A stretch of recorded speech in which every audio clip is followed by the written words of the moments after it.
Labadiena, mėly kolegos. Malonu matyti susirinkusius gyvai, nes jau truputėlį esame atpratę matyti nuo gyvų susitikimų. Good morning, dear colleagues. It's a great pleasure to be in a live meeting. We welcome everybody to an international conference dedicated to social work, and not just social work, but social work with disadvantaged groups. It's a very important topic, and I'm very proud that Vilnius College is the higher education institution which pays a lot of attention to this topic. Today our conference will be more online because we are going to have a lot of speakers from other countries, and tomorrow we will be able to meet live to talk. And I hope that it will be very interesting and beneficial. So now I would like to invite Deputy Director for Studies, Rita Leponienė. Good morning, everybody. Good afternoon for those who got up early and completed a lot of work. Dear participants of the conference, speakers, listeners, on behalf of Žymantė Jankauskienė, the director of Vilnius College, I wish you an interesting, useful, and beneficial conference, and it will definitely be like that because we have a huge program of the conference. And we really are happy that we have this international scientific conference in Vilnius College. We train social workers, we employ professional teachers, we have a lot of social partners in Lithuania and abroad. We participate with them in projects, and they also take an active participation in the study process. I really thank the organizers of the conference and everybody who contributed to the conference, of course, the staff of pedagogical faculty, and I welcome the synergy of theory and practice.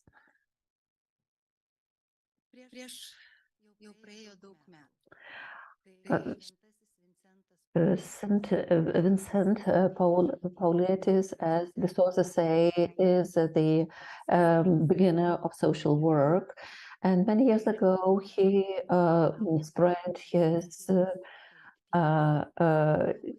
good works to those who are disadvantaged, to prisoners, to children without parents. It has been several hundred of years since he did that. And today, in the 21st century, in Lithuania, in Europe, all over the world, there are lots of people like that. And now we use a very sensitive word to describe them: disadvantaged people, disadvantaged groups. And if they are disadvantaged, we have to be very sensitive, empathic. We have to help them to protect them from discrimination, stigmatization, to help them rise if they have problems.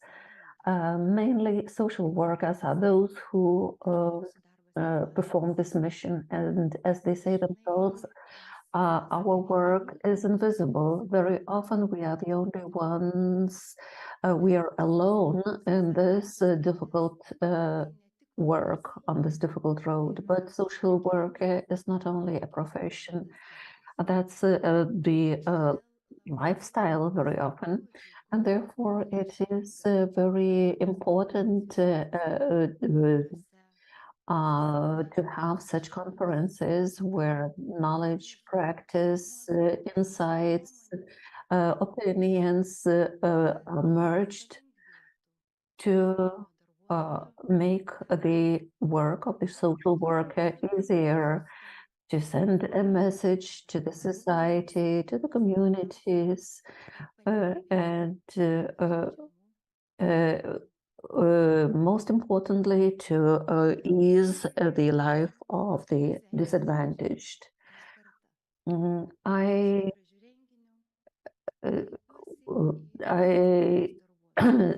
say that I welcome this beautiful event, and I want to address the social workers, those who are working now and those who are going to work in the future. Please don't get tired in doing good jobs. I wish you a successful conference. Thank you very much. And we would not have this conference if we didn't have our partners. And one of the most important partners is the Lithuanian Association of Social Work Schools. And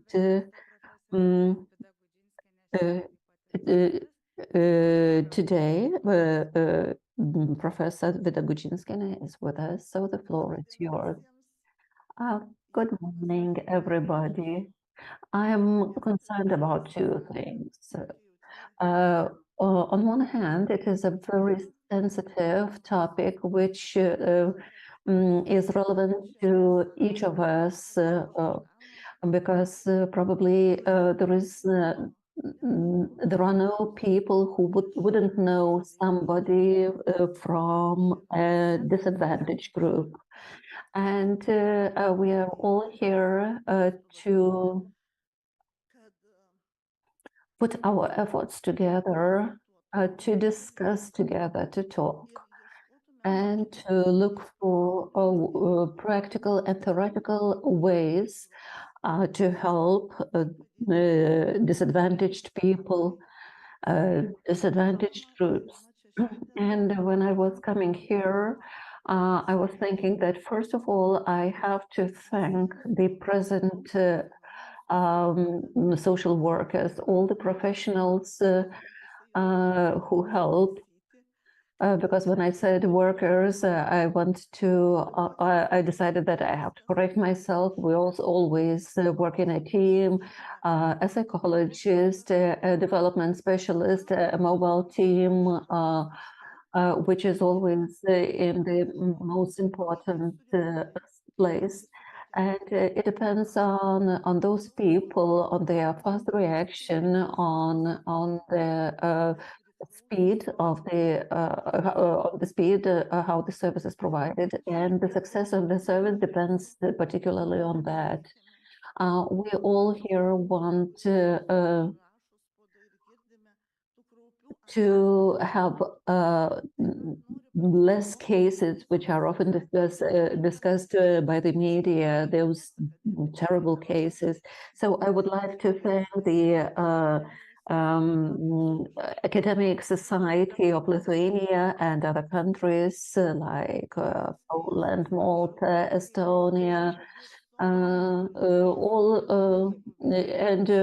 everybody who will watch on YouTube, all the Academic Society. I would like to thank you all for your insights, theoretical insights, for your research, which help the future social workers to become good professionals who can react appropriately and timely. And of course, I would like to thank all the young people who came to the studies of social work, regardless which school they chose. Our objective is the same, to help somebody who needs help. I thank the students for choosing this very honorable and very special profession. You are our future. You are the support of our society, because without you, I don't know what would happen. But again, we talk about teamwork. And today, when I saw the students here, I understood that we are really on going the right direction. I saw the students who are very caring, and the second reason why I am a little bit worried, concerned, is because I came into this room for the first time about 37 years ago. And that is the period of time when which is quite long.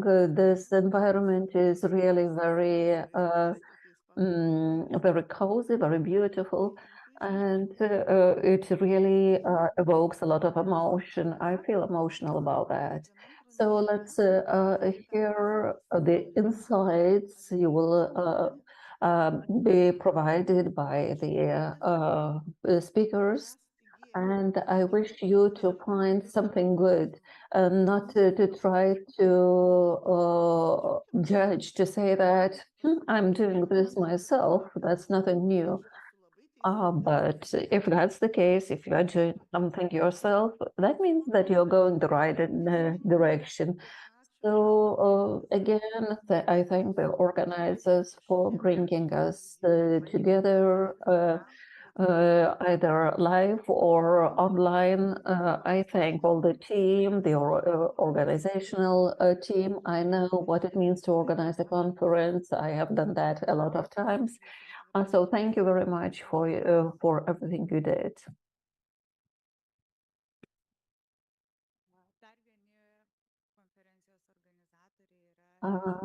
Other organizers of the conference are Resigne from Resigne, and I'm very happy that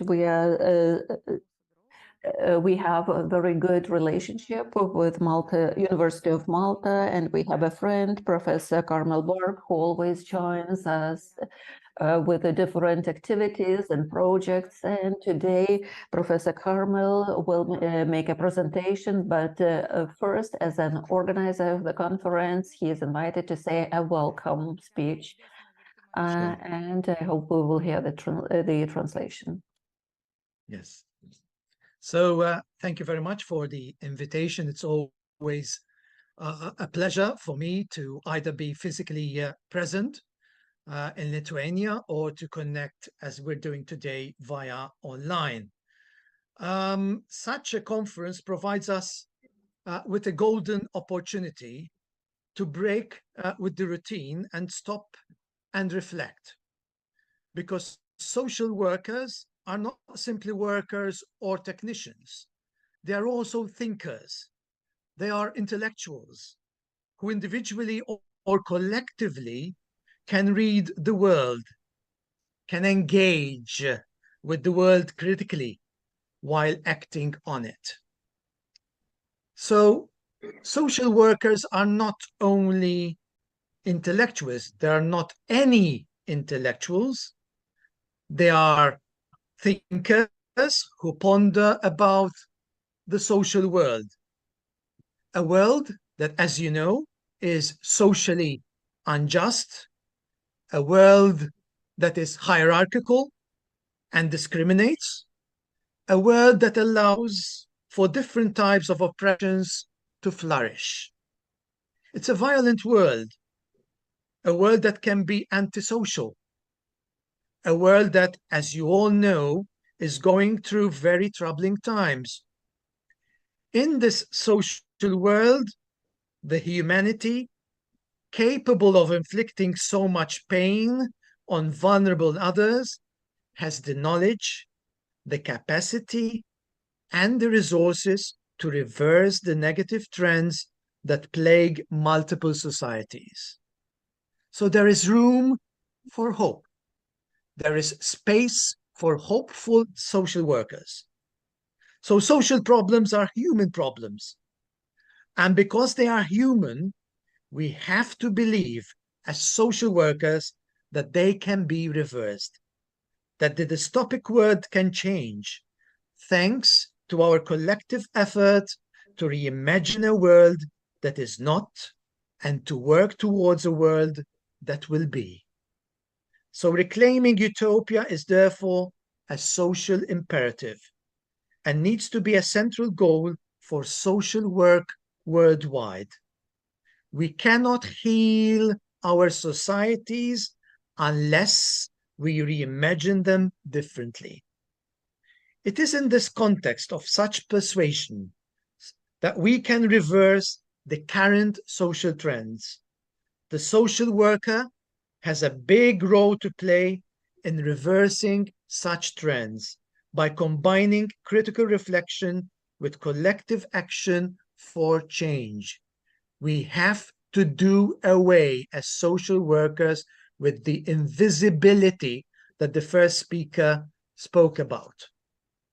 So in the present predicament, the viable genre of social work is of the transformative kind. Social work is social and therefore cannot limit itself to the personal, connection. And when social workers convince themselves that they are thinkers about the social world that defines us all, but which affects more negatively and dramatically the most disadvantaged and the voiceless, social workers are called to take sides, to publicly rather than privately champion the cause of the most needy.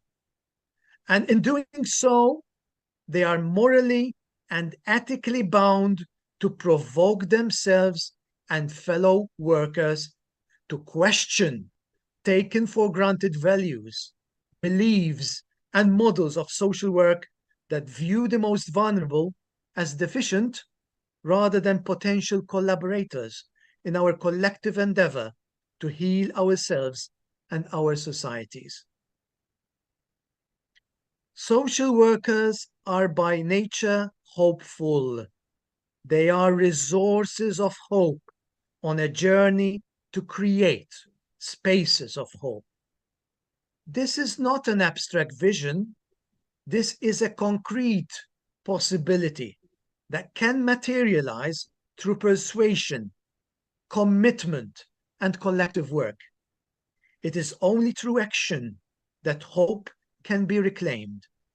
Hope as a concrete experience. Hope in action. So I augur that this conference will achieve its aim of helping us realize that social work cannot achieve its potential unless those working within the profession acknowledge their role as public, engaged citizens who are not only fully present in the world, but have a strong appetite for engaging with the world publicly and critically with a view to reversing the negative trends that violate human rights on a daily basis. So to conclude, I augur that this conference will help you in expanding your role as social justice advocates and actors. Thank you.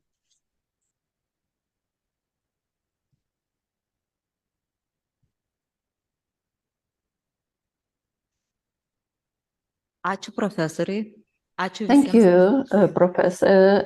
I thank all the speakers who said very important and inspiring words about the much needed work of social workers. And I declare the conference open. And I would like to invite the first speaker,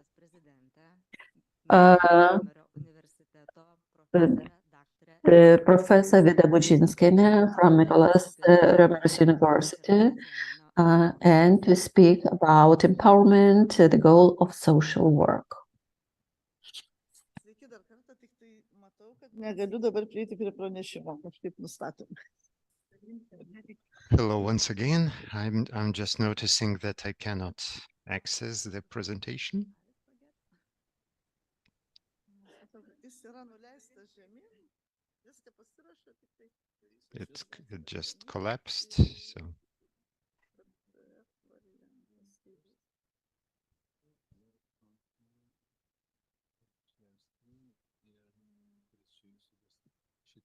Taip.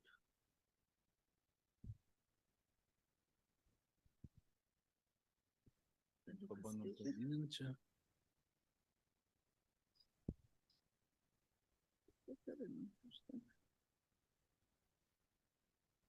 Eit prie kito.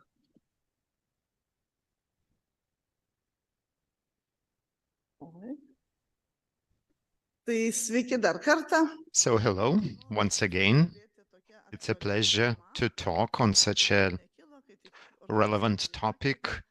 I had no doubt when I was invited by the organizers, and I think each one of us, we try to achieve that a person who's in a difficult situation would recover as soon as possible, and he or she would be empowered as soon as possible. I will briefly present the essence of empowerment and the necessity and possibilities of empowerment working with different groups. So what is empowerment based on scientific resources? That is the process by which people or communities increase their control over or production of their lives and their participation in decisions that affect their lives. So it's important that each person, when we are talking about their life, about their decisions, they would be involved and would be able to participate actively, not by deciding for them. I will talk about some examples. So each person should have certain resources. Some authors emphasize that we should use the resources which a person has, so that they feel that they are really able and they feel empowered, not dispowered, if there is such a word. So when we finish our work with the service providers, we empower a person to live on their own and to make decisions on their own. It's not always succeeding because when we talk about difficult situation, for example, a person with Alzheimer's or dementia, so the life of such person cannot improve as we would like to, but we should lean on the person themselves, on their experience, and make them confident in themselves as much as possible, and so that they feel that they are able to control their life at least a little bit. What is the benefit? Person feels good when they are empowered, when we can make decisions, when our opinion is taken into account, and when there is a question, it's not necessarily everything will be resolved, but we are looking for compromises and we are being asked for our opinion. And of course, we have to be very creative because each situation when we want to empower a person, it's very different. We can empower a child in one way, although I'll mention the main principles, but we focus on an elderly person in a different way. And if we need to empower the entire family, we have lots of service providers and work with each of them is very specific.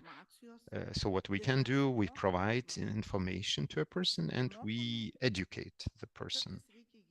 Sometimes they need to get new knowledge. Sometimes they need to take a look at their lives, at their aims from a distance, from a different perspective. And if we talk about adults by asking critical questions, existential questions, because we can apply the model of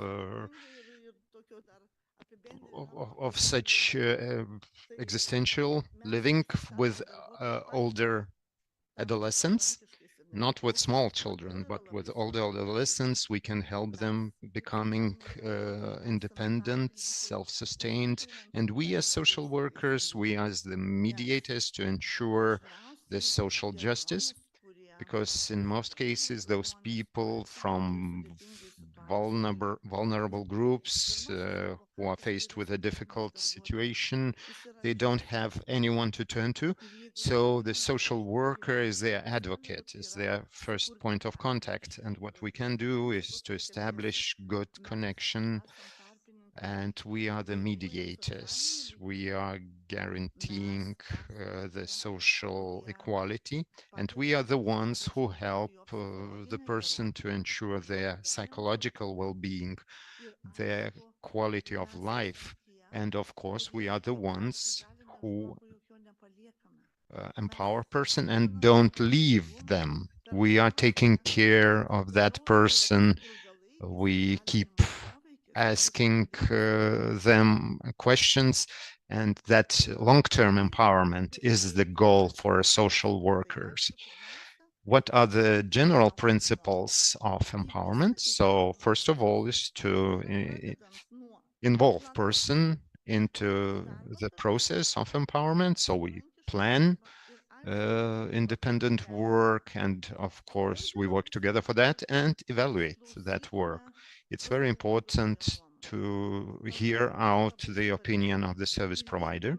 That opinion is very important, and if we look from our point of view, we'll do, in our view, quite well, but a person might not agree with that, might not feel empowered, and they might not feel that that's the expression of my will, and that creates tension when social work, even when social worker doesn't do anything to harm the quality of life of that person, but long work is needed really, and sometimes it's not enough to have just the work of social worker. Sometimes a psychologist is needed. Sometimes a person needs to consult a specialist so that they understand that social worker wishes all the best to them. And if some people, they are resistant to help, like with adolescents, they have their opinion, we have different opinion, and we have to find a compromise.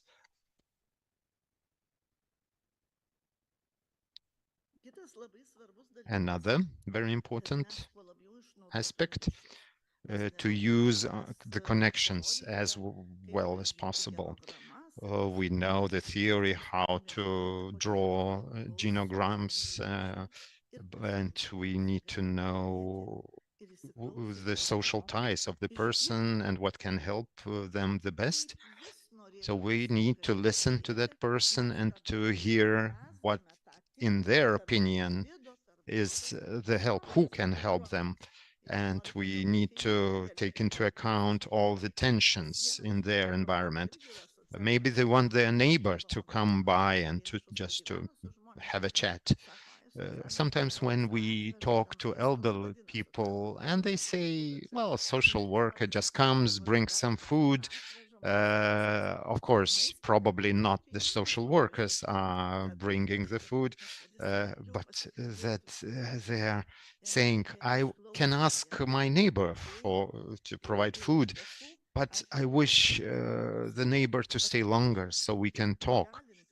And if the social worker commits to empowering the person in all aspects, we are changing people's lives. And many different authors, they list empowerment principles, and so these are the principles: that generality, inclusion, so that the person feels that they are included in the process from beginning to end. And if at some person they feel excluded, a conflict might arise, some blaming, some anger. So to avoid that, we need to talk. Our profession is the profession of relationship, and that relationship is very important. Of course, justice, fairness, and reasonableness of all the decisions, and knowledge that any conversation would take as much time as needed so that the person understand and they show that they have understood. And social workers should provide assistance from all possible sources. And we as coordinators, we know the situation the best, and we know who should be in the team, and that provision of assistance is very important. We apply different ways of solving problems. Each situation is very special, individual. We have to strengthen them by praising, by recognizing, and we can do that with fire. For example, some grandma says, "Oh, my legs ache. I don't want to go anywhere. I don't want to walk." But then she says, after we come for a visit, "Oh, I knew that you were coming, so I went to the forest. I collected some herbs to make some herbal tea for you. And if we may say a compliment about that tea, if we show our appreciation, that's very important for such a person." And so what's really important is to have ties with the service users. Being advocate is good, but we should allow the service users speak for themselves. We have to support a holistic view of situations of violations of individual rights, and for empowerment, people need communities. And we are not talking like huge communities like part of the city, but just their close community to make them feel that they are part of it, and focus on the person as the winner, not the victim. Focus on the social change, on those small steps that you have made the step. Now you are able. And no matter where we work, what's our position, we work as social workers, as university teachers. And when we encourage people that, "Oh, that was such a good idea, you were so creative, you offered such a good solution," so that makes person feel really empowered. When we talk about the levels of empowerment, so they are different. It's individual, psychological, organizational, community level, and social. When we want to empower each individual, so it's very important to motivate them, to increase their feeling of self-value, and the community and social connections and resources. So we should follow those principles, but they are just recommended. They are not obligatory. And we choose those steps based on a specific situation. We see what person is lacking, and we focus on that. When we talk about a group, we feel safer in a group and better. And in a group, people can provide help to each other. If we talk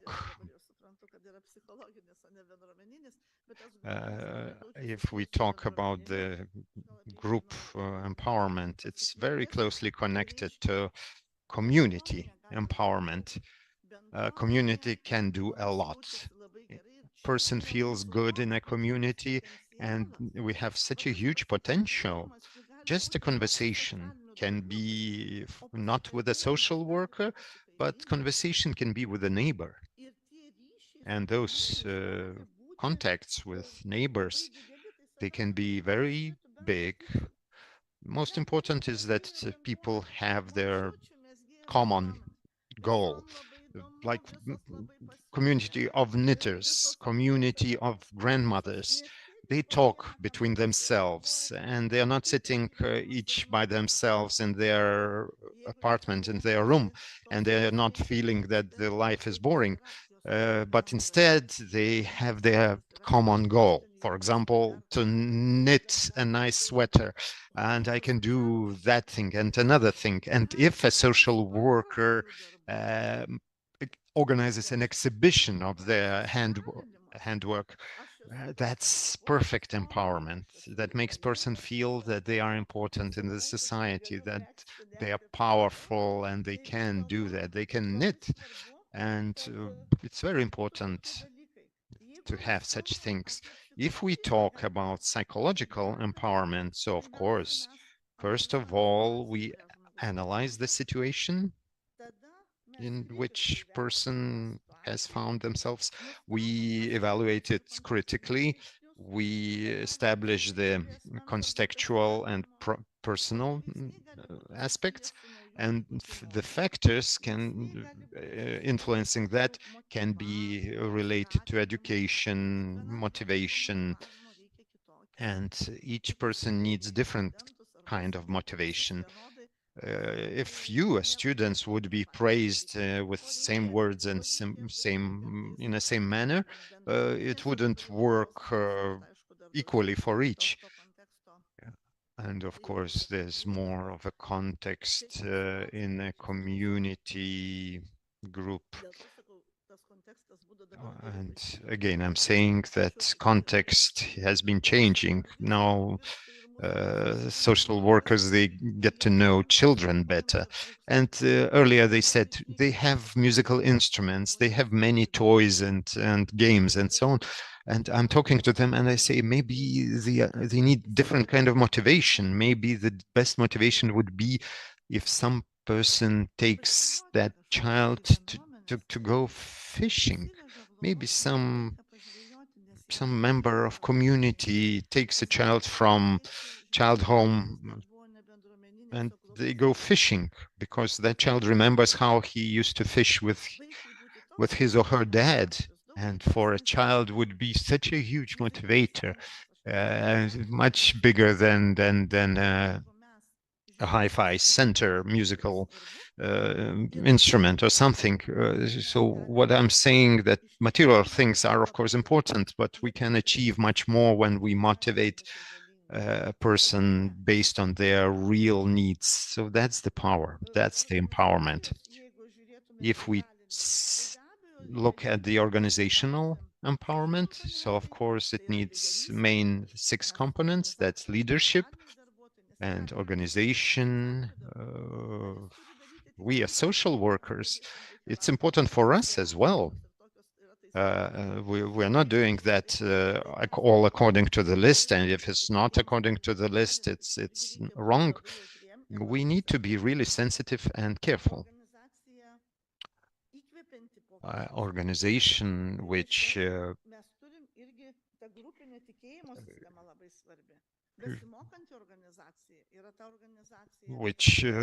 encourages change, and we have to be an organization which is learning.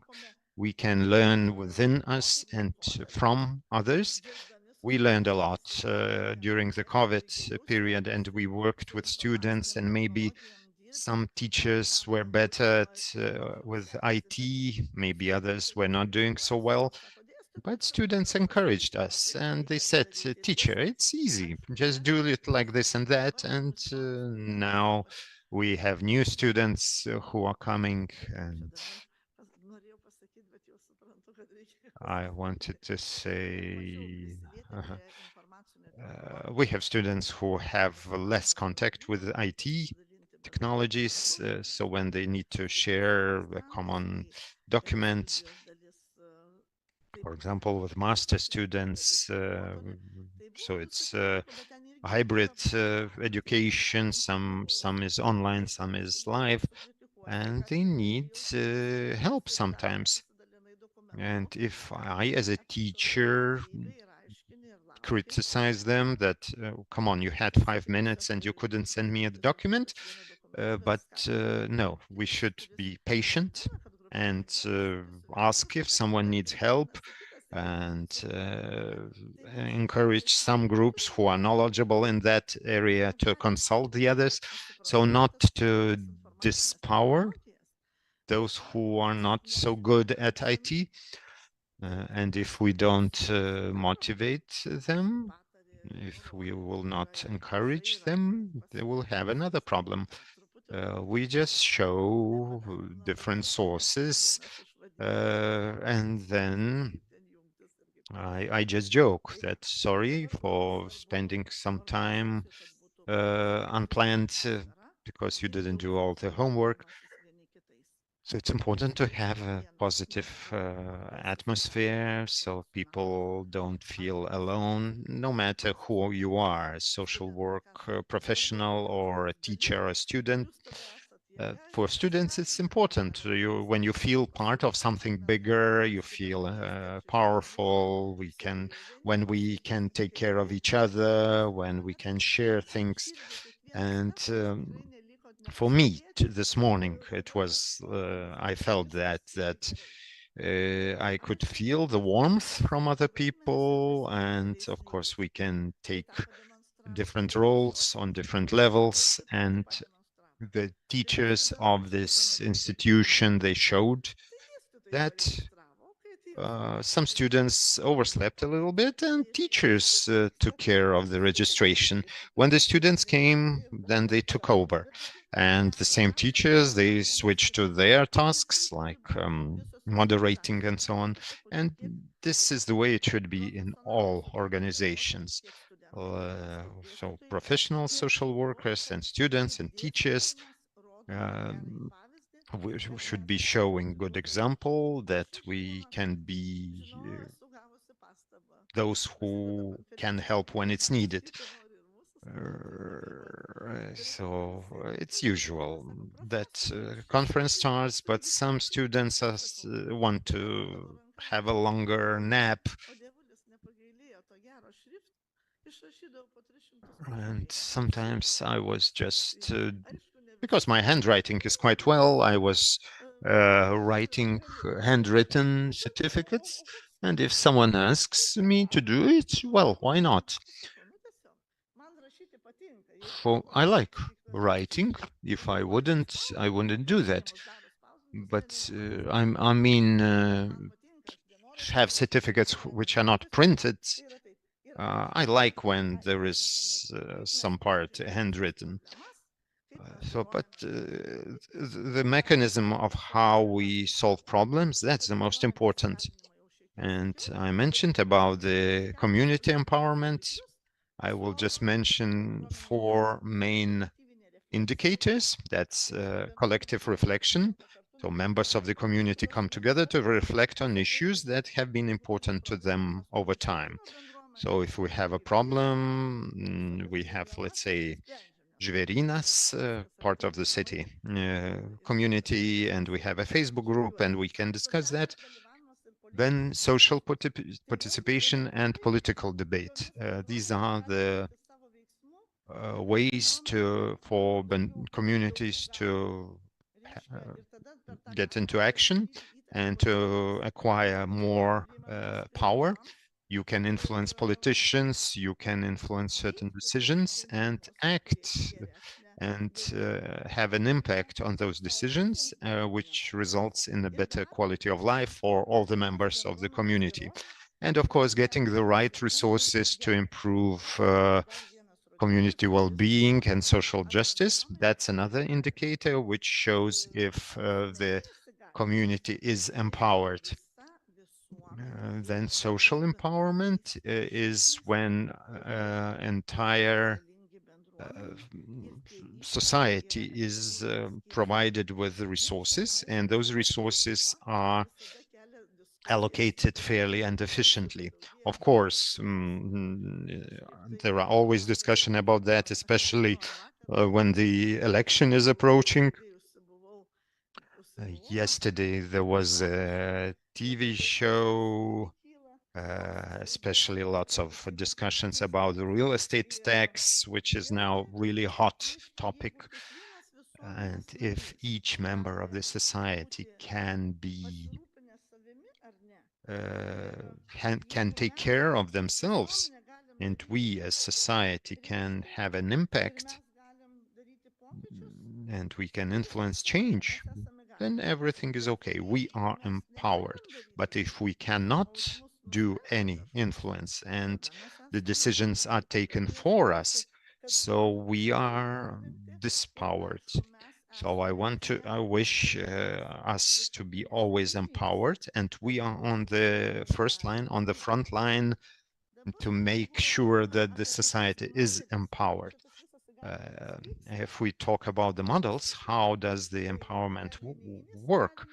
That's a linear model of establishing empowerment, contextual, behavioral empowerment model, a social work model for empowerment-oriented practice, and iterative model of the empowerment process. So if we talk about the linear, that's focuses on the process of empowering subordinates and their actions in the context of managing the organization.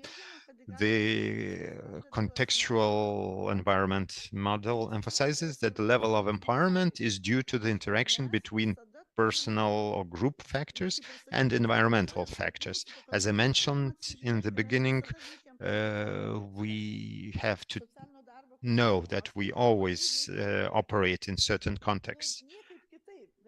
We cannot do otherwise. You cannot do social work otherwise. A social work model for empowerment oriented practice is for working with older people.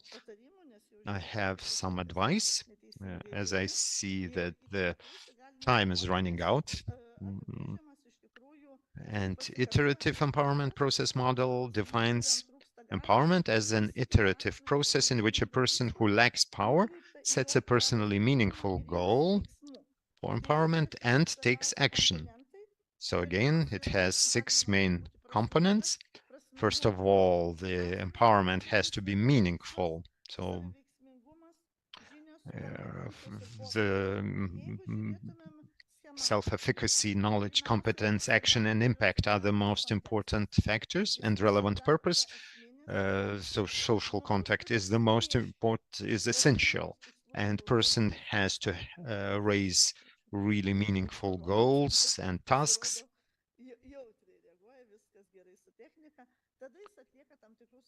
And then they do certain actions.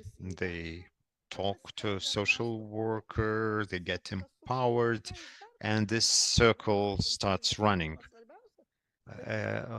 When we say that self-efficacy is most important, so they can get knowledge by themselves or from outside. So sometimes we can educate them, or some people need education.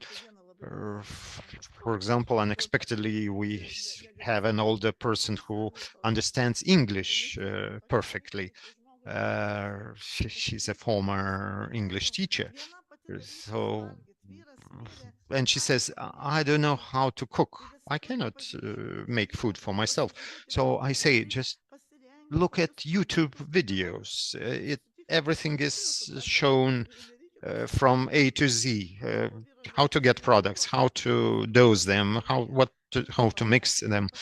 And that woman is complaining that after my husband's death, I cannot do anything. And now she after some time, she says, oh, I bought some chicken, I cut it into 4 parts, and then I looked on YouTube, and now I'm eating so healthy. And then I saw after some time that she lost some 10 kilograms, and that's really done in a healthy way. And person got competences how to live their life, and that's going very well. I'm going to groups. I'm losing the time. I'm running out of time. So how to empower children? So first of all, by letting them express their opinion, to involve them, allowing to make their decision, to get them involved in formal and informal education in the way they think is the best. We did a study on the culture of Roma people, and children are involved perfectly because they are doing it the way they want. And our public organizations, community organizations, they get involved because they understand their culture, and children are more active, and they do that through schools or through the communities.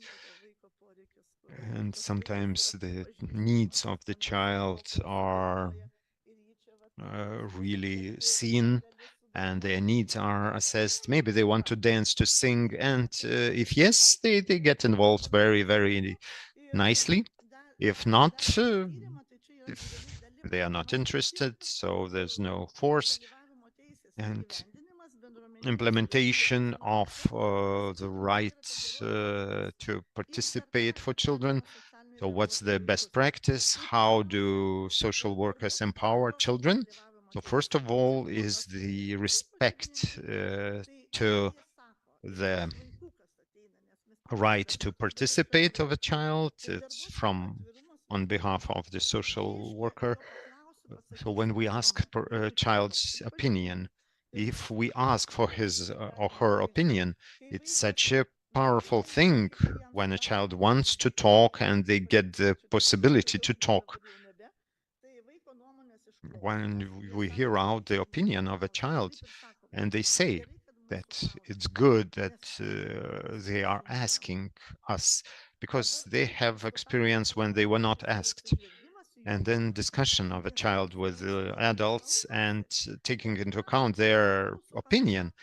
And they are amazed that they are not just listening to us, but they are taking into account our opinion.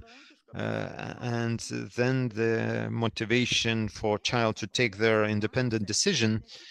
And when children are so happy when we are being asked about our opinion, to say what we think.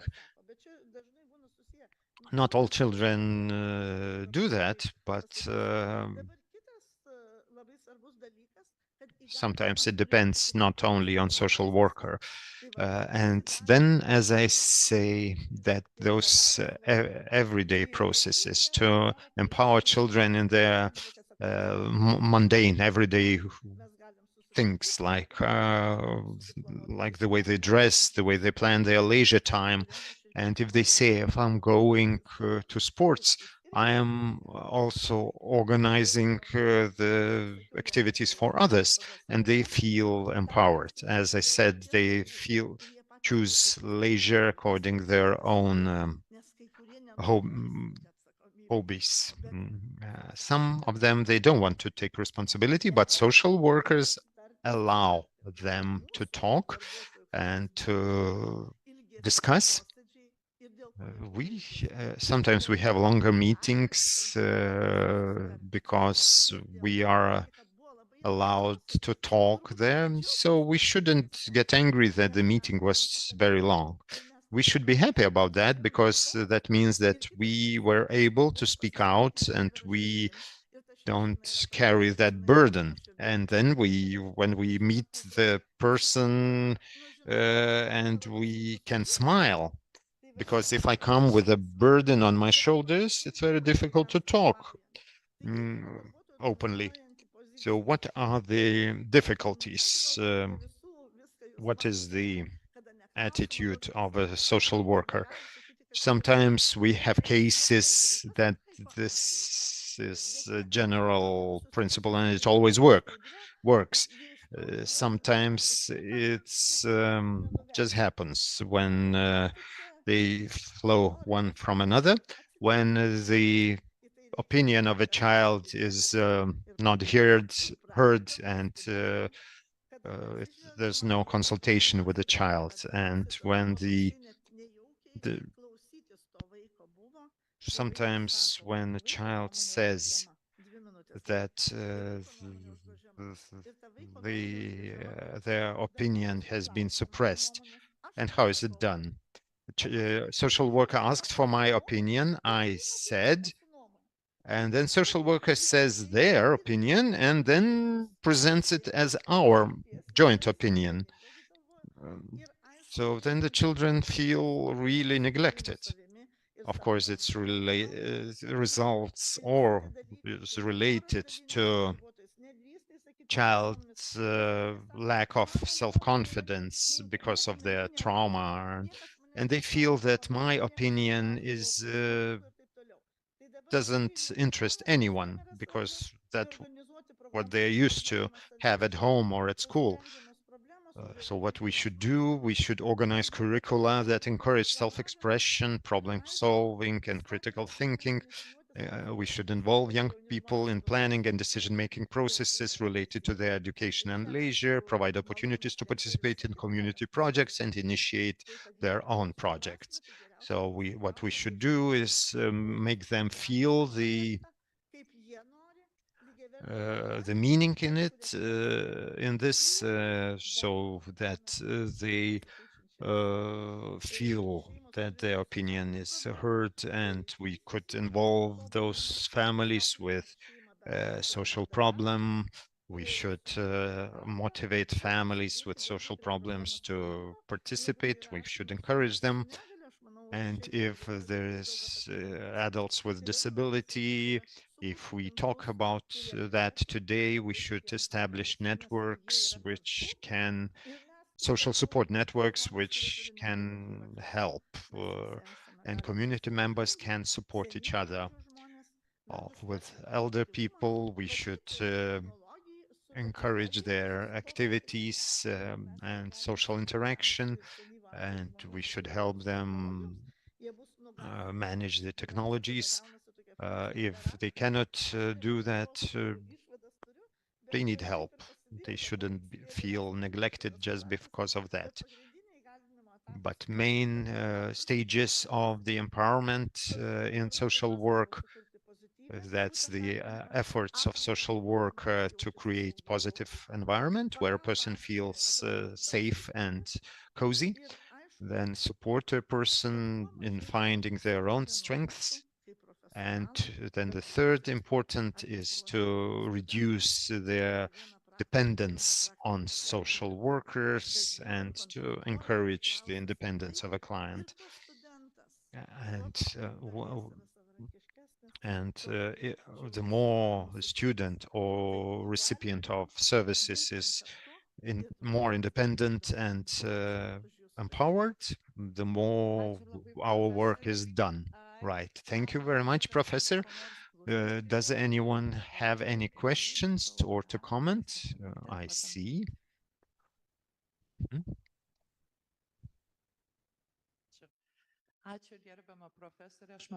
Thank you, Professor. I think that empowerment is a very important function of a social worker.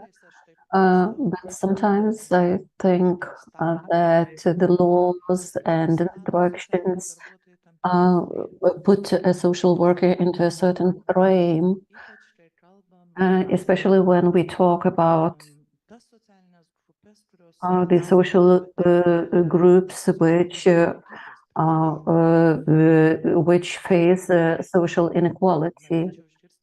And I would like to hear your comment about this. Is it possible to empower such groups? Can social workers do that? And if they can, what should be done? Thank you for your question. I believe that they not only can, but they have to. That's our function to empower, because otherwise, if a person can function as long as I am with that person, then it's no good. But I believe that legal support is also has to be provided. And if you need, you have to invite other specialists, human rights, if we talk specialists, if we talk about children. because the interests of a child are the highest important. The principles of empowerment are rather guidelines than decisions, than solutions. There are lots of different lists. There are lists with 12 principles or 6 principles, but we have to choose the solution in a specific situation. Thank you, Professor. While I was listening, I thought that most probably we all must have some characteristics which are very important to social worker. That's courage and self-confidence, as you said, because a lot of things depend on our society. And as Ausra said, there are laws, but apart from laws, there are human approach. And we, whatever work we do, we cannot always follow only the law. We cannot always do only the things that should be done by a certain professional. We must also have social responsibility. Yes, I just want to repeat that after diplomas are awarded to the students, we always have a meeting with the students, and one student had a very nice reflection about the social work studies. She said, after I have completed the studies, now I think that every person should complete the studies of social work to be able to normally function in his or her own personal life. Thank you very, very much, and I would like to wish this to everybody. I think that we all have to find time and willingness to at least get to know the activities. And now I would like to invite our next speaker, Professor Carmel Barg.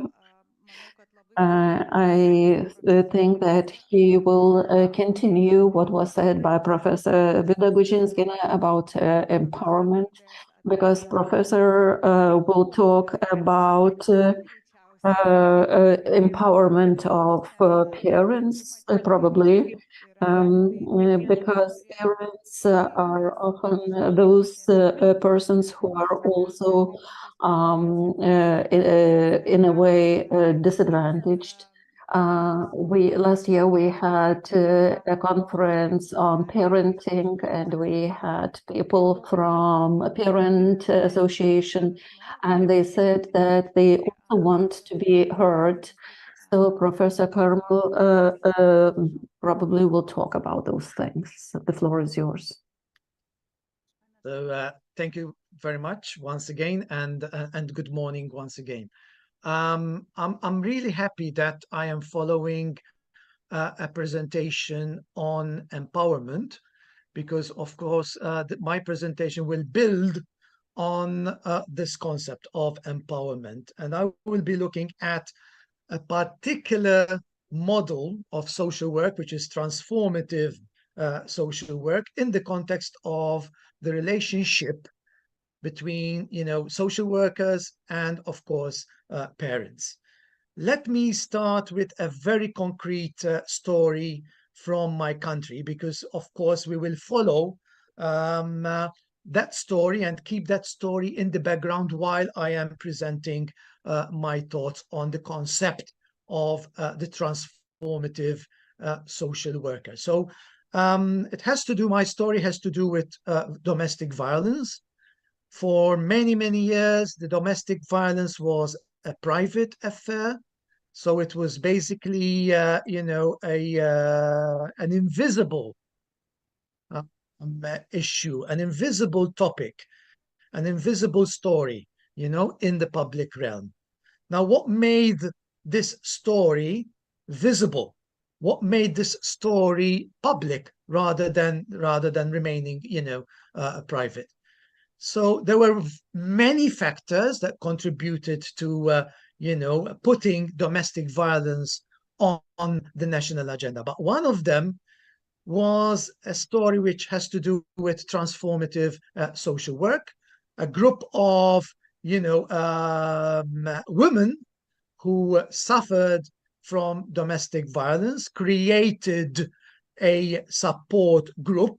And this group was created thanks to the sterling work done by a group of social workers. And this support group of, women who suffered from domestic violence have evolved into an advocacy group. So basically, by becoming an advocacy group and not just a support group, this group of women went from private into the public realm. They became public persona. They become advocates, for people who are suffering in great numbers of domestic violence. So it's one thing the social worker, speaking on behalf of women suffering from domestic violence, but it's another thing that social, or rather women themselves, coming out into the public realm and challenging the state. Challenging the state on different counts, ranging from poor legislation to the police force, which is not really prepared to deal with domestic violence, challenging the legislators in parliament for their weakness in legislating, in favor of victims of domestic violence, etc., etc., etc. So this is my understanding of empowerment. This is my understanding of a transformative social worker. Not necessarily always working on behalf of, not necessarily empowerment in private realm, but basically standing with the service users, okay, in the public realm to push for a context which is less violent, a context which, responds adequately, timely with regards to domestic violence. So this is my understanding of empowerment. It's empowerment in action, empowerment with, not on behalf of.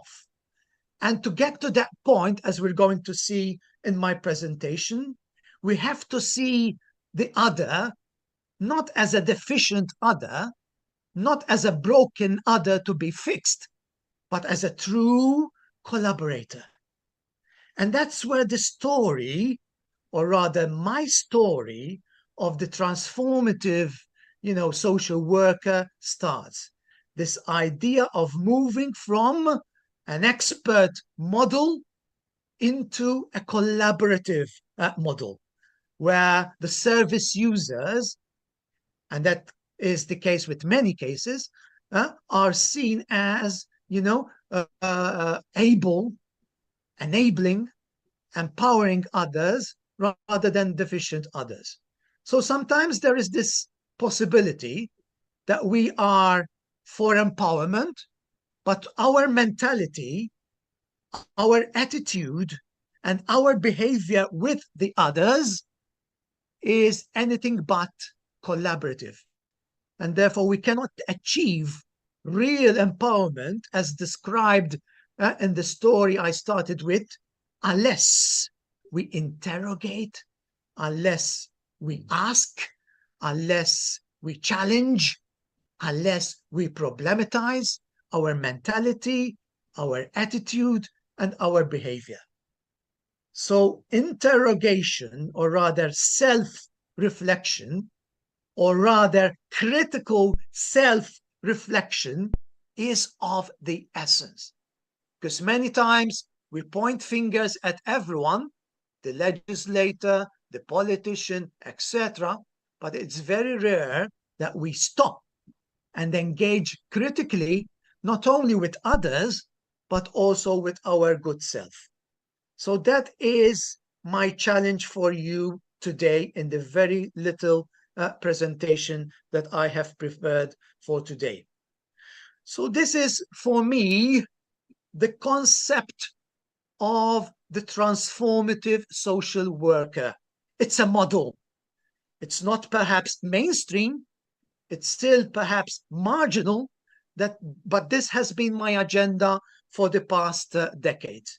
So the transformative social worker is not only a worker, okay, who works diligently every single day like anyone else with the service user, but also the transformative social worker is there to challenge assumptions, to advocate with the service users, in this case, for social justice and to reduce disparities. If we decide that our role as social workers is essentially, okay, private, on a one-to-one relationship, okay, or small group relationship with the service users, then of course the world will continue to go round. And as I said in my welcome speech, the world is not exactly just. The world is not exactly peaceful. The world is not exactly fair. The world is not exactly inclusive. So it's perfectly possible for social workers to try and fix things in the private realm, but the social realm remains violent, discriminatory, etc., etc., etc. So what I am pushing for in my presentation is for social workers, together with, not on behalf of, together with service users, become real advocates for, in the social realm, in the public realm, for, a change in the social context that we are working in. Unless we understand this very important role, social workers will continue to be confined in the public realm. So my message today is for social workers to continue to do the sterling work, the beautiful work with the service users. But I'm advocating here for the importance of social workers becoming public intellectuals together with service users. In this case, of course, what I have in mind is parents, in order to, work collaboratively for social change. Because it's one thing speaking on behalf of, it's another thing working with, not only in the private, but also in the public with the service users.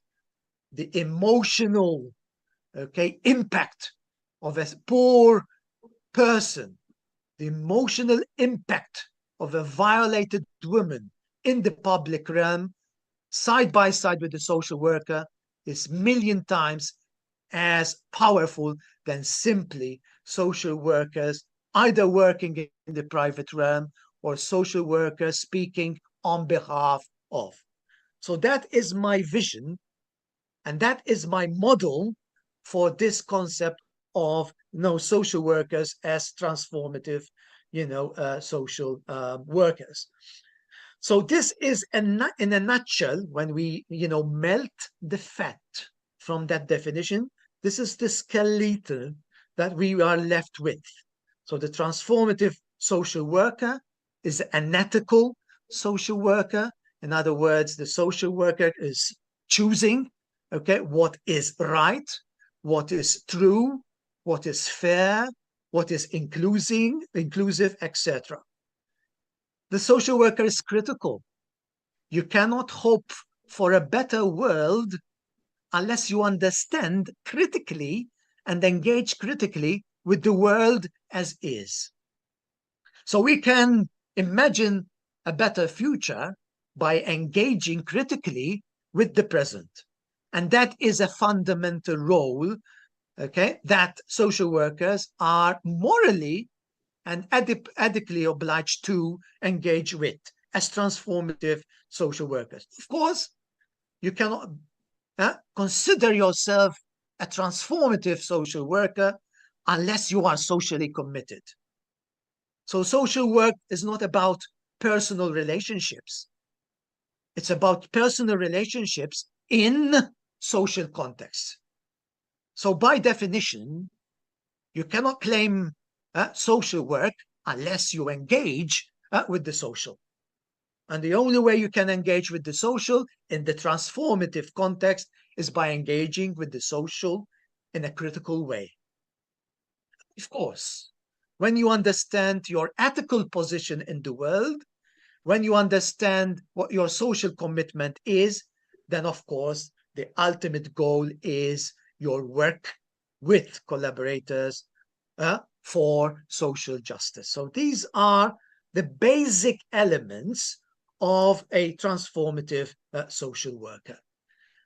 Now let's go back to the relationship between the social worker and the service user. In this case, of course, always parents in mind.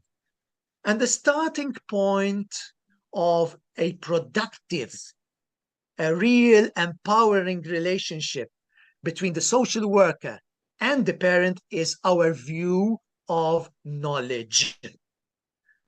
Now, if we look at knowledge as something which is specialized, and therefore that we as social workers have that specialized knowledge, which parents do not have, then of course, if you look at knowledge that way, you're going to automatically create a symbolic, if not a concrete distance between yourself and the other. If on the other hand, you validate, you celebrate, you affirm other types of knowledge other than expert knowledge, intuitive knowledge, experiential knowledge, etc.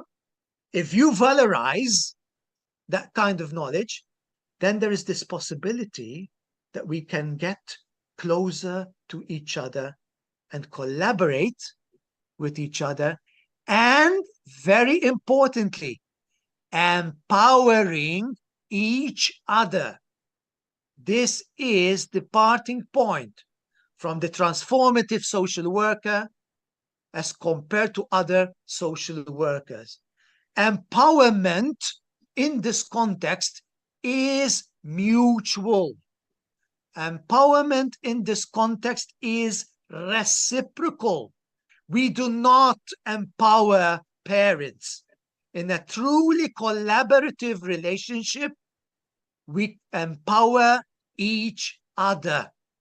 Parents empower us as much as we empower parents. This is a very important point. I am who I am thanks to the thousands of encounters I've had with so many people, including parents. So let's not run away with this idea that we are empowering others.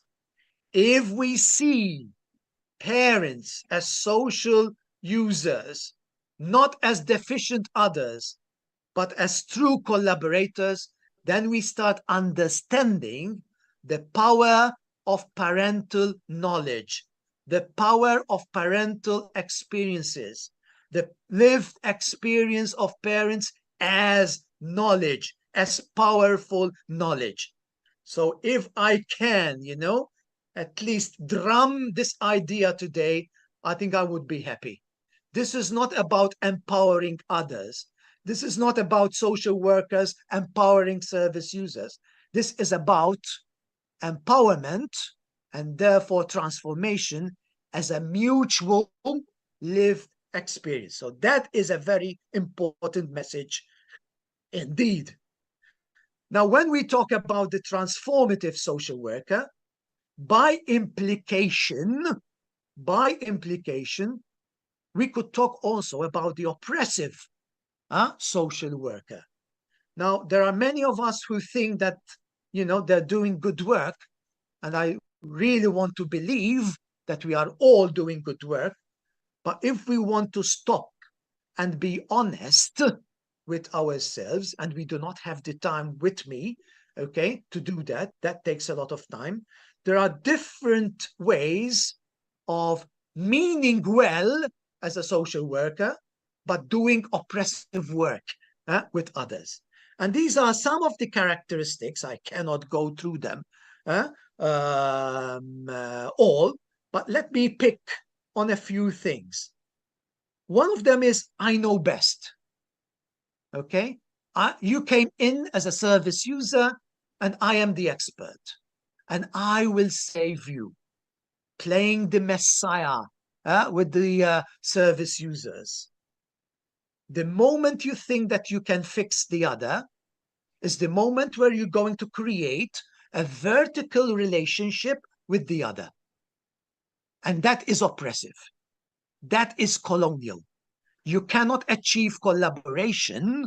You cannot foreground service users. You cannot collaborate with that kind of mentality. And sometimes we do it unconsciously. And that's why we need such spaces to discuss what are we doing with our, service users. Another characteristic, and I am not going, of course, in depth, all right, is a one-sided conversation. So if we think that we know best, if we adopt, an expert view of social work, and we see the other as the deficient other, then the real dialogue will never take place. And it's basically, unconsciously or consciously, it's always a one-sided conversation. So there is a pedagogy that goes with transformative social work. And that pedagogy cannot be transmissive in nature, cannot be vertical in nature, cannot be top-down in nature. It has to be dialogical. And when we say dialogue, it's authentic dialogue. It means that not only service users are speaking, but they are taken seriously. Their knowledge is being, valorized. Their knowledge is being, affirmed. So it's not just casual listening that we're talking about.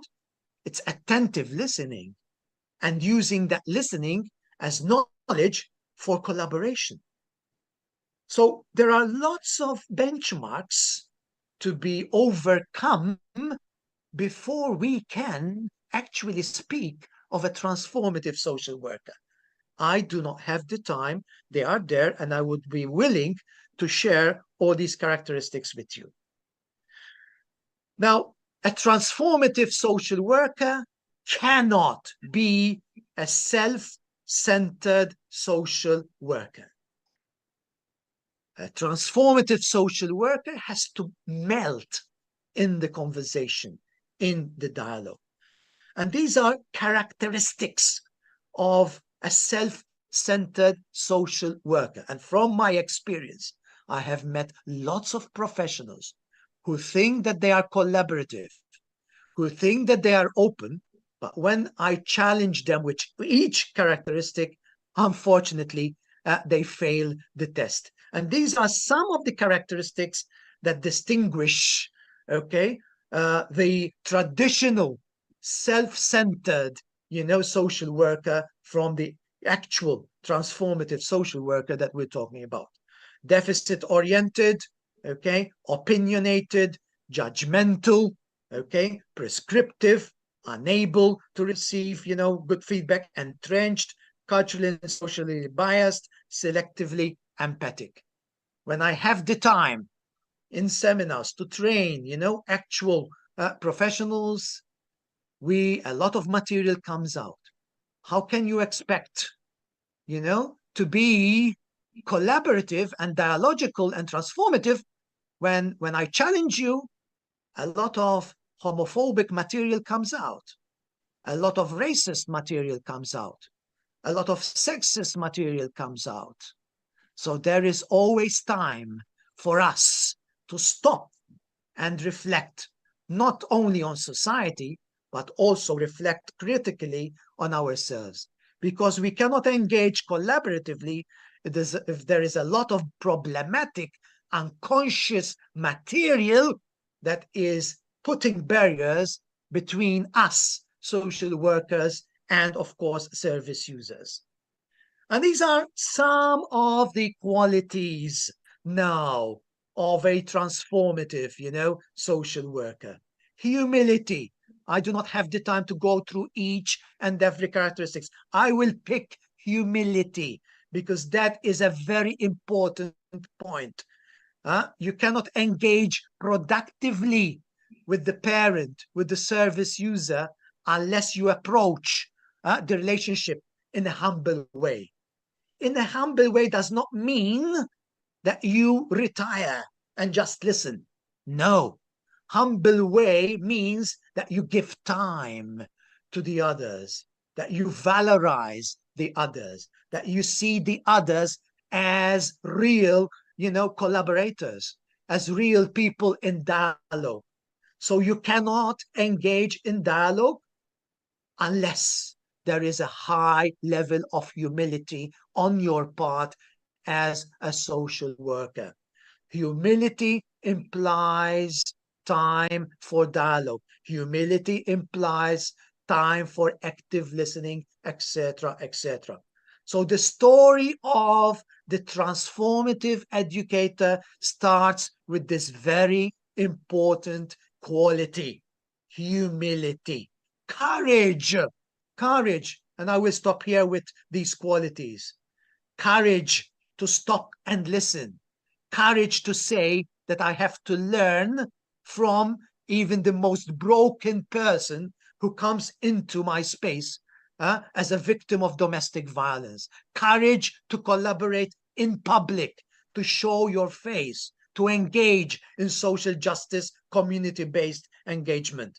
So humility, courage, understanding, lovingness, etc., etc. These are some of the characteristics that I use, to help social workers and other professionals reflect on where they are in terms of the transformative social work. Again, another slide, advocating for, positive characteristics, which we call open-heartedness. These are some of, the other qualities, the characteristics that distinguish the transformative social worker from other social workers. So the transformative concept of the social worker is not something abstract.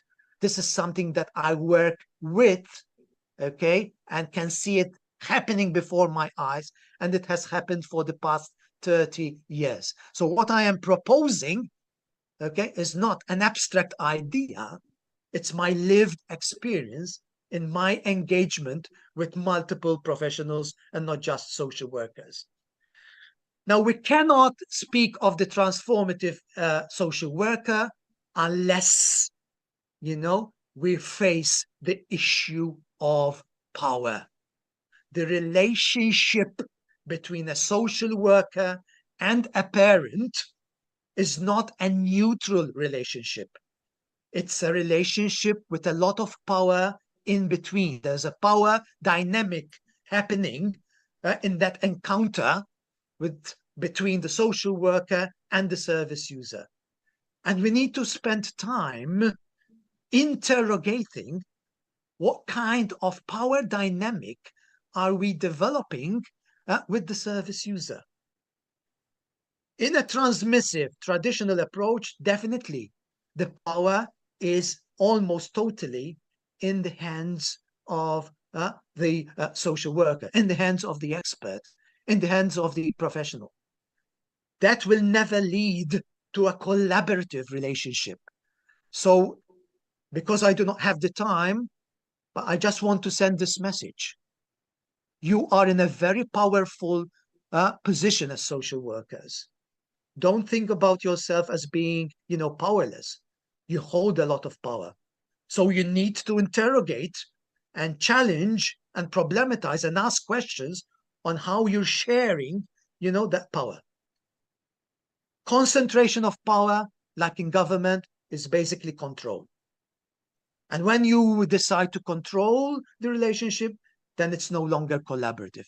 And there is no way you can contribute to any kind of transformation. So I already spoke about dialogue. I'm running out of time, so I will not elaborate, okay, this concept of dialogue. The previous speaker spoke about community. This is where, you know, the public aspect, the public element of social work plays in. The idea of creating, you know, not only support, you know, groups, but also communities of practice, and of course, communities within communities aimed at advocating, you know, a change in society. So social workers are morally, ethically, ideologically obliged to do this work. There is no option. It is an imperative, because social work is not only about fixing, social work is also about changing. And that change can only happen in the social realm. To conclude, okay, about the political aspect of social work, these are the three elements to my mind, okay, from Rush and Keenan, of where the social worker can work, can be present in order to advocate for not only personal transformation, but also for social transformation. There's the public policy advocacy with user groups, trade unions, and civic society. So the social workers collaborating with communities together for social change, practice-based, user-controlled, and anthropological research. So we cannot run away from research. We cannot run away from evidence. So this idea of the social worker as a researcher, as an inquirer, as a searcher for, you know, evidence, so that we can build on evidence and not simply on intuition. And finally, emancipatory practice and advocacy by engaging in transformative activities with, not on behalf of, service users, children, families, and communities. And that is basically the end of my little presentation. Ačiū labai profesoriui. Iš tikrųjų, manau, kad Thank you, Professor, very much. Your presentation really is a continuation of the previous presentation. It's very nicely related. Do we have any questions?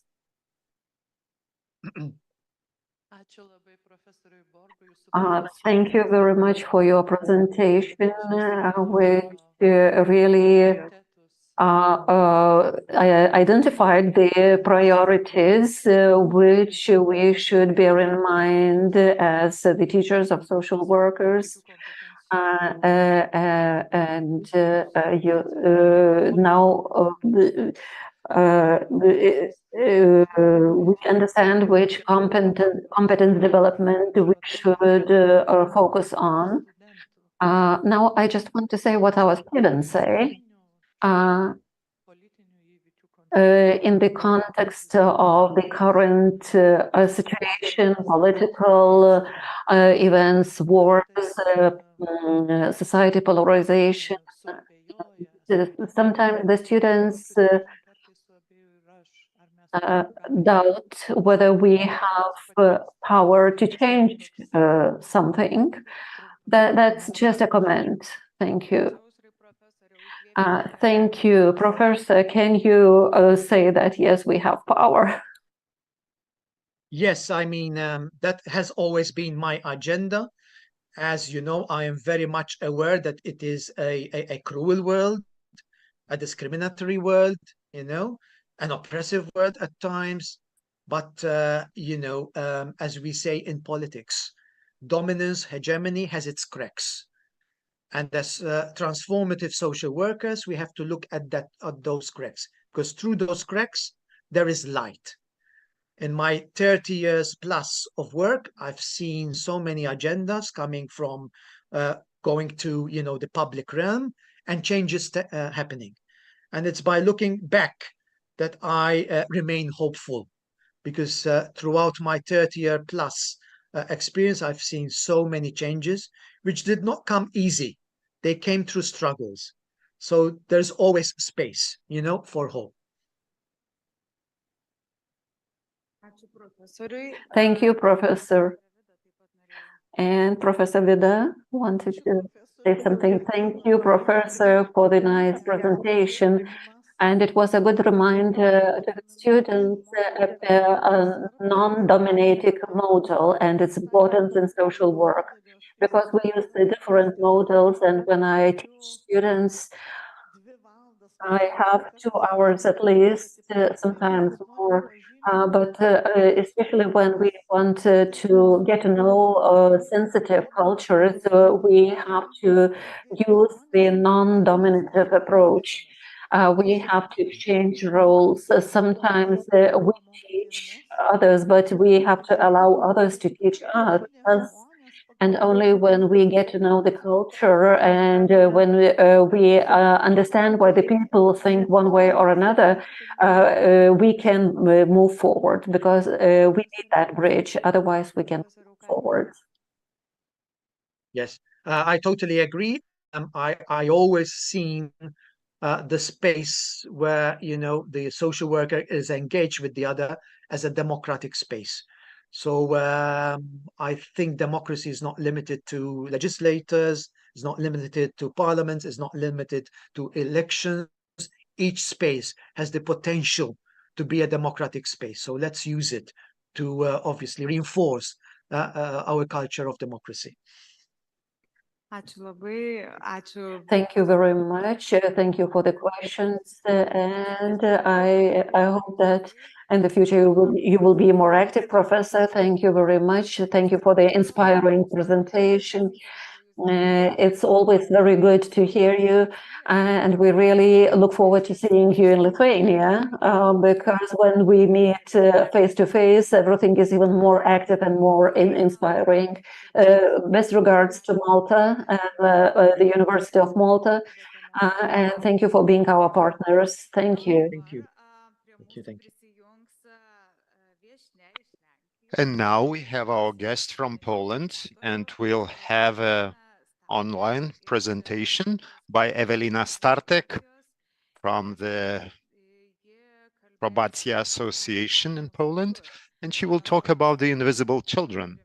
I think in Lithuania we also have lots of talking and thinking and understanding about the fact that we have those invisible children, same as invisible people, the adults. But actually, the invisible children are the people who grow up, and from those invisible children, they turn into invisible adults sometimes. So the floor goes to Ewelina. It's great to see you. So you can try to share your presentation, and we are listening to you.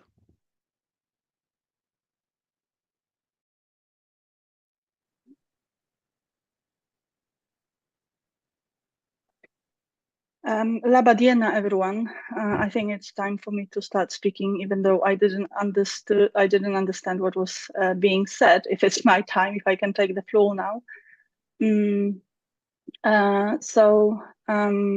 Let me start now. So thank you very much for inviting me to this conference, and I'm honored to be with you and to be in such important group of social workers. I'm not a social worker myself, I'm a psychotherapist, but I do cooperate a lot with social workers, and I see how important role they play. And my colleague, the previous speaker, Mr. Carmo, said beautifully, it was a beautiful introduction actually to what I'm going to say, how important it is, how important the social worker role is, and about the empowerment and about empowering parents and families and children that we work with. But also I really like the idea of empowering each other. This is how I see, like, mutual empowerment. This is how I see my work. This is I cannot be in person with you today, and I'm really sorry about that. But I came to Lithuania actually a year ago, exactly a year ago, in October 2022. I was invited by Ministry of Justice and also Prison Service to give a speech about children who have a parent in prison, but also about parents serving sentences and empowering their role as being parents. So this is how, and it's, when I was thinking about it this year, it really moved me because this is that's exactly the way I believe we can change the world.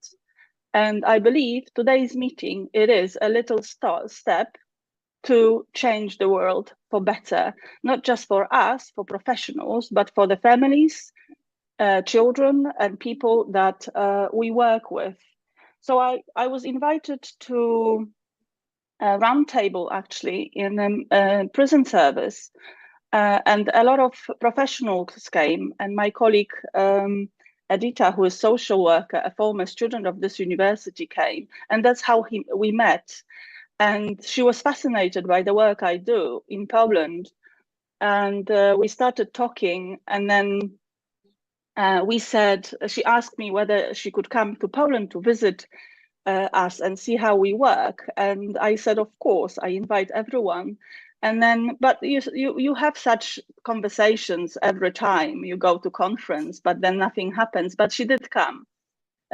She did come not only on her own, but she came with two colleagues, two of her professors, of her lecturers, Rita being one of them, from this university, to come. So they came to see how we work. And now I know that Edita, via working for Caritas, she is organizing children's visit in Vilnius prisons and also another prison. And this is exactly how I see we can change the world. And so I hope that my presentation, telling you a little bit more about the specific group, which is children who have a parent in prison, and so you can be inspired and you can make change, not only in your life, in your professional life, getting tools and being equipped to work with such group, but also changing world for this children and families. Let me just put my presentation on.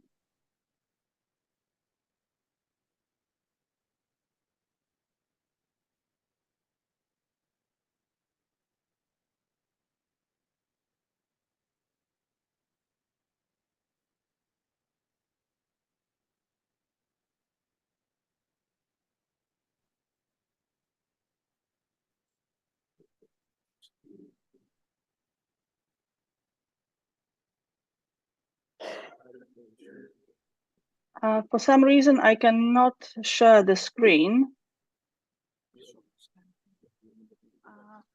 Galite, please try one more time. Yeah, everything Okay. is okay. We will see. Thanks.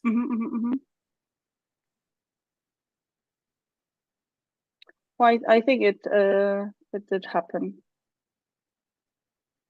Yes, we see. Thank you. Yeah, you can see my presentation. Yes, we see. Okay, So brilliant. maybe you just can do, yeah, Mhm. full screen. Thank you. Yeah.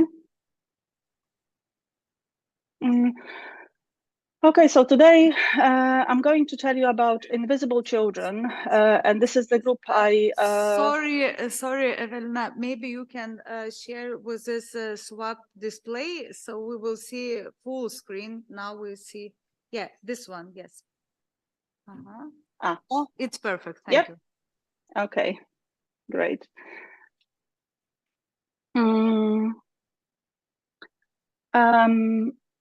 So let me start from the beginning by telling you a little bit about the group with numbers. So in Europe, there is over 2 million children who are affected by parental imprisonment. And the number is not accurate because there is no, a lot of countries like Poland, for example, doesn't have such statistic. So we believe that the number is much higher. I spoke to my colleagues from prison service in Lithuania, and I don't think there is such a statistic there, but I just wanted to say how important it is to know how big the group is within, if we think about just planning and preparing activities and work that we are going to do, it's very important to know what size of the group we're talking about. But one of the problem who makes this, I mean, one of the characteristic which is make this difficult to estimate the number is because it's a hidden group, it's invisible group. And also who is going to collect such information and what, and also for families, when we think about the right to keeping the privacy, and also because it's such a stigma to have a parent in prison, you know, there is a lot of worry about who is going to have access to this information, how is this information being collected, how it's going to be stored. So this is a very, very difficult issue, but very, very important one. So children who have a parent in prison, it's not when one member of the family goes to prison, it's like the whole family is serving a sentence, not only the person who is in prison, but also the whole family and children. But they are innocent. They haven't committed the crime. They haven't participated in any decision process making. But the sentence is cruel. It's such very often, I will talk about it a little bit later, but there are definitely the group who is also being punished, but this is not recognized by the court, by the judges. And this is the conversation we are having now in Europe. How to take this into consideration when the parent is being sentenced.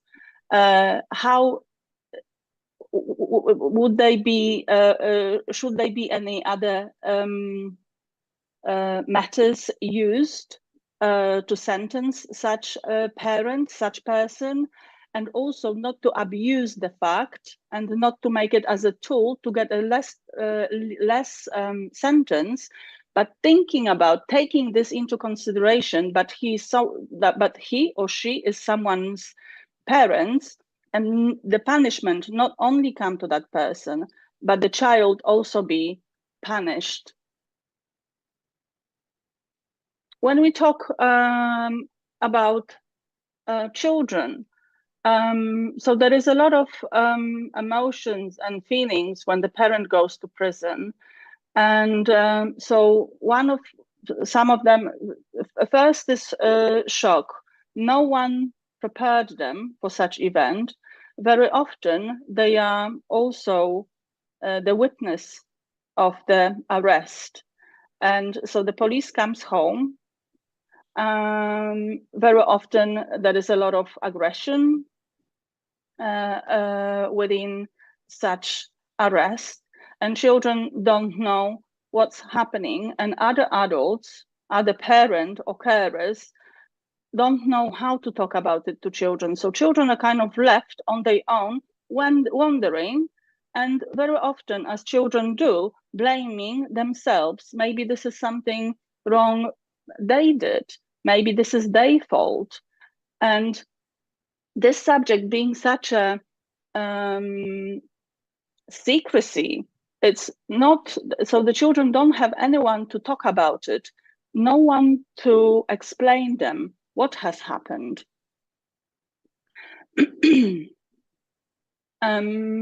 why isn't, and also asking for help. There is a lot of shame behind it. A shame of having bad parents, but also a shame of being a children of bad parent. If my parent is bad, does it mean that I'm bad? If other calls my parents a criminal, does that mean that I'm a little criminal? And very often, me working with children, I hear from children themselves that this is something that they heard others calling them little criminals. Or we have a saying that the apple doesn't fall far from the apple tree. Children also hear that from teachers, from social workers, from other professionals, when they hear that the parents is in prison. But this is being such a stigma topic and such a secrecy topic. The children don't have anyone to go to and talk about it. So they are left with this problem, with these feelings on their own, and they have to deal with all those feelings on their own. So of course, when the parent goes to prison, there is a lot of loss. A lot of researchers compare the emotions which are accompanied when the parent goes to prison. They compare it to death and bereavement. So feeling of loss as well, sadness, loneliness. There is no one I can talk to. Very often the other parent or the carer is left in shock themselves that they don't have the capacity to look after the children, to care about the children, to talk to their children, because they are in such state themselves. There is also a lot of anger, and when we work with children, this is a subject which is very, very important, that parents and adults, and us adults, professionals, very often we struggle, with, we say that children shouldn't be angry. But if there is that feeling of anger and it's not allowed, and we don't allow it to be expressed, then it goes into our body and it is expressed somehow, but in a not a healthy way. So I always encourage children that they can be angry to their parents, and it doesn't mean that they don't love the parent. They can be angry that the parent left them. They can be angry that the parent left them in such a situation that they have to go to school, for example, every day, and they have to face other children talking about them, other parents talking about them, other teachers talking about them, and especially when the crime is being present in media. Everyone knows about it. Everyone talks about it. And I always say to the parents I work with inside the prison that they are protected, that the walls are protecting them. Children don't have any protection. So that's why they need us. They need us, other professionals, they need teachers, and they need social workers to come to them, to talk to them, to take all the feelings, understand and express, and let them express the feelings. I'll talk about it later on. Also, fear. This is an emotion which comes very often. The children fear. They fear not only about themselves, how they're gonna do at school, how it is, when they are left on their own, like their friends don't want to talk to them anymore. But they also fear for the parent. Is the parent safe in a prison?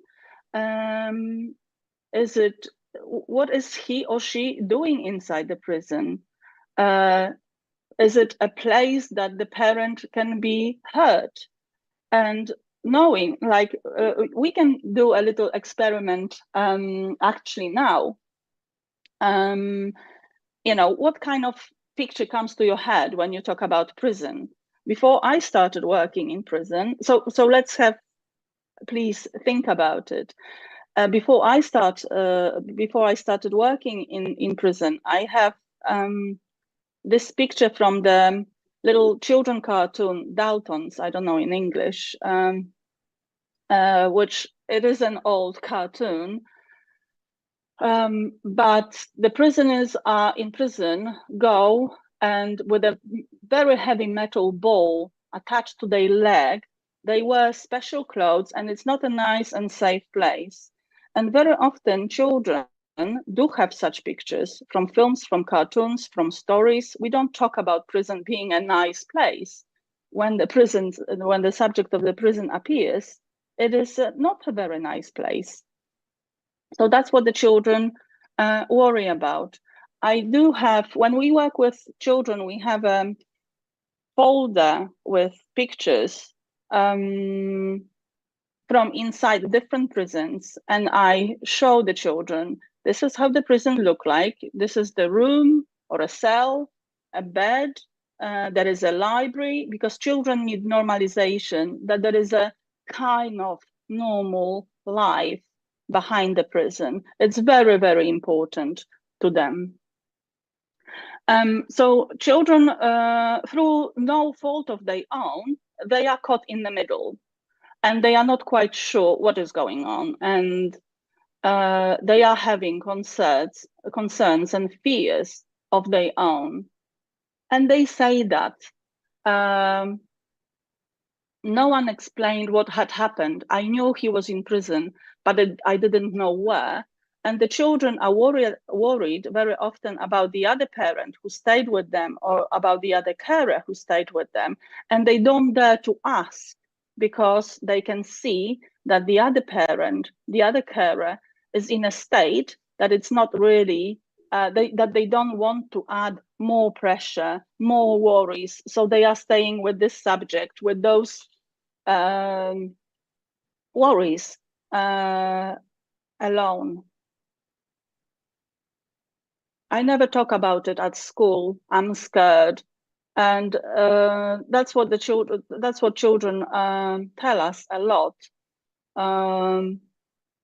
that they don't talk about it at school, and they don't want to talk about it at school. A girl who I was working with, she was 13. She said, I don't want to be treated any different. I want to be treated as any other child in my class, but I am feeling different.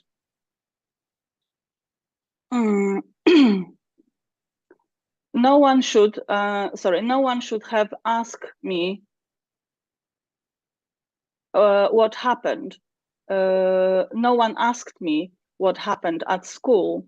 The child, the boy, came to school in distress before an exam, before the final exam in high school. This is a young person I was working with as well.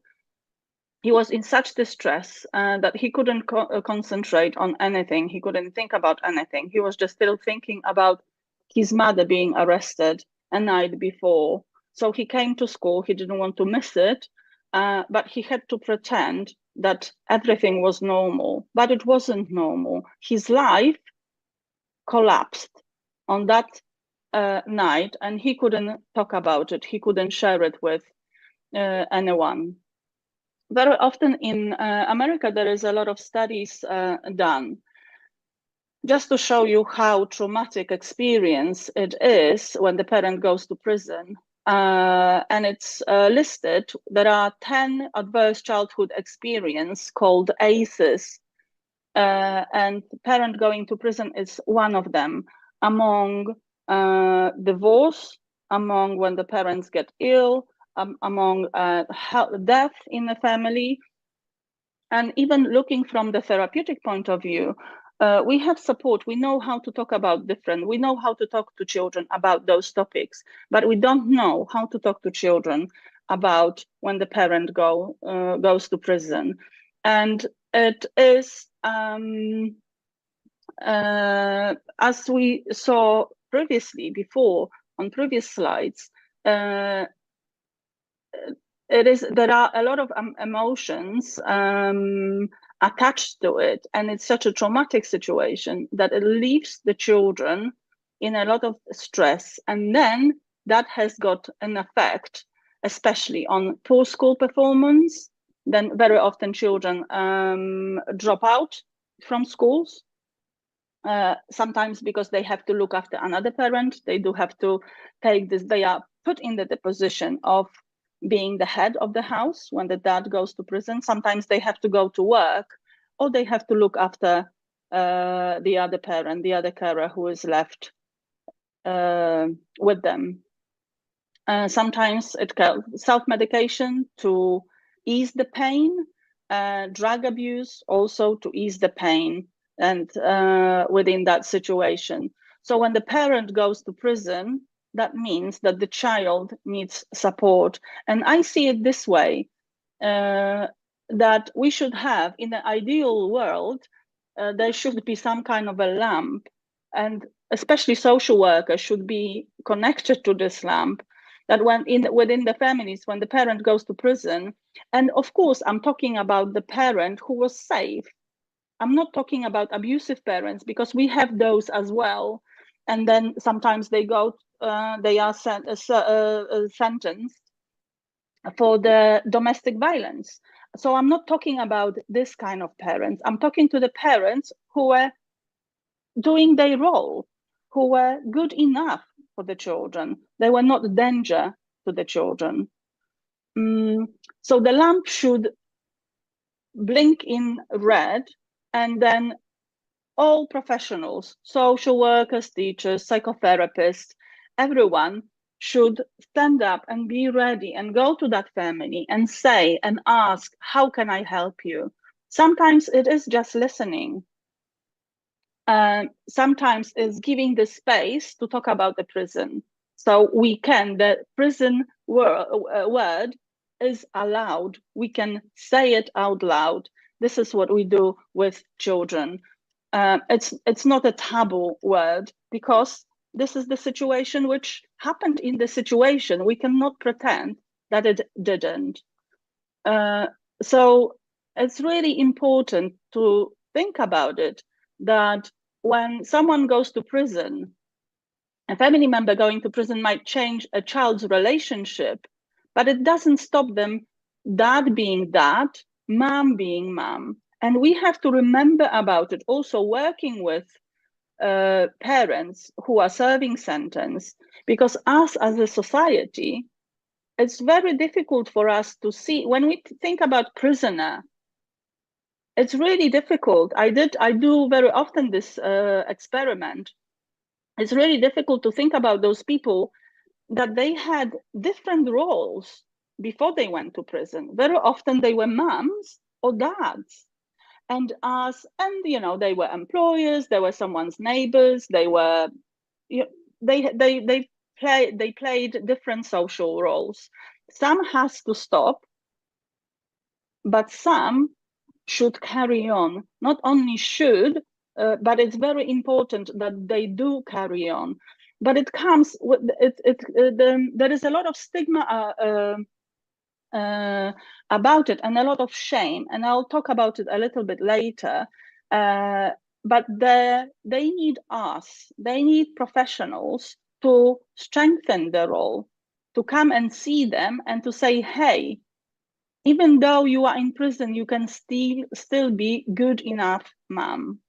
You can still be good enough dad, because the children have got rights to stay in contact with the parents, no matter where the parent is. So just to sum up what the consequences are for the children, just to see the importance and also how difficult it is to the children. And then we'll move to a second part, how we can support, what we can do in our little worlds, so little miracles can happen.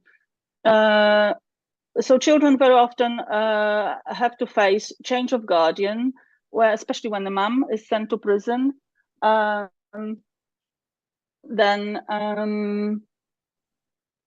children go into foster care. for example, keeping a secret or maintaining a lie. We don't live in such society that we are very open and understanding. We judge, and so sometimes parents wanting to protect their children, they don't say that at school. They don't tell anyone because they don't want their children to be bullied. They don't want to be laughed at. Very often they witness arrest, so they have to struggle. They struggle with trauma or witnessing arrest. They have problem at schools, not because they're not clever enough, but because it's really difficult to think about maths, English, chemistry, history, when my minds are with my parents, when I still have in my head the picture of my parent being arrested. Being bullied or bullying others as well. Loss of confidence in authorities. How can I trust authorities? How can I trust police? This is a very common topic that we talk to other children, to the children we work with, that they don't see the police as safe institution because they have to blame someone. It's easier to blame police than to blame their parents, to understand that the parents made a maybe wrong decision, maybe didn't think, maybe went shortcuts. But the authorities are easier to blame. Increased risk of mental and physical health problems, increased risks of criminal behavior, increased risk of school being expelled from school as well. And families, the effects of penitentiary isolation on the families is loss of income, loss of flat and house, victimization, the cost and logistics of getting to prison. In Poland, we don't have such scheme as they do, for example, in England, and families who are struggling or financially struggling, they can apply to such scheme, and the cost of the journey and even hotel when the prison is far away from the house can be covered, because it is expensive, especially nowadays. Lack of available information. Someone got arrested, where they went, which prison it is, who is the person who will give me the information. Not such a lot of mystery around it, and little involvement in the decision-making process of the matter that affected them, affected the children, but not only children, the whole families, as we can see. I'm looking at running of the, I have very little time left, I think, but still quite a lot to say. We do run support group for children. We work individually, but we also work in a group where children can support each other. They can normalize the situation that the parents is in prison, because very often they think that they are the only children whose parent ended up in prison. They can ask us about the vocabulary they hear from adults, but they don't understand us. They don't understand that. And we can talk about prison in an open way. These are the pictures that the children designed, the dream visiting hall. So one girl wanted to have a swimming pool in a visiting hall. One boy put gold everyone, golden passage to the golden hall of visitation.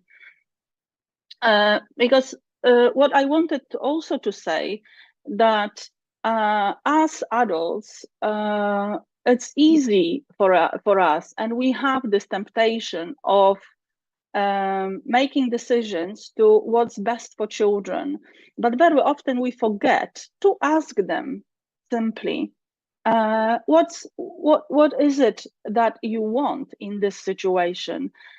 can I help you in anyhow? We assist children to visit the parent in prison, and this is very easily done within, I guess, every country, just to be checked, you know, if there is a conflict between parents, for example, or if the carer is older, or for any other reason, we can assist the child to the prison. So I'm inviting you to do so. And I wanted to say to what we hear very often, that the prison is not a safe place, or it's not a place for children. And I always say, no, it isn't. I can think of many other better places. But what if it's the only place that the child can see the parents? Then it's us professionals to make sure that this environment is safe. It's not re-traumatizing children going into prison, and it's doable. It's happening. We started doing such work in 2014 in Kraków in Poland. I learned that in England when I was working for many years for organization working with children, organizing children's visit in prison. And now I believe that this is happening in Lithuania. You can see on one of the pictures, you can see twice a year imprisoned parents prepare a play, theater play for the children, and they invite their children. So the children, why is it important? Because the children can see the parent in other role, different role than just criminal. They can feel proud of the parent. Very often they have to be ashamed of the parents, but here they can feel proud, and it is possible. And I hope that I make it, that I will inspire some of you, and you will take the journey with us. This is when we talk about empowering. This is the book which imprisoned moms wrote and drew pictures for the children, explaining what it is, what has happened. And this is a very nice explanation. You can ask the imprisoned moms in prisons in Lithuania to make such a book. This is really nicely explained, that getting punishment, like for younger children, like they do something wrong, they also get punished, or they have to pay consequences. So being in prison is the same. And then explaining what is going to happen, that there will be a research, the visiting room, but there is also a canteen, shop. So normalizing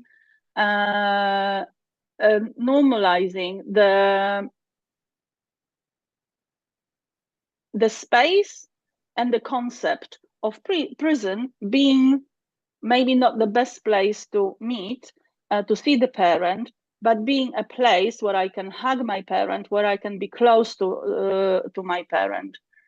I want to show you a little 2 minutes clip, which is very moving and kind of like summing up. So meeting a parent, being in a contact with parents, it's children's right. They have it guaranteed in child convention, but also this film shows the reality of having a parent in prison.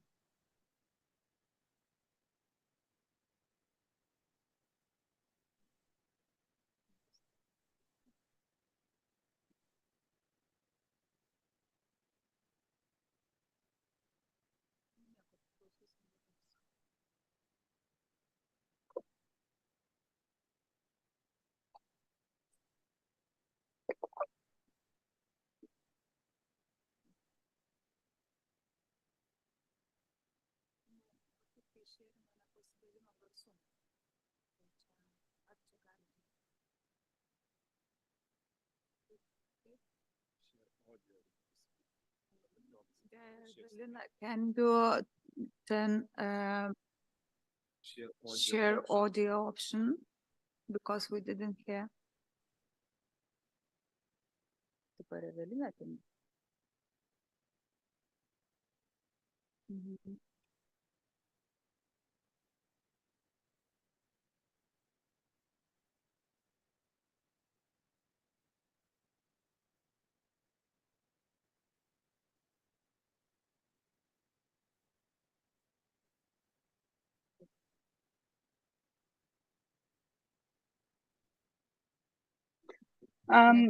So if we prepare the space in such way that the children can play, and if you at the beginning you didn't see, it's very difficult to see that the place this is a prison. This is one of the visiting room in Krakow prison. The picture on the wall is made by one of the prisoner. A few toys, and that's enough. And that's enough to have a good time with the dad who is being missed. But also the limitation of the time also shows that the children, when they come, they already worry about how it is that they will be, but that they will have to say goodbye soon. But this is the reality. So it's very important.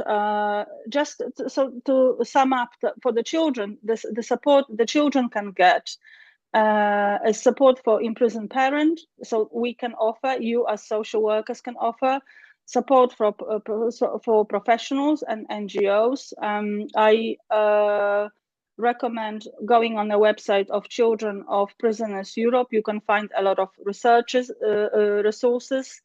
My time is finishing. I wanted to talk about the document. You can also find who is giving good, who is the document of 56 good practices, and it's translated in every language. I guess you can find it on the European Court website or COPE website. I really recommend seeing that. Some of the good practices are also dedicated to social workers, that there is a lot of work you can do.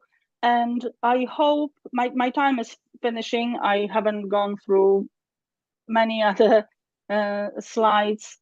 But I will just go to the last one, which shows that there was a study done in Lithuania in 2021, and the prisoners, imprisoned parents were asked what they need to support the child-parental relationship, and that's what they said.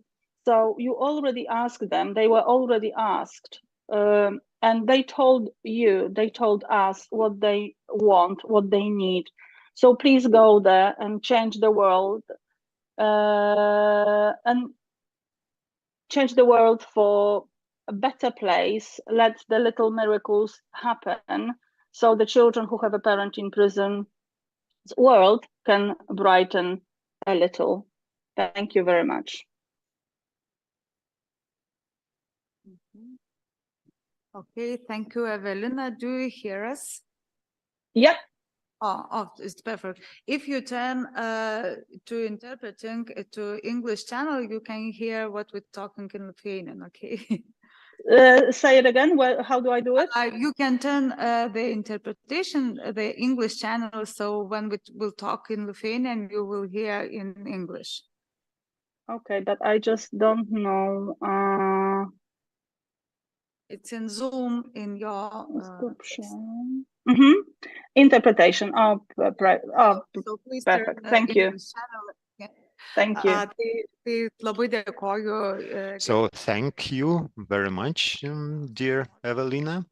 And question to the audience, do you have any questions? It's not my question, it's a question that was sent to me by email by the collaborator of the Social Work Institute. She's not in Lithuania, so that's the way we communicate. And she asked two questions. First one is about the ethics of work. We as organization, we know the imprisonment of parents. Children usually do not share this, but when we ask them, they start talking about that. But very often teachers at school, they don't know about that, or if they know, they don't pay any attention to that. And when they are faced with a problem from the children, they are blaming the children only, and they are not getting deeper into the situation. They are not trying to understand what motivates the bad behavior of children. So should we talk about the situation when we talk to teachers and tell about their children? And the second question is about the resocialization of adolescents. Do you have any experience of working in such institutions in Poland? If yes, so what are your observations? Are they really transformational for children? So, dear Evelina, could you comment, please? Thank you for those questions. I will start with the second one because it's easier with the resocialization. When I gave presentation in the past, I always use this slide to say that keeping the family ties and relationship with the families while serving sentence reduces reoffending by 39%. So this is a strong number. And when I heard about this number, 39% is a lot. It's almost half. When I heard about this research, I was amazed, and I felt how important it is to keep this as a resocialization method. And I still believe that this is the way, but I don't use it on purpose. I don't use this slide, this research on purpose, because I don't want the children to be used as a resocialization tool. I talk about the subject as from the point from an understanding that children have got a right to have a contact with the parent. So this is about, but I'm inviting everyone to use the number and the method. You can find it in Fulmer's Lord Farmer report in the UK. This is the English research, and there is a lot of research being done in England, some using children. So I'm trying to go through that, shift that, so the children are not used as a resocialization method, but it's, when I talk to prison staff, I always use that because it's also money saving, but it's not ethical. So going to ethical question, how we should talk, whether we should talk at all about such delicate question with teachers. First of all, we do have to train, because I believe we do a lot of training for teachers, for social workers. We do a training for teachers happening, and for social workers as well, happening in inside the prison, in a visiting hall, and there we talk about the issue. So we soften. First, what you have to do, you have to soften someone's heart.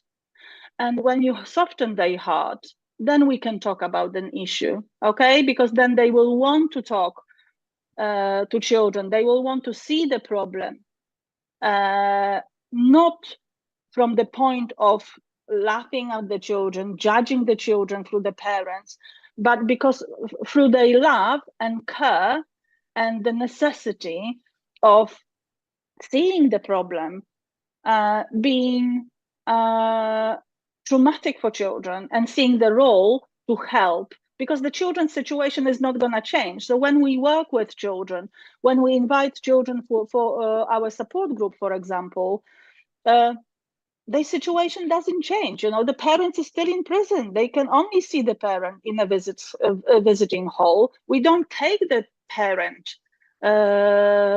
We don't bring the parent to the home, but their mental health, their well-being changes. They get better because we can normalize it. We can talk about it when they have any stress, any tension about the subject, that they know that they have peers they can talk about, but they have safe adult who will not judge them, but who will understand them.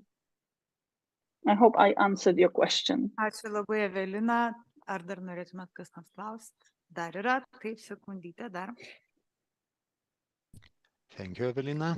There's one more question.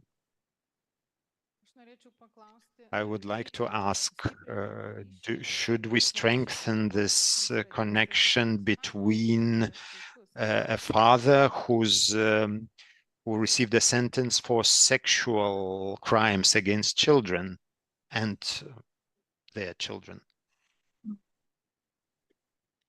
I said it at the very beginning, because this is the question I always get, that this comes to mind. And I'm not surprised, I'm not upset, I'm not sad because of the question, because this is what comes to our mind. Yeah, we care about the children. We want to protect the children. So that's why these kind of questions come to our mind. I did say at the beginning, and when we invite parents to our parenting programs, we always ask our colleague prison service staff to help us build the group. So in the group, we don't invite parents who were abusive, who were aggressive to the children, who the children suffered, who were sexually abusing the children. And because we understand that for these children, it will be re-traumatizing it. Why would we want to bring the child who suffered a lot of pain to see the abuser again? No, we don't want to hurt children. We want to protect them. But there are, I say it, you know, each country is different, but I will dare to say it, that the number of parents who are serving sentence who are not abusive and not hurtful to the children, it's much higher than the abusive one. So any work we do it for the best interest of the child. And if we keep that sentence in our heart, we will know what to do. Ačiū labai, Evelinai, ir ačiū klausantiems. Man atrodo, kad čia iš vis mums reikėtų daryti atskiras. Thank you for the questions. I think we should make a separate meeting between teachers and social workers and psychologists, how to talk and how not to harm the children. Thank you, Evelina. I'm happy to do I'm happy to run a training. Sorry. Puiku. Na, dabar kviečiu mūsų viešnią, kuri yra čia. I'm inviting our guest who is here. She's a teacher from Riga Stradinč University, Ilze Trapenciere, and she will talk about long-term care institutions and children and youth. So we will help her to connect, and I want to remind you and rejoice that our direct broadcast, live broadcast is watched by over 100 people.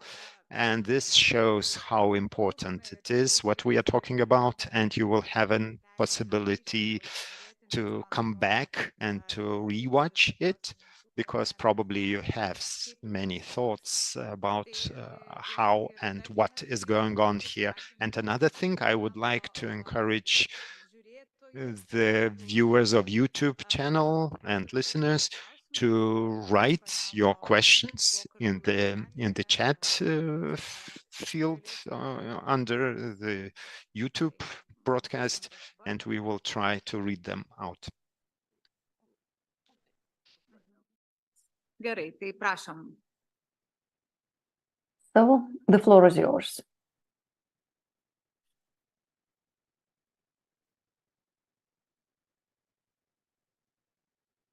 Hello. I am very thankful for the opportunity to participate in the conference, and thank you to the previous speakers for the excellent presentations. I'm really sorry, I have very little time left, evidently, or I have had finished already.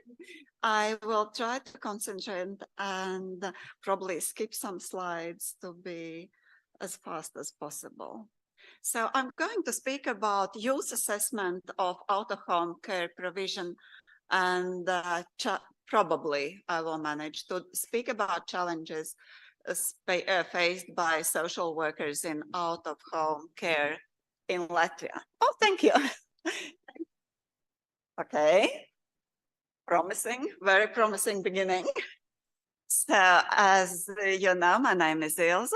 I work as a researcher at the Institute of Philosophy and Sociology, University of Latvia, and I teach at Riga Stradiņš University. And actually, I have been collaborating with Professor Vida Gudžinskiene for, I would say, many years. And I'm also, I have been very honored and had a big pleasure to lead an international master program, social work with children and youth, together with Professor Vida Gudžinskiene. So, but now if we move, where do we move? I don't know how we move. It's, oh, maybe that. Oh, good. So I will start with the basic concepts. What I'm going to speak about. First, it's about youth and out-of-home care that is typically in literature called residential care, out-of-family care, institutional care, and that was called orphanages, let's say, a decade ago. Now we speak about residential placements of young people, where the young people and children stay until they reach the age of 18. And when they reach age 18, they do not have any transitional period, as many of us have had for 10 years or some for smaller or time period. They have to become adults immediately. Are there any problems related with this? Who knows? I will try to tell you about that. I also wanted to say that those children who are living in out-of-family care, they are not always biological orphans. They are social orphans. They are children of living parents. Some of them are facing many difficulties. Some of them are in prison, and we heard about the children of those parents. So let's go further.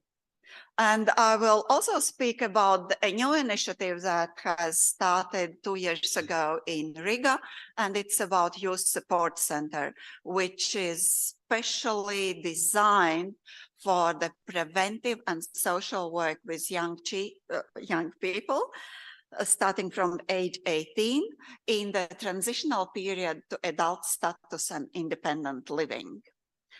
And last year, 2022, we had more than 780 young people receiving the services from the Youth Support Center. I will skip. But now I cannot skip. I wanted to skip some slides to be quicker. So why do we organize this youth support center in the Riga municipality? Earlier, we had 12 social workers working in Riga city with the young people who have finished or graduated from the orphanages.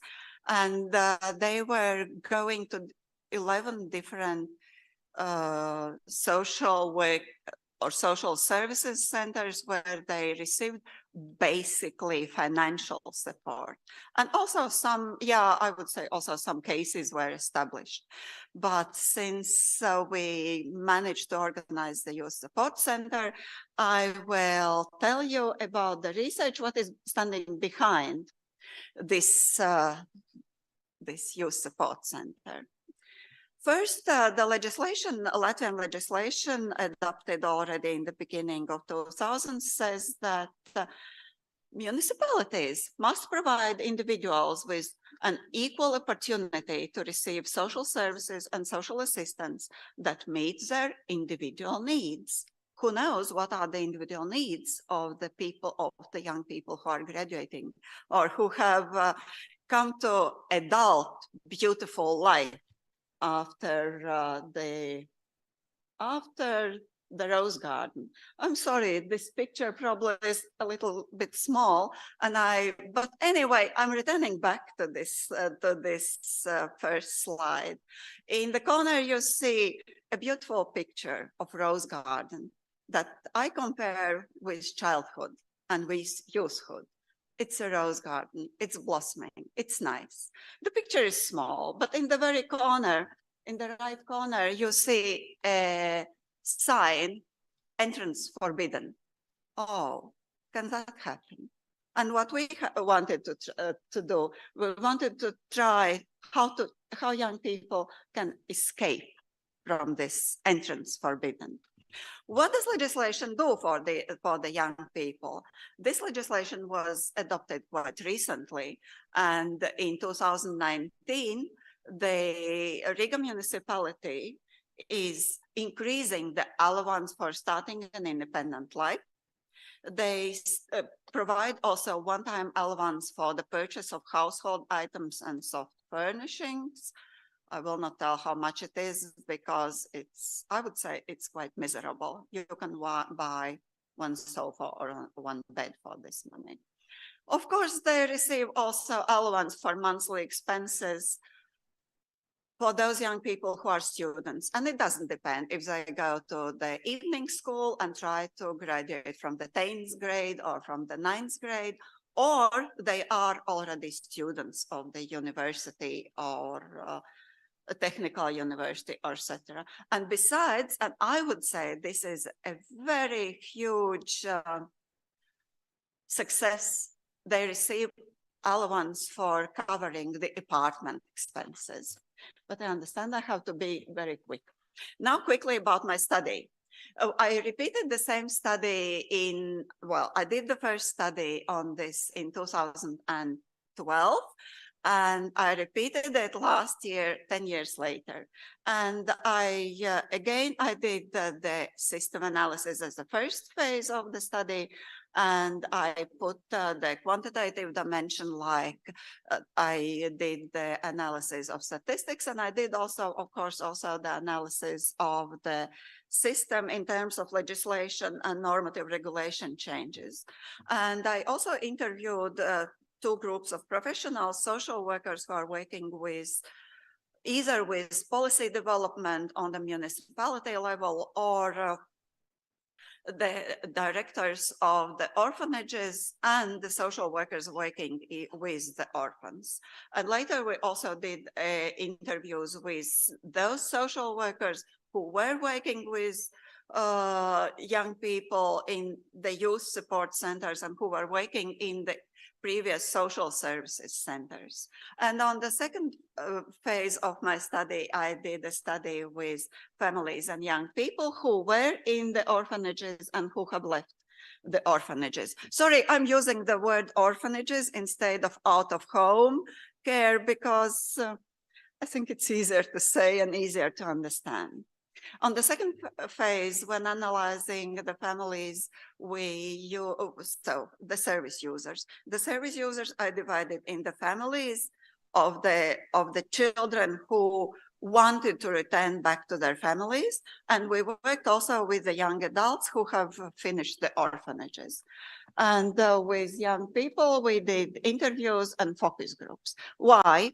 Because we decided that the transition of the adulthood is a a rather complicated process that we need to study in order to make really, I would say, good policy analysis and also to improve the policy regulations. And I'm happy that we did it.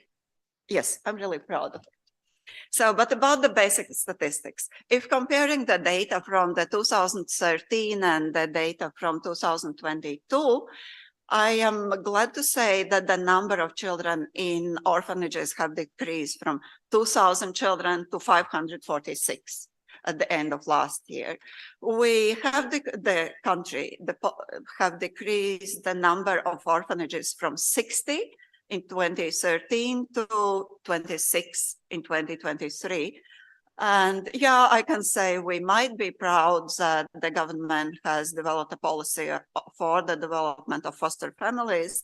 Unfortunately, at present, we have 600 foster families or even less. Because, yeah, I have no time to speak about this, but I will speak probably later or answering your questions. So the legislation says, as I said already, that the children have to leave the orphanage when they turn 18, or they can stay at the end of the academic year.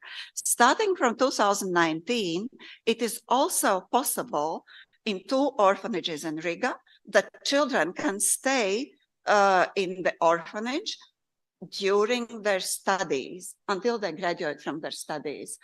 And typically it's, at least our experience shows, that it's up to age of 22.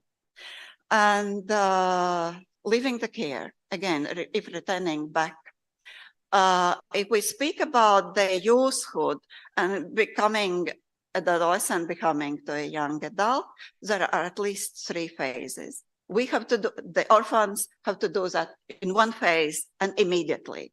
And how can we make this easier and better and softer? And what can we do to, yeah, let's skip also this. What can we do to to make the life of young people easier and nicer? One of the part of the study was mapping the main players in the field. And we asked questions to experts, to social workers, to heads of orphanages, who are the main players in help of young people, the orphans. And we asked also the same question to young people who have left the care. And you see there are 2 gray colors, and the big picture shows that in the map of young person, they might be at least 12 different players who are helping young person, who are assisting and supporting in the transition to adulthood. And it starts from government, police, social services for adults, Council of Education, local schools, health authorities, church, NGOs, local employers, friends, family of origin, custody court, relatives, siblings. That is mentioned by social workers, by experts. But what say young people? They say it's municipality, social workers, the main player. It's still the orphanage that they have graduated from. And until recently, it was social housing where they typically were living. Now they receive some amount of money and they can rent an apartment wherever they want. So the social housing is slowly moving away. So municipal services for minors and for young people is the main player. So in my further analysis, I said I did interviews and focus groups, but in the analysis, I still employ the old nice Eric Allards and Yeah, Eric Allard's theory of well-being of people, and it consists of three nice words. It's having, loving, and being. And having, it means that for our well-being, we all as human beings, we need to have something material. We need a place where to live. We need money, how to live, and we need also skills. I put skills here. We need loving, the psychological aspect. We need to love someone, and we need to be loved and recognized by someone on this world, who might be that for young people who are living alone. There might be friends, there might be families, but probably also social workers, social services might be helpful in this perspective. And the third perspective, to my mind, is also very, very important. It's being perspective. It means who am I as a citizen in Latvia, in my country? Do I understand what does it mean to be a citizen?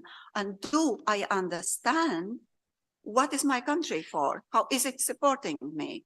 And here I heard a lot of answers. Nobody understands me. No, I don't understand where should I go? What should I do? I do not understand. Why should I vote for this government who is not helping me? Of course, I'm trying to make the colors very bright, and they are not so bright. Sometimes there is a lot also of a gray color.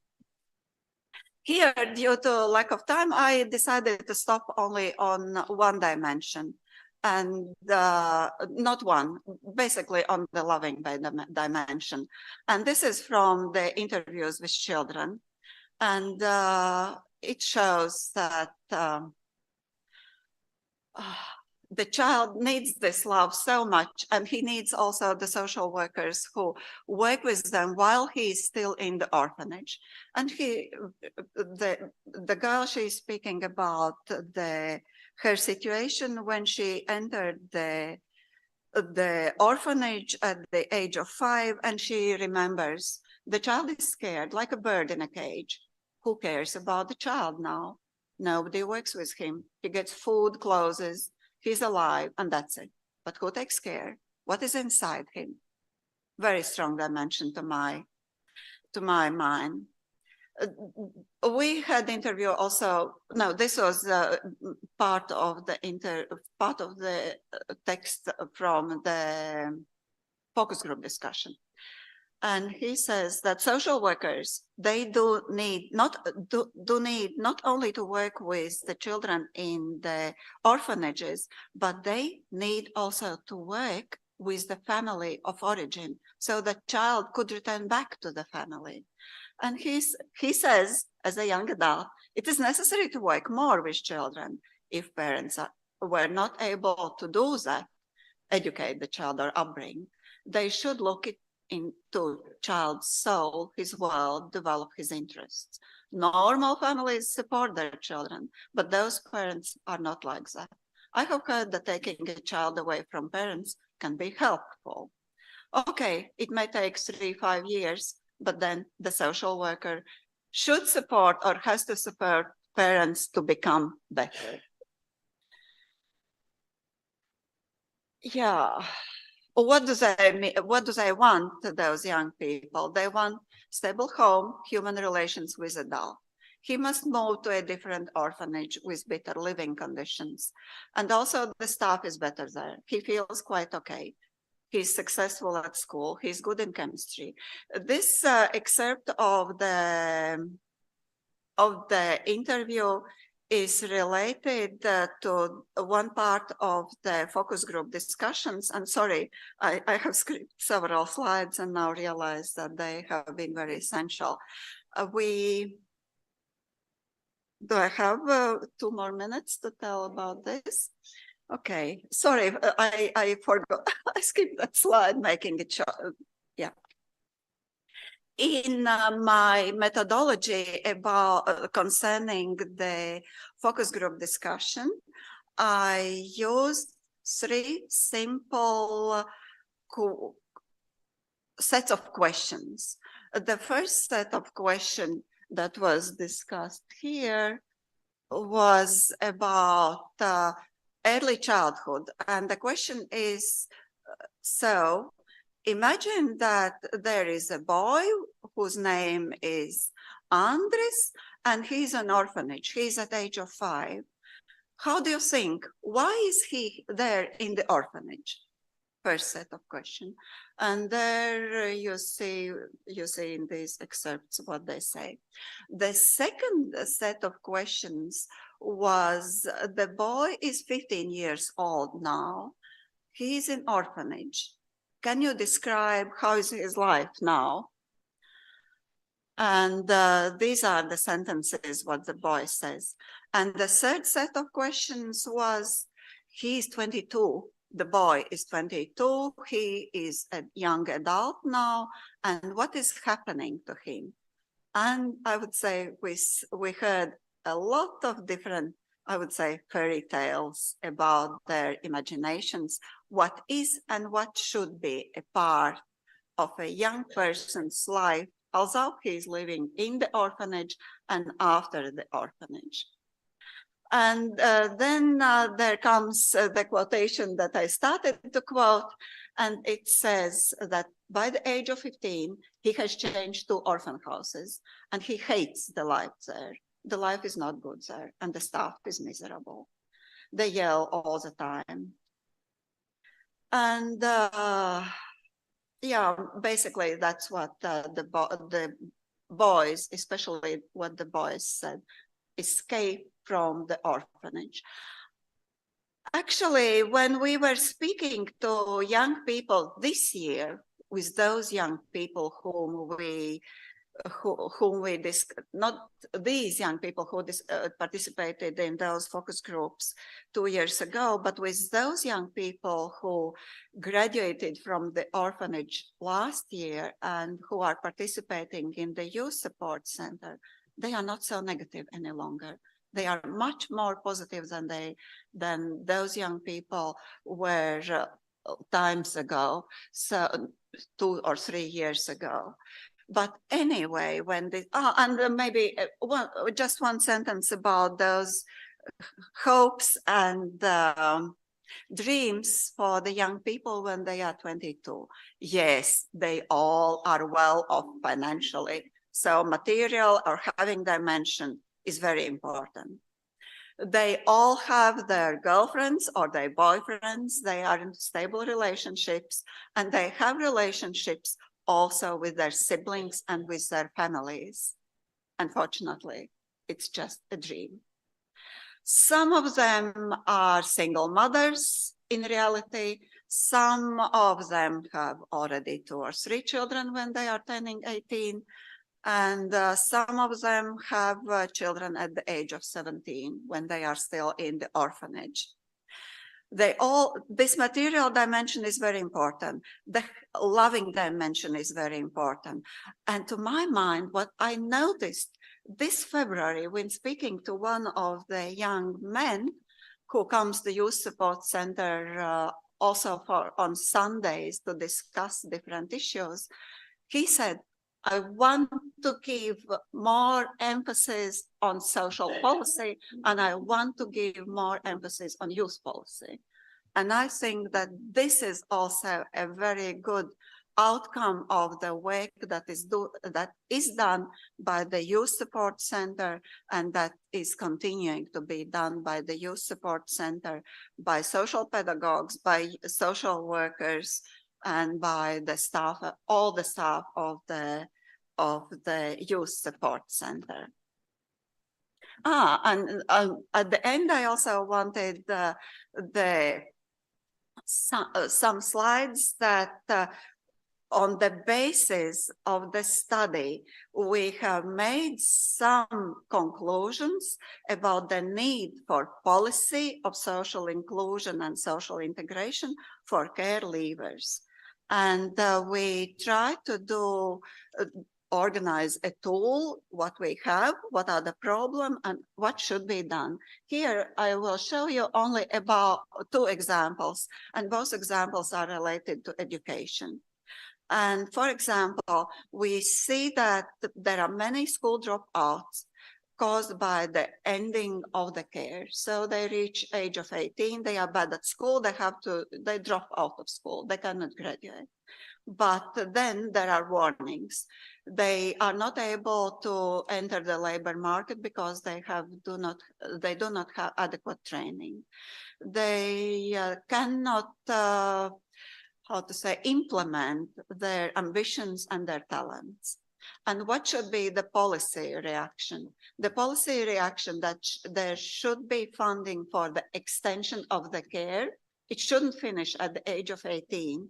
And what we see already last year, yes, if they are studying, they can stay longer in the orphanage. They can stay in, I would say, very normal living conditions. I'm proud of this, indeed. So the second help needed is for school dropout caused by lack of motivation for the young people. And there can be, the warnings are waste of opportunity of personal growth and lack of achievement of school. And so they are not able to get good working conditions. And what can be done? First, there should be created a synergy between child protection system and school systems through protocols and other tools. There should be training of teachers, analysis of children's skills, etc., etc. And we did this tool in different areas, starting from education training, independent life skills and autonomy, health and well-being, social relationships, income and employment, safety and quality of local environments. And to my mind, this is very, very important, active citizenship and democracy. Why we did this at the concluding my long speech, why we did all this? Because we really wanted the young people to be a part of the youth policy and social policy. And we really, I think we managed to persuade them that their youth feedback is going to be implemented. And we discussed the recommendations for the policy and practice, how to better involve youth in the assessment process. The second, we explore potential developments in youth assessment, including the uses of technology because they are young people. And also we decided that there should be more training that should be developed not only in Riga municipality, but also in other municipalities in Latvia. And we want to make a summary and distribute the significance of youth assessment about their life in the long-term institutions, about those warnings and helps that are needed to young people. And also we want to encourage the audience, both young people and social work professionals, to prioritize the voices of children and youth in social care provision. And so I think this is I will put this as the last slide. So this year we have been in contact with 530 young people, and social cases have been made with 34 or 6% of them, but only 90% of young adults that were coming for the social guarantees or benefits. But now we have it's twice a month, we have the so-called our Sundays, when we meet with young people for almost a day, when we discuss different issues. We have invited even the politicians from different political parties, where the youngsters, they ask questions to politicians about the understanding of youth policy, about social policy, about young people. And actually those Sundays, I would say, is a very, very good practice. And so we have also putting very big emphasis on the on this transitional period from a child to adult status, and all on the preventive work before the reaching the age of majority, when the social workers contact with the young person before the end of out-of-home care. And now in all orphanages, it is compulsory that at least starting from age 70, social workers have to work with the development of independent life skills with the young people. Still, we face the two biggest problems with the independent life skills. And first is financial knowledge and using of banking. And that is the major problem that we have not managed to reach, but I think it's a very long-term process. And the second is emotional stability. And with this, I managed to be in time. And at the end, I show the same picture again, childhood and youthhood as a rose garden. And I hope that in the future, in 3 or 5 years, there will be no sign entrance forbidden. Thank you for participating, for listening.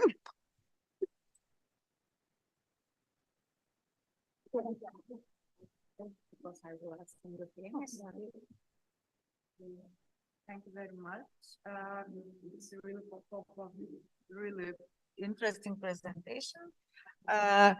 Ir gal norėtumėt, manau, kad norėtumėt paklausti, bet kadangi mes truputėlį... I believe that you have questions, but since we are already late, and we have the professor here with us live, so I suggest that you ask a question during the break.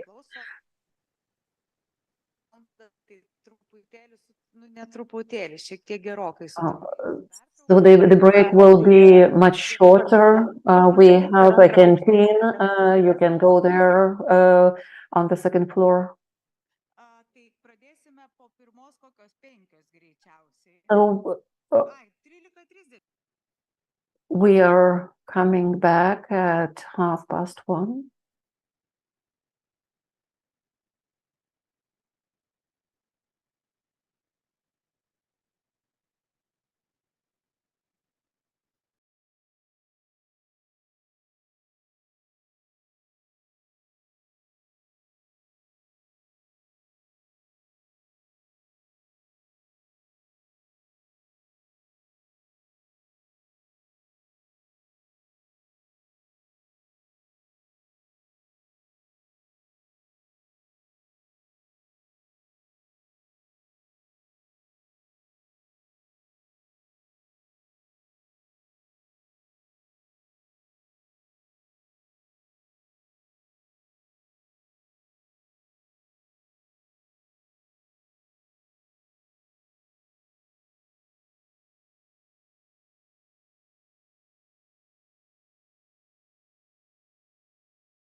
Labai gerai. Tai dar kartelį džiaugiuosi sugrįžusiais ir kas nespėjo. So again, I'm happy to see you back, and those who are not back yet, I know that they will be back. And in the second part, we will also have presentations from Lithuania and other countries. And now I'm inviting Dr. Sandra Skikluna. I'm not sure if the pronunciation is correct. She is from the University of Malta, and she will talk about the probation service in Malta. So, Sandra, the floor is yours. Thank you. Thank you for inviting me. I think I should share my screen now. Yes. So I've been invited to give a short presentation about the probation services in Malta. I'll start by giving a very brief historical overview and then go into the services that the probation offers. One has to consider that the probation services in Malta now has been in existence since 1957. That's when we had our first Probation Act. It's an act that mirrored at the time the British Act, because we were a colony. Therefore, it was obviously that we would take from the English Act. And the system is very Anglo-Saxon. It is still today. And when the Act was enacted in 1957, there were these famous words to advise, to assist, and to befriend offenders. This is very much in the ethos of the service. The service that is promoted to help, to care, but also to protect society. Therefore, there is this care and control element. We have to wait about 4 years for the first probation order actually to be issued by the court, and this was for a very simple reason, that the act is very easy to enact, but you need to train people, and the people were not trained, so we had to wait about 4 years. This happens often in Malta. In 1992, the suspended sentence was introduced. Here, the introduction of the sentence of this type of punishment, which is the suspension of a prison sentence, was not really was not part of the care control element. It was just a sentence that Parliament sort of liked. They probably read somewhere about it and they adopted it. 1994, we have a huge move, because we moved from the social welfare services to the Department of Home Affairs. And here, so there was this shift between a welfare probation services to a more punitive services, and this was felt. This was necessary because it aligned the probation services with other correctional institutions, such as prisons. At least we went into the same ministry. In the year 2000, we had a new Probation Act. Not a lot changed. We eliminated the word befriend because we felt that we do not befriend offenders. We take care of them, we try to help them, we advise them, but we surely don't go and take coffee with our offenders. And we introduced two new sentences, the commuter service order and the combination order. Later on, I will go into some details. 2012, we have a Restorative Justice Act, and this introduced parole, and it introduced victim offender mediation. Why can't I? Okay. So as a staff complement, now consider that Malta's population is 500,000. So the staff component is not going to be huge. So we have a principal probation officer, We have 4 senior probation officers and parole officers, and then we have 23 probation and parole officers. These do the bulk of the probation work. We have 2 psychologists, a victim liaison officer, and 4 administrative staff. So the staff component is very small, and they work at any one time with about 1,000 offenders. Most work is done by the 23 probation and parole officer. There is a subdivision of units in the department. There is the probation unit, which takes the bulk of the work. There is a parole unit, which takes some work, but not that much. Then there is a victim support unit, and this is a unit which works with victims whose offender is in the probation services. And the psychological unit, which services all the other 3 units, basically giving assistance when necessary. In a nutshell, if I had to describe the duties of the probation and parole unit, it would be 2. One is the supervision and monitoring, and the other one is the compilation of a variety of reports. Supervision and monitoring is useful, and it's something which needs to be done. And there is always this balance between care and control. So we care for the offender, that is, if necessary, the offender goes to treatment. We listen to the offender. We try to help in any way we can. However, there is a stop to the help when the offender is breaking the law, is putting people in danger. So we do consider a lot the safety of society. And then the reports are a variety. Most of these reports are for the courts. So I decided maybe to be a bit more clear, the sentencing and the reports as a pre-sentencing stage and the post-sentencing stage. So the pre-sentencing stage, we have these 4 reports, which are the pre-sentencing report, the social inquiry report, the provisional order of supervision, and the verbal report. I'll go into them now later in the other stuff, in the other slides. The post-sentencing, as you can see, has the most services, starting with the probation order, going with suspended sentence, with supervision orders, the combination order, the community service order, the treatment order, parole reports, victim support units reports, and the parole license. So let's start with the pre-sentencing report. Here, the probation officer prepares a report when the offender has already pleaded or has been found guilty before the court. Basically, this report presents the offender's background and present situation, and recommends to the court what type of sentence would be the best for the offender. This type of report can be asked by both the court or as the defense lawyer. It's very rarely, although theoretically even the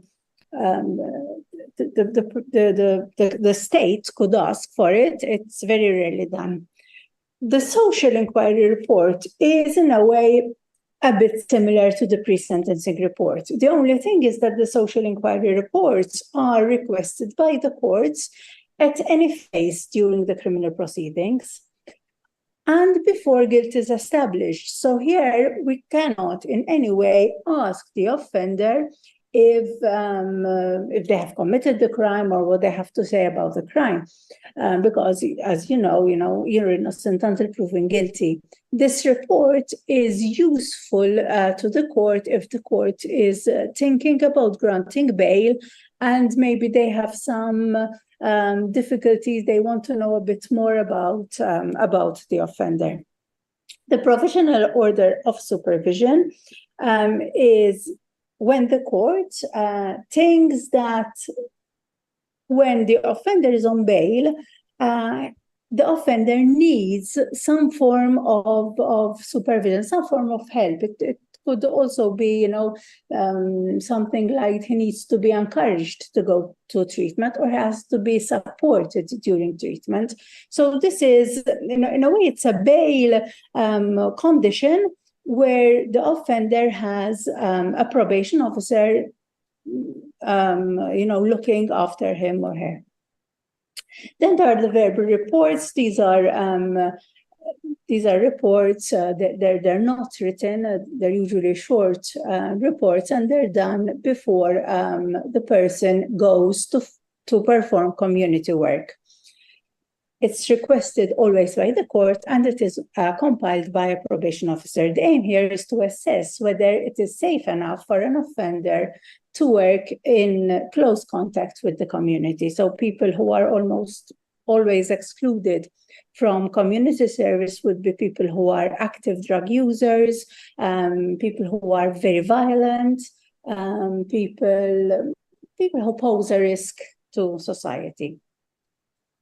The probation order, and here this is the bulk of the work done by the probation services, and any probation order is a sentence by the court, and it is issued instead of imprisonment. It has a minimum and a maximum period for supervision, which is 1 year to 3 years. So no one can be sentenced to a probation order to probation order supervision for more than 3 years. It's the aim here is to serve the offender, it's to protect society from harm, and hopefully to prevent further recidivism. It's not something, as a probation order, the order starts by the court giving the order, and then periodically the probation officer does submit a report on what the offender is doing. However, the court will not intervene or interfere with the order if there is not a specific request by the probation officer for the court to do so. And here, usually the result would be either, let's say, the probation supervision starting again, or the person being taken out of probation supervision, or else it could be also that the person is sent to prison. Community service orders is another sanction given by the court, and it's work which we say it's voluntary work, although, the word voluntary might not be exact, and it's work performed in the community, and the time, the hours that the person performs is anywhere from 40 to 480 hours. The person is not paid for this work, and this is considered to be a punishment. And it's the compensation that the offender does because they have hurt the community. It's hours that the offender is expected to carry out in their free time. There are hours, the amount of hours is stipulated by the court, but then how the hours are worked are decided by the probation officer, by the work provider, and sometimes even obviously in consultation with the offender. And it's very important that this type of work does not replace paid work. Here, only offenders who are over 16 can participate in this sanction, mainly because it is work. Then we have the combination order. The combination order is basically a combination or an amalgamation of the probation order and the community service order. The only difference here is the work element. The work element in the community service in the combination order is between 40 to 100 hours. So it's less work. And these orders are used really and truly depending on what the offender needs. So a probation order would mainly be used with an offender who needs a lot of help, who needs counseling, who might need psychological assistance, who might need treatment as well. The community service order, which is a work order, is usually used on offenders who don't need treatment, who are quite well adjusted, and sort of like they can be made to work to pay back something. The combination order then is something, in between, sort of the person does need some help, does need some support, but not as much. Recently, these last 2 years, we have introduced what is called the treatment order. Now, in all honesty, the treatment order did exist in the Probation Act, and it existed with the probation order. So the probation order could be given with any conditions, and it still can be given with any conditions. And one of the conditions would have been to go to treatment. So it could be, psychiatric treatment, it could be drug addiction treatment, alcohol treatment, any treatment. And this treatment would be mandatory. Some 2-3 years ago, the courts started giving treatment orders without a probation order attached to it. And this caused some problems. Why? One was because the probation services did not have the actual power to supervise treatment orders without a probation element. So obviously we went to the AG's office, and it's the Attorney General's office, it's the entity that drafts laws. We explained the problem, and a new amendment to the law was drafted, taken to Parliament, approved, and so now we have treatment order. And this, I have to say, this is something which I think most of the courts like. I mentioned before the suspended sentence, which is a prison sentence, an effective prison sentence of a minimum of 2 to 4 years, which the court decides to suspend. In the suspended sentence, the court may issue a supervision order, which cannot be longer than the 4 years, obviously. This very much works like the probation order, although there is less written in the law about the duties of a probation officer who is supervising a supervision order. In reality, practice dictates that people are treated very much the same. Then there is parole supervision. Parole is an administrative sanction. These are people who are undergoing a prison sentence, and they are, according to the length of their sentence, I'm not going to go into the percentages because it's a bit complicated, they can be eligible for parole. Now, being eligible does not mean that you would get parole. So once you decide, because it's the prisoner who decides if he wants to apply or not. Now, if the prisoner decides to apply for parole, then that application goes in front of a parole board.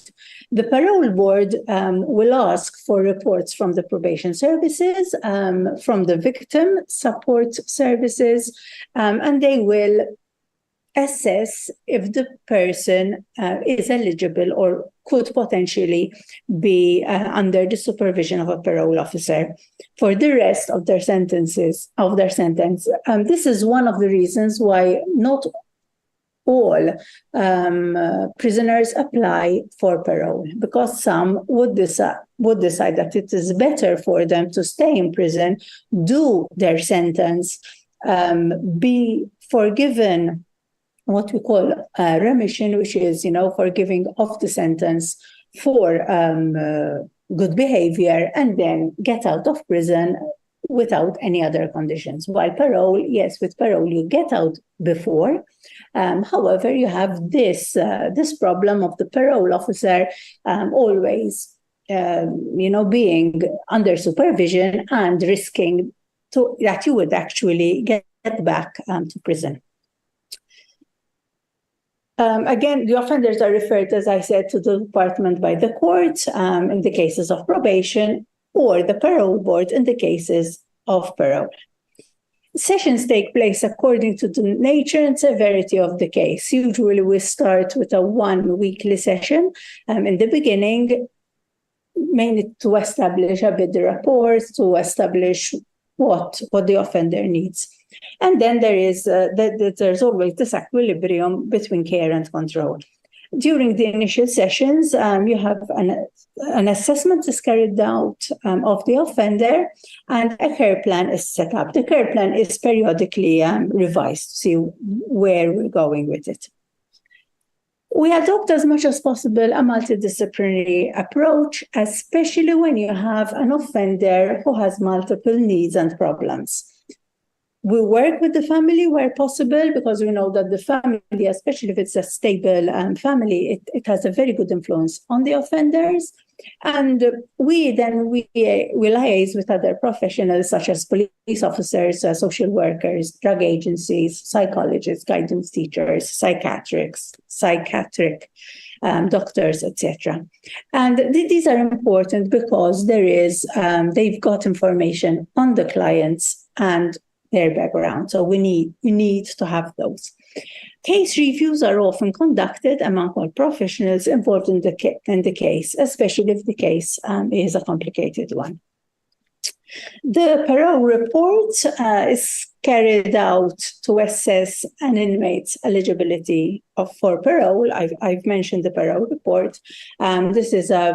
It's not a very long report. Maybe it would be about 6-7 pages, but it takes into account the behavior of the prisoner in prison. It takes out the behavior of the prisoner as well when he was out, sort of what he worked on during his prison sentence, and it also assesses risk of reoffending. The main emphasis of the report is whether the inmate is able to adhere to the conditions imposed upon him or her and the risk factor of reoffending. We don't want to get people out on parole when we know that they will reoffend, because it will be a waste of resources, and it will also mean a longer prison sentence at the end, and plus the hurt that society will endure. The Victim Support Unit, as I said, is the unit that works with offenders, with victims whose offenders are either on parole or probation. And they do as well compile a report. They are asked for their perspective and the effect the crime has had on them as victims. They're also asked to give their recommendations for the sentence. If it's a parole case, they will be asked if they want the offender to get out of prison. And if it's a probation report, they will be asked sort of what type of sentence they would like to see. They will also be asked about what they think they should get as compensation. Now, they are going to be asked, but that does not mean that they will effectively be granted their wishes. So yes, there is this inclusion of the victim, but at the end of the day, it is not everything that the victim wants, because we need to balance the needs of the victim with the needs of the offender and the needs of society. Should they find it difficult to attend the meetings, they are given the options to speak to the Victim Support Unit via either telephone or emails. Remember that a lot of these victims would now be contacted after years from the crime, as this is a post-sentencing thing. Victims are given the opportunity to give their perspective about how the crime has affected them and whether they have any objections should the parole license be granted. If there is no obligation for the victim to participate in this exercise. We've had victims who have told us, listen, I'm not interested too much, time has passed, I'm happy as I am.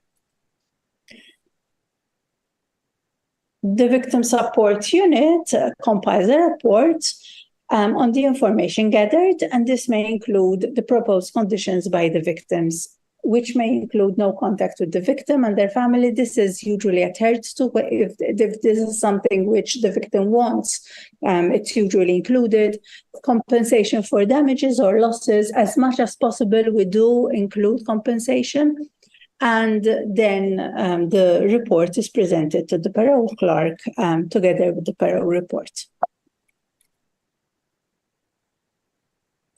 These are some statistics, and I have just 2 slides actually left, on the cases issued in 2022. As you can see, the majority are reports. That is 208.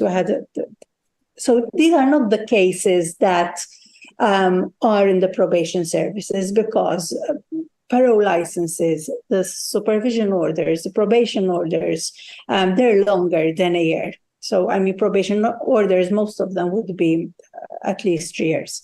Well, they would be 3 years, not at least. So the next is 143 with probation orders. Well, as you can see, treatment orders are very much liked by the courts. Here, we insist as much as possible. Obviously, you cannot insist a bit too much with the courts, that a treatment order is joined with a probation order, to give the probation officer a bit more bargaining power, more than anything else. This shows the type of crimes that were given probation orders during 2022, till end 2022. As you can see, a lot of theft, 178. 178 theft means that there are probably more problems such as drugs. As you can see, people condemned for illegal substances, that is having drugs, are only 8. So they're very, very few. Drug trafficking a bit higher. So most of them will have some form of drug problem. Very high as well is domestic violence, 103. Grievous and slight bodily harm, this is usually when you have fighting, it's 82. So, and then we've had some cases of involuntary homicides, and attempted murder or murders. These will probably be reports rather than supervision. That is all. Thank you. Any questions?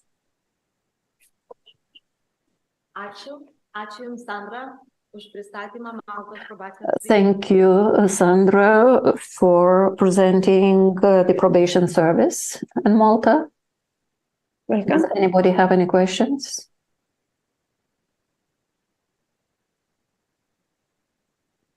Thank you, Sandra, for the detailed presentation.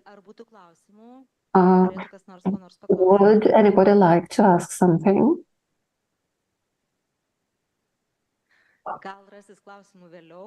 Okay, maybe we will have questions later. Thank you again. And if you wait till the end, maybe we have some questions on YouTube. I could join later, but I have a lecture soon, so I need to go. Okay. Thank you very much. Okay, Sandra, thank you. And now, after this detailed presentation of Malta Probation Service, another presentation is from Lithuanian prison service. The presenters are Gintarė Geribaitė and Liubova Jarutienė.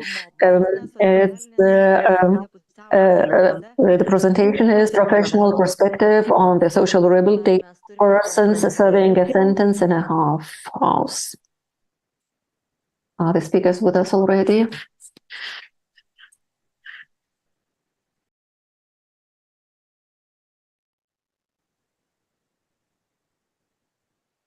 Nežinau, ar mes turime kažkokių techninių kliūčių, ar...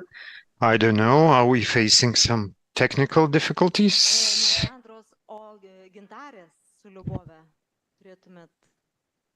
We should have Gintare and Lubov. Sandra has left us already. She has a lecture.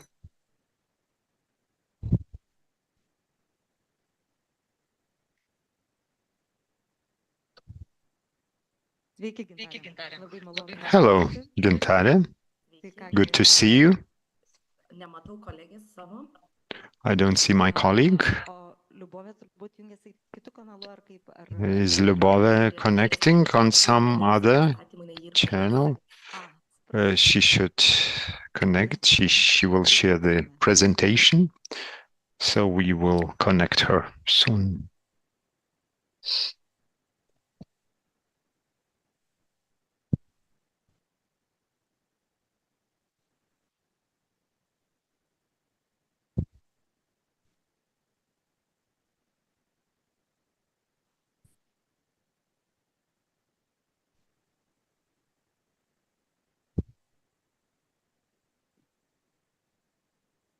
Sveiki. Hello. Hello. Tik tai matau, kad mano dėja išjungta video funkcija, nes susitikimo šeimininkas yra ją sustabdęs, bent jau taip man rodo, bet tikiuosi, kad tai netrukdys dalintis skaidrėmis, pabandysiu. So far, I cannot turn on my video. Nes svarbiausias reikalas, taip, vieną minutėlę. So my image is not the most important at the moment. Now you can try to share it. Labai džiugu. Now we can see it. Thank you. Startuojame. Sveiki visi. So we start. Hello, everybody. Šią tikrai labai svarbią konferenciją. Labai dėkoju. Those who have come to this conference, which is very important. Thank you to Vilnius College for inviting us.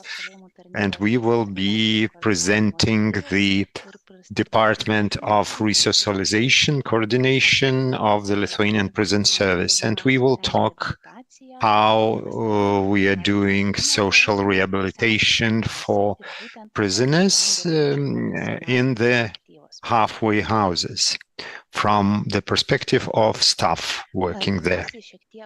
First of all, a little bit of context, the Lithuanian context.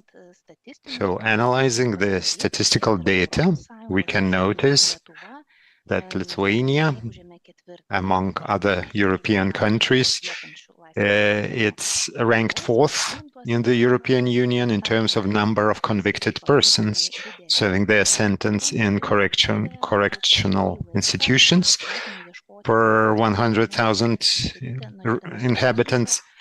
So that's quite significant number, and there are steps taken to reduce this number. And in 2016, there was an important step. There was a project financed by the Kingdom of Norway as well, and such a phenomenon as midway houses were established. And it's still a part of the prison. It's an open type institution. Not a big number of persons are serving their sentence there. And the idea is to have it for people who are approaching the end of their sentence, so to prepare them to returning to the society. And they are trying to take on work that they are planning to do when they return, when they finish their sentence. Sometimes they are allowed to go to their families on weekends. And what's important, that people are learning or relearning the skills how to manage themselves on their own in freedom. And they are usually supported and guided by our professionals, occupational specialists, and also other prison staff contributes to the support according to the need. In Lithuania, we have quite a big network. We have 7 of those in different regions of Lithuania, but probably the most important reason for establishing them, it was not just to solve the problem of a huge number of inmates, but more than that, to encourage the resocialization process of inmates so that they would not reoffend when they return to freedom and would not commit any crimes again. Now, the aim of our study was to reveal the social rehabilitation process of people, inmates in halfway houses, and from the perspectives of specialists working in those institutions. So the questions of the study were what measures are used to implement the social rehabilitation of persons serving a prison sentence in the halfway house of the prison institution, then what factors can influence the successful social rehabilitation, and what challenges arise in achieving this effective social rehabilitation. So some methods, research methods were applied. That's the analysis of scientific sources and legal acts, legislation, and semi-structured interview methods. And people who were interviewed were employees of prison service who work directly with those inmates who stay in halfway houses. And the employees had to have at least 1 year of experience. And another important requirement that the person should have a university degree in social sciences and would know the process of social rehabilitation of convicts.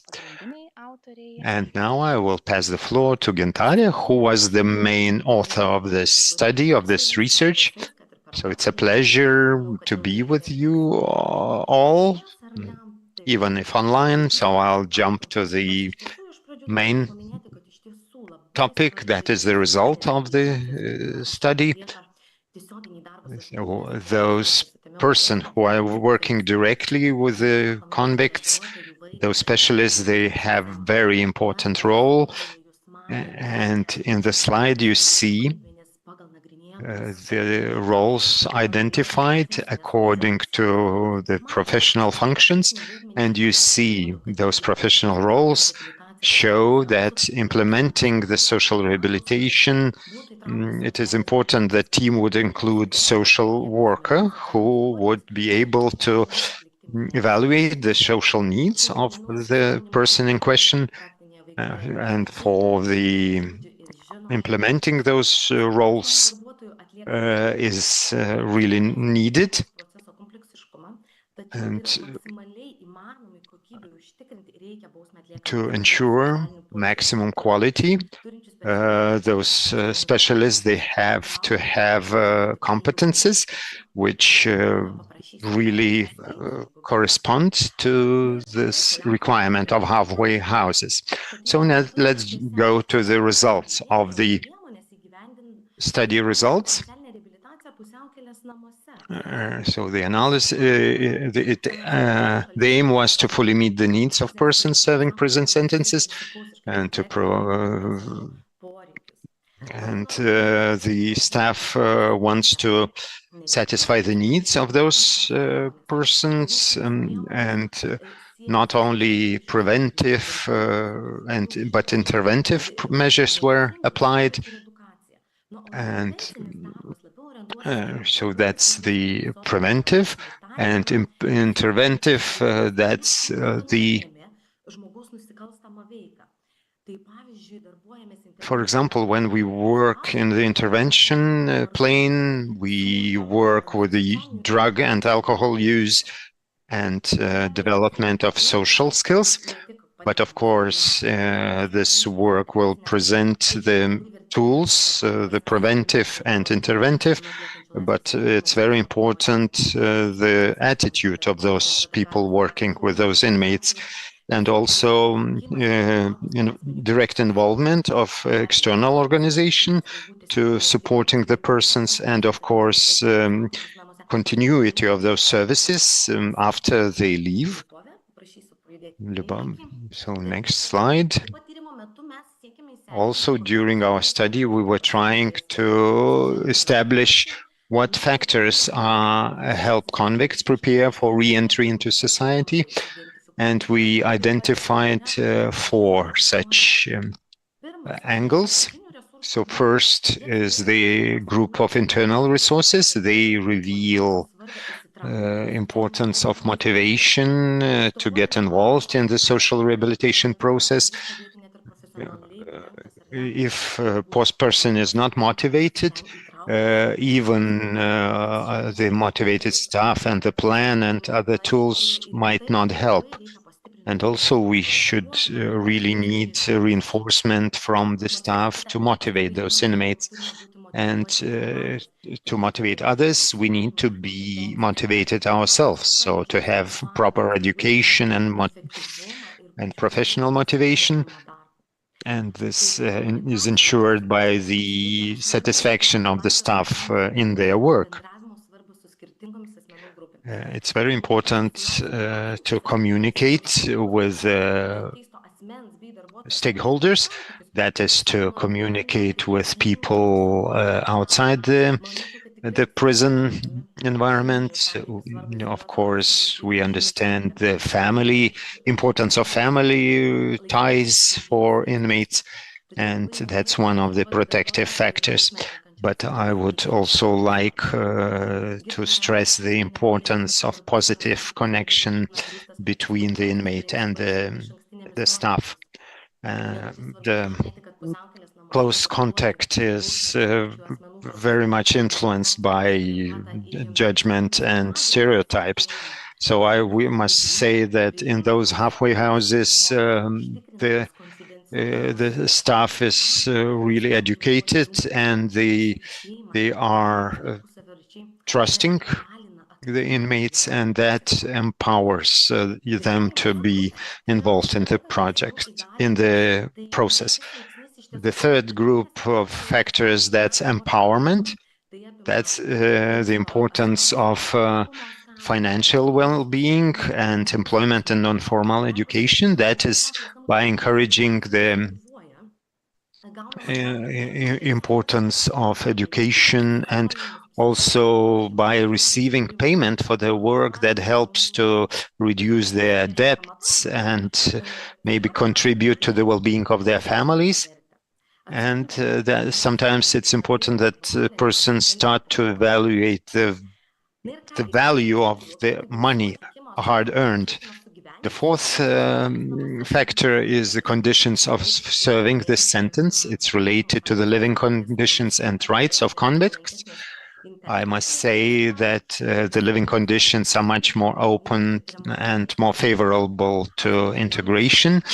That's not just emotional, but physical well-being. And the number of inmates living in those houses is not high. It's up to 20 persons, and that results in favorable microclimate. And when we talk about the rights, that's one of the main rights is to be independent and responsible for oneself. That is to take care of food supply, of health care, and other things important in a person's life. And for example, they are allowed to use mobile phone unlimited. They can also use computer, and people are taught to use the information technologies and other technologies. There's something to be happy about, and we are really happy that although we face challenges which we should overcome. And what are those challenges to achieve successful social rehabilitation? They are divided into 4 groups. That is, that's the attitude of the staff.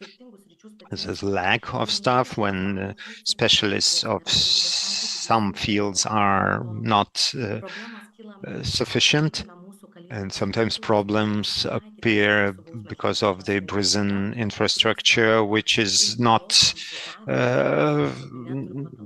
adapted to working with such persons in the process of social rehabilitation, and to for the social rehabilitation to make a positive impact and to result in successful rehabilitation, it needs certain conditions.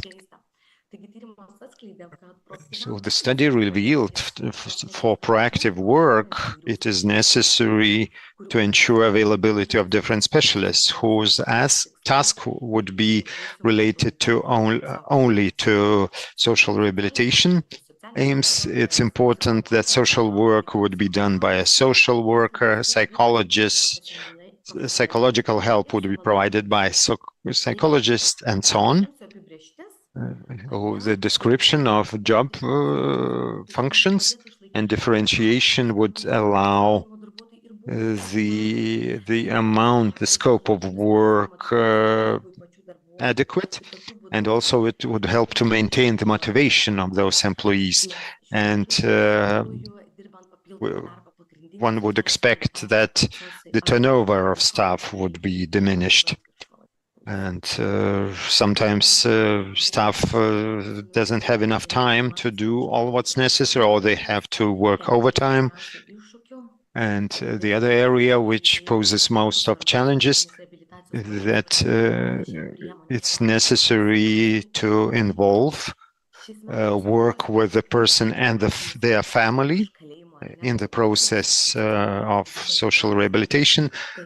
So social workers, they work outside the prison, but in our practice, this method is still not very common, but we think it would be very good and it would have good results, because if those inmates would be meeting their families with the presence of a social worker, they would, the social workers would evaluate the needs or the situation and would identify what other support is needed.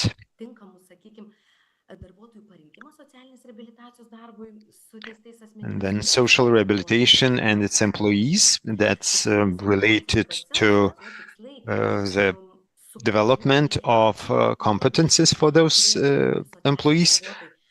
And social workers should be doing the work that should be considered as social work, but unfortunately we don't have enough of such specialists, and we need more of social work competences, especially to implement some of the measures, especially related to employment and the dynamics of the group.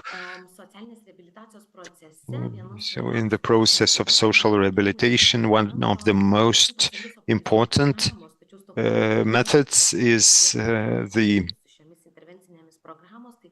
application of interventional programs, but we need educated staff and we lack training for that.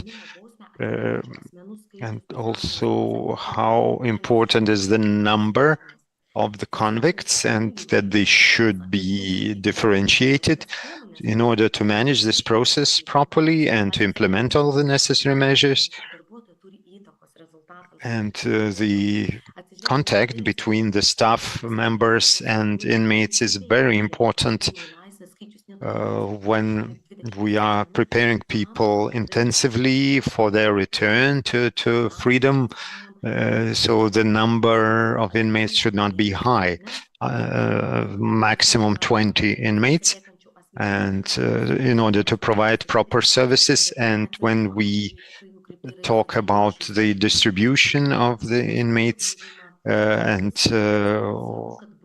that includes the aspects of their employment, their work pay, and we think that it would be best to place those inmates in the halfway houses,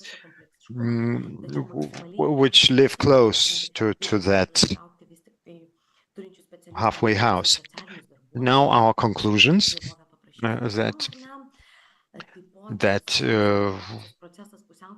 the workers should be familiar with the complexity of the process, and they should be educated properly, and cooperation with external institutions and involvement of those external institutions should be ensured. And the quality of social rehabilitation in halfway houses depends on the motivation of the worker and the convict to get involved in this process. Relations between the convicted person and his relatives, and between the convicted person and the employee, enabling full employment of the convict, living conditions and rights granted to convicts. And when we talk about challenges, so these are inadequate working conditions. That's probably one of the main challenges, and lack of competent workers. We should increase this number.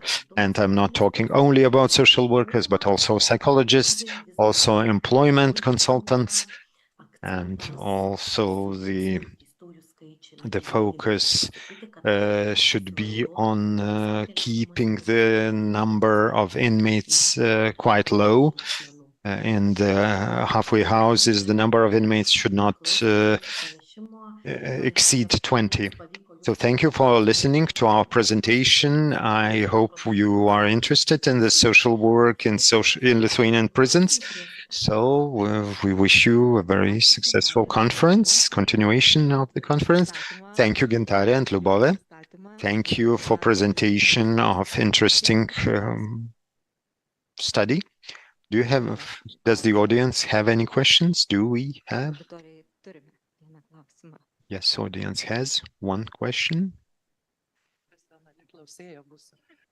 I will be the professional asker of questions. Thank you for the presentation. Just a short question. Did you take into consideration the gender and ethnical background of the inmates in your study? Yes, maybe I will answer that. Really, the study took into consideration only certain criteria. Were the employees, the staff, so we were not considering their gender. So it didn't matter if it was a woman or man working there and having social work competences. Another question by the same person. Maybe I didn't formulate it clearly. I was meaning the inmates.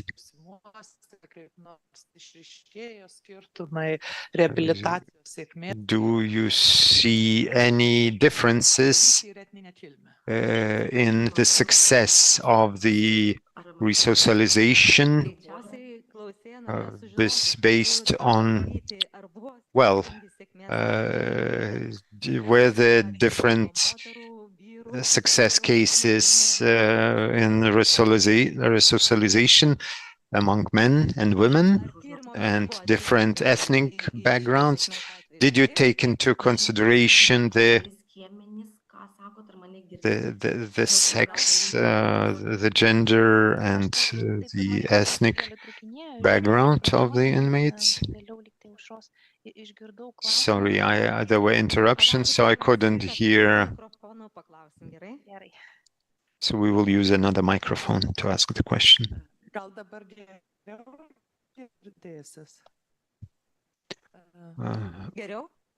Is it better? Maybe slightly better. Gintarė, how is it for you? Sorry. Maybe you could pose a question in writing? Yeah, maybe Ausra will write. So thank you once again for a really interesting presentation. And we will know those results, all of us. Pakibo?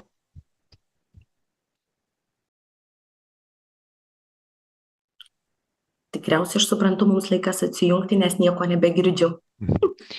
It's probably time for us to leave because I'm not hearing anything.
Good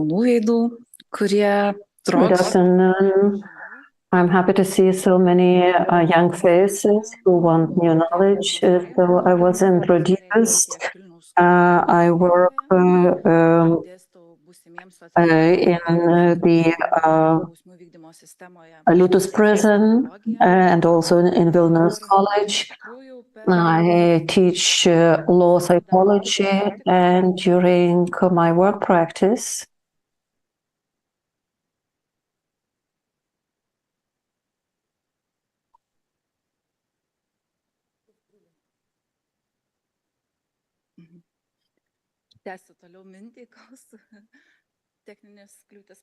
technical issues. In my psychological practice, I have dealt with many different disadvantaged groups, and I have a lot of experience. The last 6 months, I have been focusing on work with inmates who have addiction issues. I work in the addiction center in Alytus. And therefore, when I was thinking about the topic of the presentation, I was sure what I could talk about. When we talk about inmates, we should understand that most of them are vulnerable one way or another, and people who use drugs can be found in different groups of vulnerable people. Because they have different infectious diseases, they have issues with mental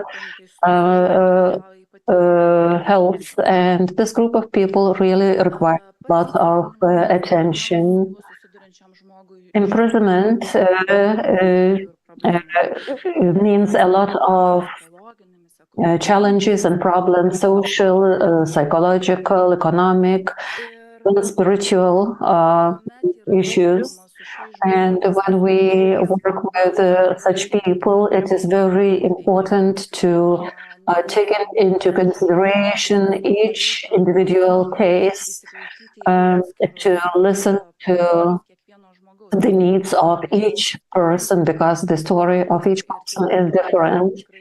And when we provide help, it is important to have additional knowledge. It's not enough to be a graduate of a university. It is important to acquire new knowledge, participate in conferences, and it's very good that you are doing this. So the prisoners who have drug use issues have more problems in the place of imprisonment than they have when they are in freedom. We know that unfortunately, drugs come into prisons, even though we are fighting against them. And very often the substances are really harming, causing great harm, because they are very often used in very dangerous ways, which leads to probability of infectious diseases or overdosing. So speaking about the challenges we face when we work with people who use drugs, are kind of overlapping with the things my colleagues said, because they were analyzing different groups. So, first of all, we have drug use problems in prisons. This problem does exist because people sometimes acquire addiction problems in the prison, and the situation sometimes has a very sad and specialized work with such people and the ability to provide the necessary help and to work with such people is very important. We have to identify such problems from the very first day in the prison. If a person has a long dependence addiction to opioids, then we have to pay particular attention to such people.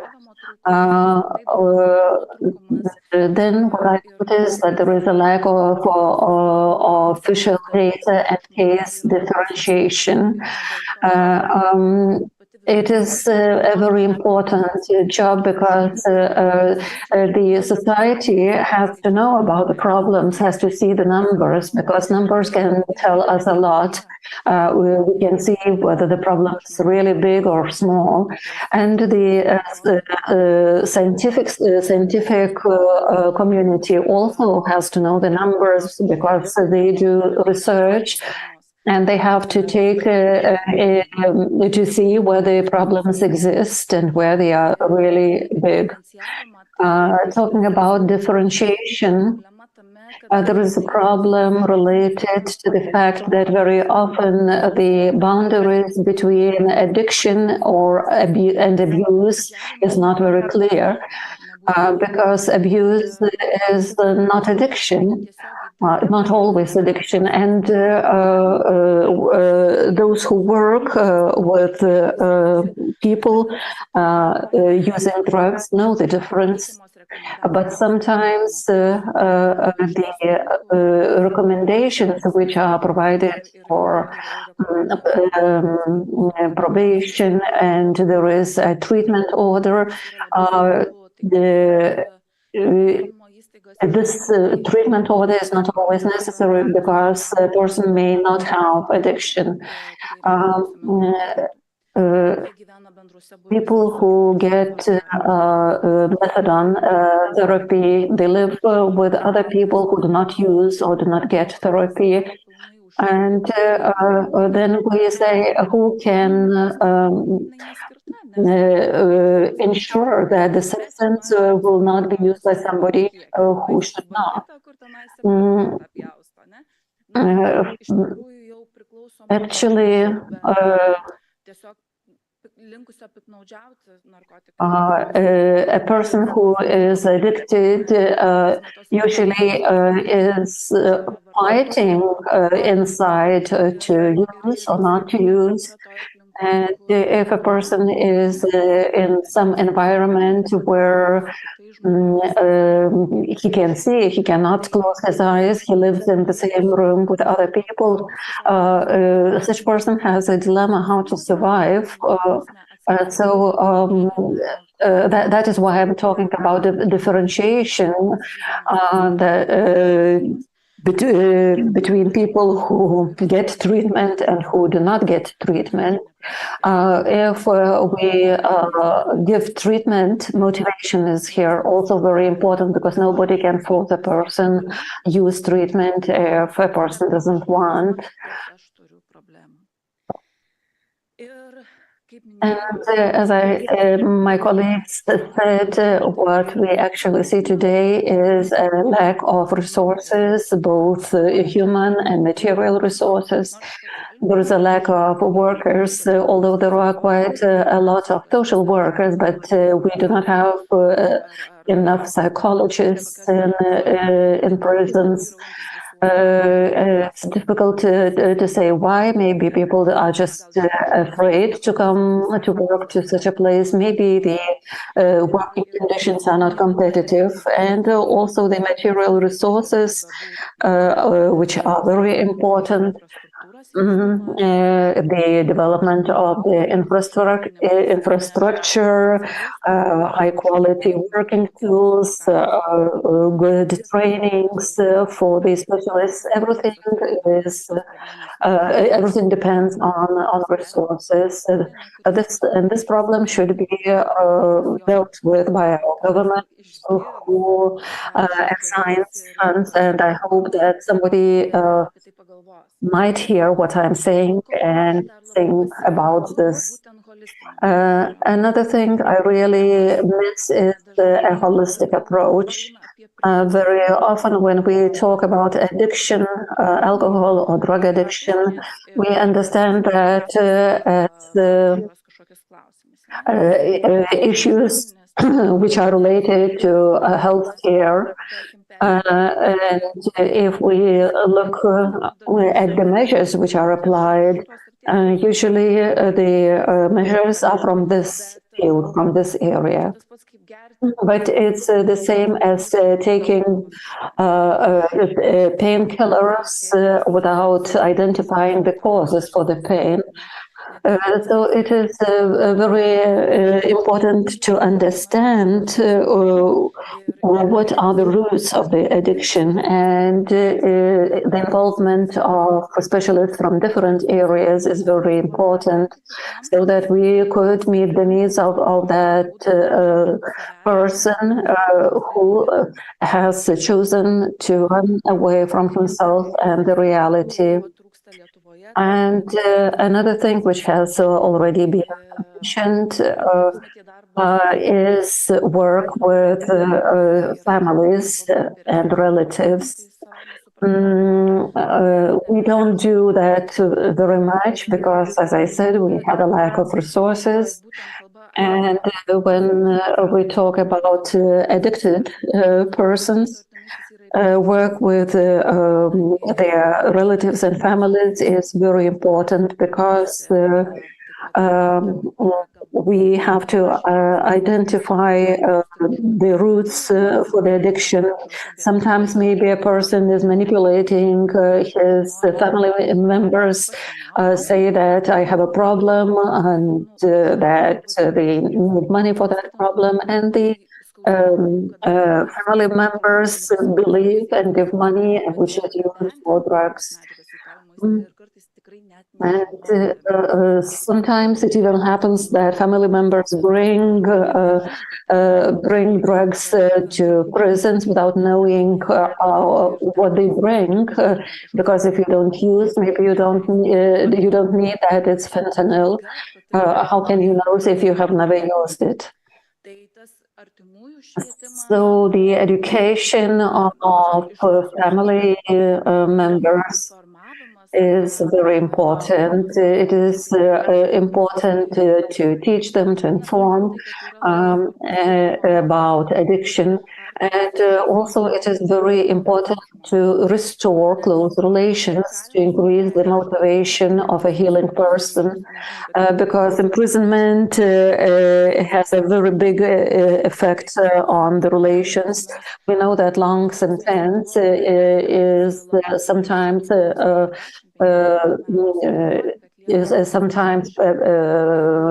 equaled to death, and people who are in prison for 10 or 20 years find it very difficult, and therefore the role of a social worker is very important in restoring the relations with the families. This year, Caritas organized a family event in Alytus prison.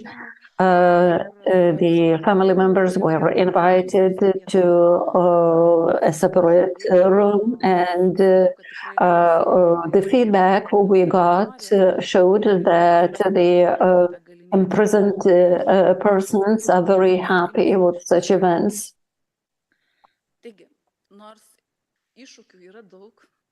So although there are a lot of challenges, the specialists who work in the who work with addicted people do really a lot to help such people. In the prisons, we have rehabilitation centers. There are 4 of them currently in Pravieniškės, Alytus, Marijampolė, and Vilnius. And those centers embrace about 80 persons. Taking into account the situation we have, there are not enough places in those centers, and also not all the prisoners want to go to those centers, so there are a lot of questions. Also, we offer medical services, methadone replacement therapy for those opiate addicted. We distribute naloxone kits to prevent overdosing, because this statistics is also very sad, and unfortunately it's not published, not only in Lithuania but also in other countries. I have heard lots of cases when a prisoner leaves the prison and in several days he or she dies because of overdose. Then another medical service is treatment and prevention of infectious diseases.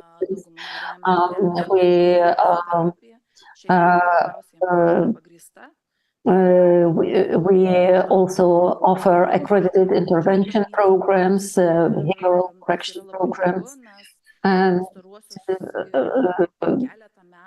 we see that over the last few years, the popularity of those programs has really increased.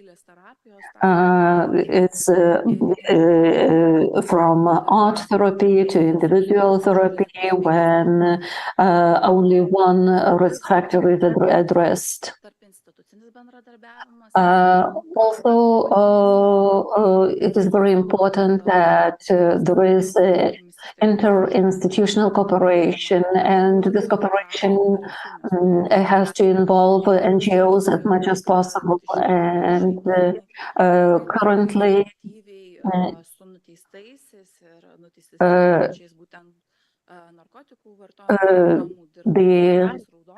such organization as Caritas, Red Cross, Anonymous, Alcoholics Society, Public Health Center are very actively involved in work with prisoners who use drugs.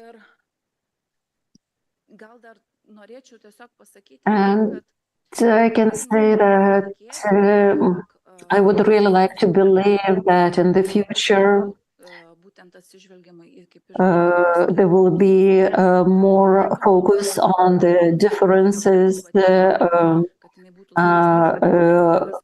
of the help which is provided, what kind of help is provided to different people, and maybe the rehabilitation centers would be outside the prisons, or maybe one day, if I can dream, there will be a prison which will provide very complex activities with addicted persons. And just at the end, I want to say to give you a quote. There are far too many silent sufferers, not because they don't yearn to reach out, but because they've tried and found no one who cares.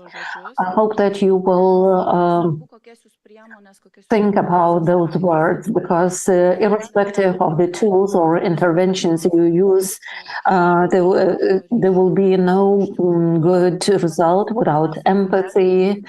We will hardly be able to reach these persons. Thank you.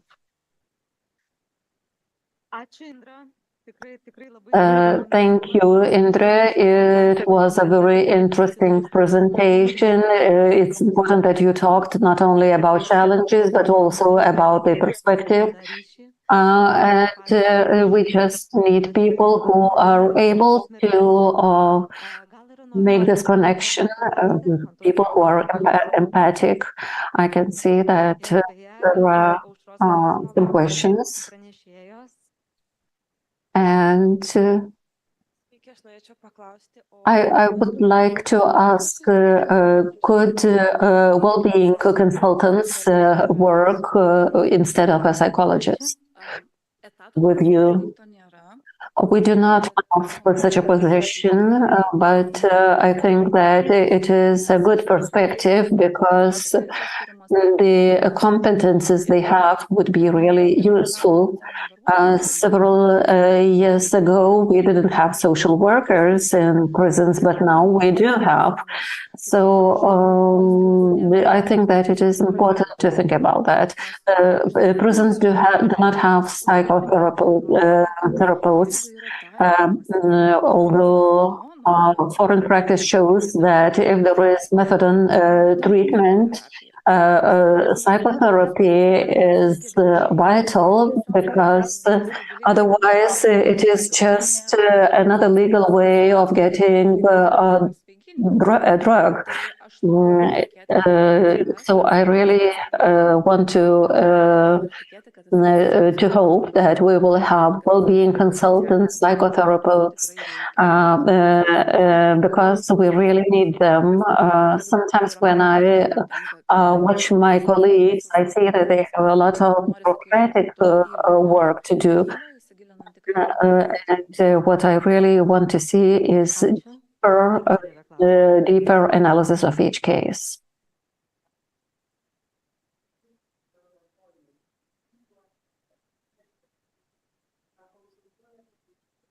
I do not hear. From my experience, I can see that the primary reasons are mental reasons for drug use, and we offer methadone to addicted people. I don't think that methadone is treatment. We have to treat mental problems. Yes, actually, we lack psychiatrists. We know that it's difficult to attract doctors to smaller towns, and this difference is really very difficult. If there is a personality disorder, for example, we need a doctor's help, and therefore it is very difficult to differentiate. So the more resources we have, the bigger possibility of helping, because sometimes now we have this principle of conveyor. Somebody is doing the job just for the purpose of doing, although it is very sad to say that. Thank you, Indra. The fact that we are not indifferent is illustrated by the discussions on YouTube. And we really want to help the persons in prison. And now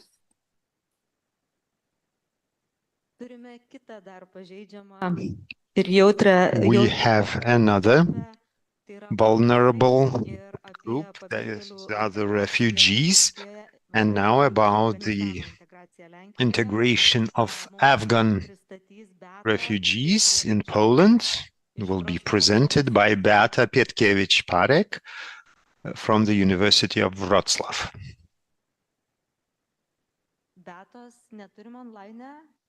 Do we have Beata online? Who is in touch with Beata? By the way, take a look. There was a question on YouTube from future social worker, and the question was, I can present to Gintare and Liubove. And the question was by Rimutė Kozlovskienė, our student. And the question was... Hello, can you hear me?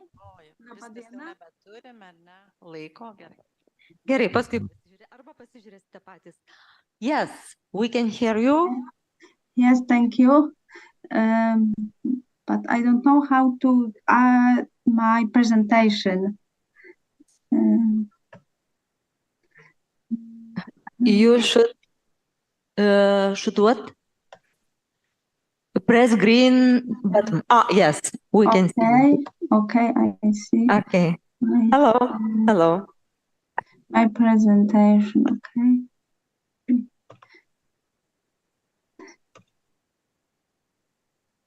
Okay, can you see my presentation? Yes, yes, we can. Thank you. Thank you. My name is Beata Pietkiewicz-Parek, and I am from Uniwersytet Wrocławski in Poland, but half of my heart is with you in Lithuania, because my grandparents were born in Vilnius. So this is very important for me to be there with you. But also for me, it's important to tell you about the situation of Afghanian families in Poland evacuated from Afghanistan by Polish government, because I'm working also with people from Belarus border, and this is another example, but I don't want to talk about this kind of migrants. I want to talk about only migrants evacuated by Polish government, because they have another right, and I'm sure that you have the same problem in Lithuania, because I checked that you also evacuated about 170 people from Afghanistan. So I think that it will be also interesting for you.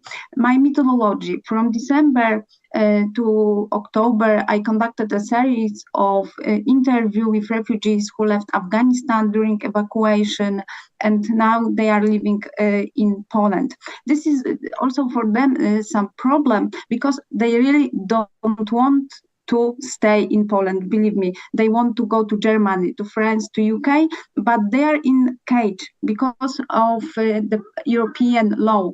The Dublin says that if you asking for asylum in first safe country like Poland with Polish visa, because they had only Polish visa, they cannot to live in another country. Even if they will escape, they will be deported. I'm working with some families who spent in Germany more than 1 year, and they were deported from this country, from Hamburg, for example. Or I know also some families who are waiting for deportation right now because they have no right to stay there, because they asked for asylum in Poland 2 years ago. So this is a very huge problem for us, how to integrate these people. So I started to work as a social worker because I'm working at university. So I started just my work as a social worker with Afghani refugees 2 years ago.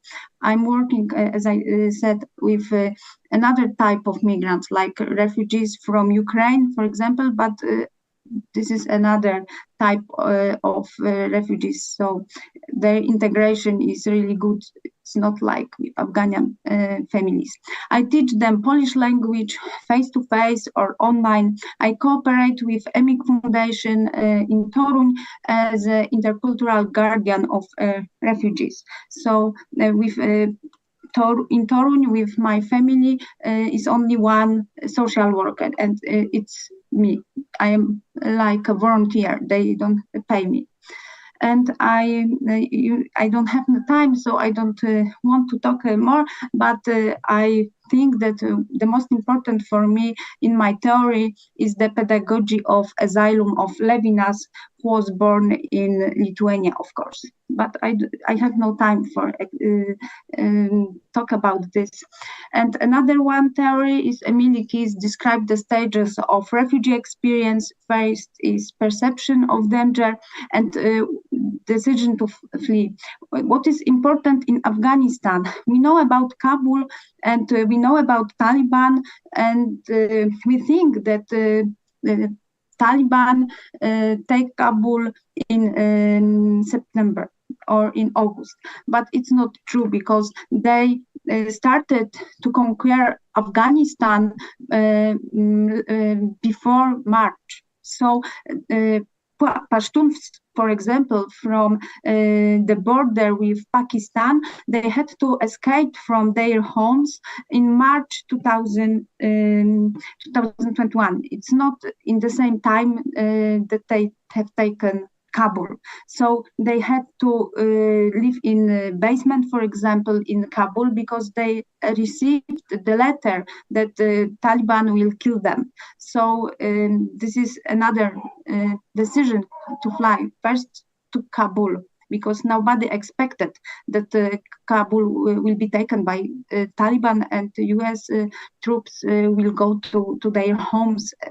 So what is time of extreme danger during the flight? The extreme danger was also, before the flight. If you are interested, this is you can find on HBO, for example, in Poland, it's Ucieczka z Kabulu, it's Escape from Kabul in English. So you can see this situation. It's about 1 hour and 30 minutes. How they escaped. It was like because a lot of people lost their members of their families, and for example, for kids, it was very traumatic because they saw people who died. So in Poland, nobody talk about this. Nobody work with them, and nobody talk about their situation. Another And another is reaching security. Przepraszam.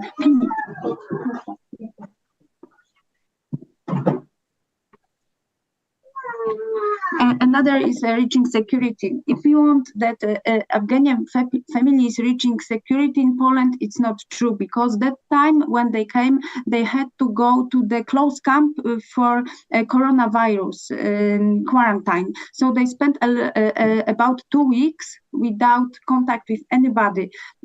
So they have no contact with their families in Afghanistan. They had no contact with also Polish friends who invited them, because some of them knew Polish citizens who invited them. So it was a very hard time for them, and that time nobody helped them. Even we had one family, Mr. Durrani, who left 2 sons because nobody gave them food. So they started to use mushrooms found on the ground next to the building. So this mushrooms was poisoned, and these 2 guys, about 4 and 6 years old, they died. The next stage is the resettlement stage, when they had to go to the open camp. It's not closed camp, but now open camp. For example, Grupa. This is places in forest. There is nothing and nobody. So they even couldn't have any contact with Polish people. And this time was it's about 6 to 9 months, the duration of this resettlement stage. And now they are starting new life in Poland. As I told you, they cannot go to another country like Germany, UK, even if they have family there. It's not allowed to go there for them. So they feel that they are in the cage, that they have to stay in Poland or come back to Afghanistan, what is not secure, and it's not so easy to go there. Who are my friends from Afghanistan? In August, Poland has undertaken 45 flights between Kabul and Warsaw, transported about more than 900 Afghans. And what is important, the Afghans evacuated were people who had cooperated with the Polish embassy in Kabul, for example, with Polish military forces that were part of the NATO mission in Afghanistan, as well as non-governmental organizations. We have a few families of doctors who cooperated with Polish NGOs, and they are also, I will show them their pictures, of course. What about integration? As I told you, there is no integration program right now. They had an integration program in camps, in open camp. Now they get the refugee benefit every month. It's about 150 euro per person.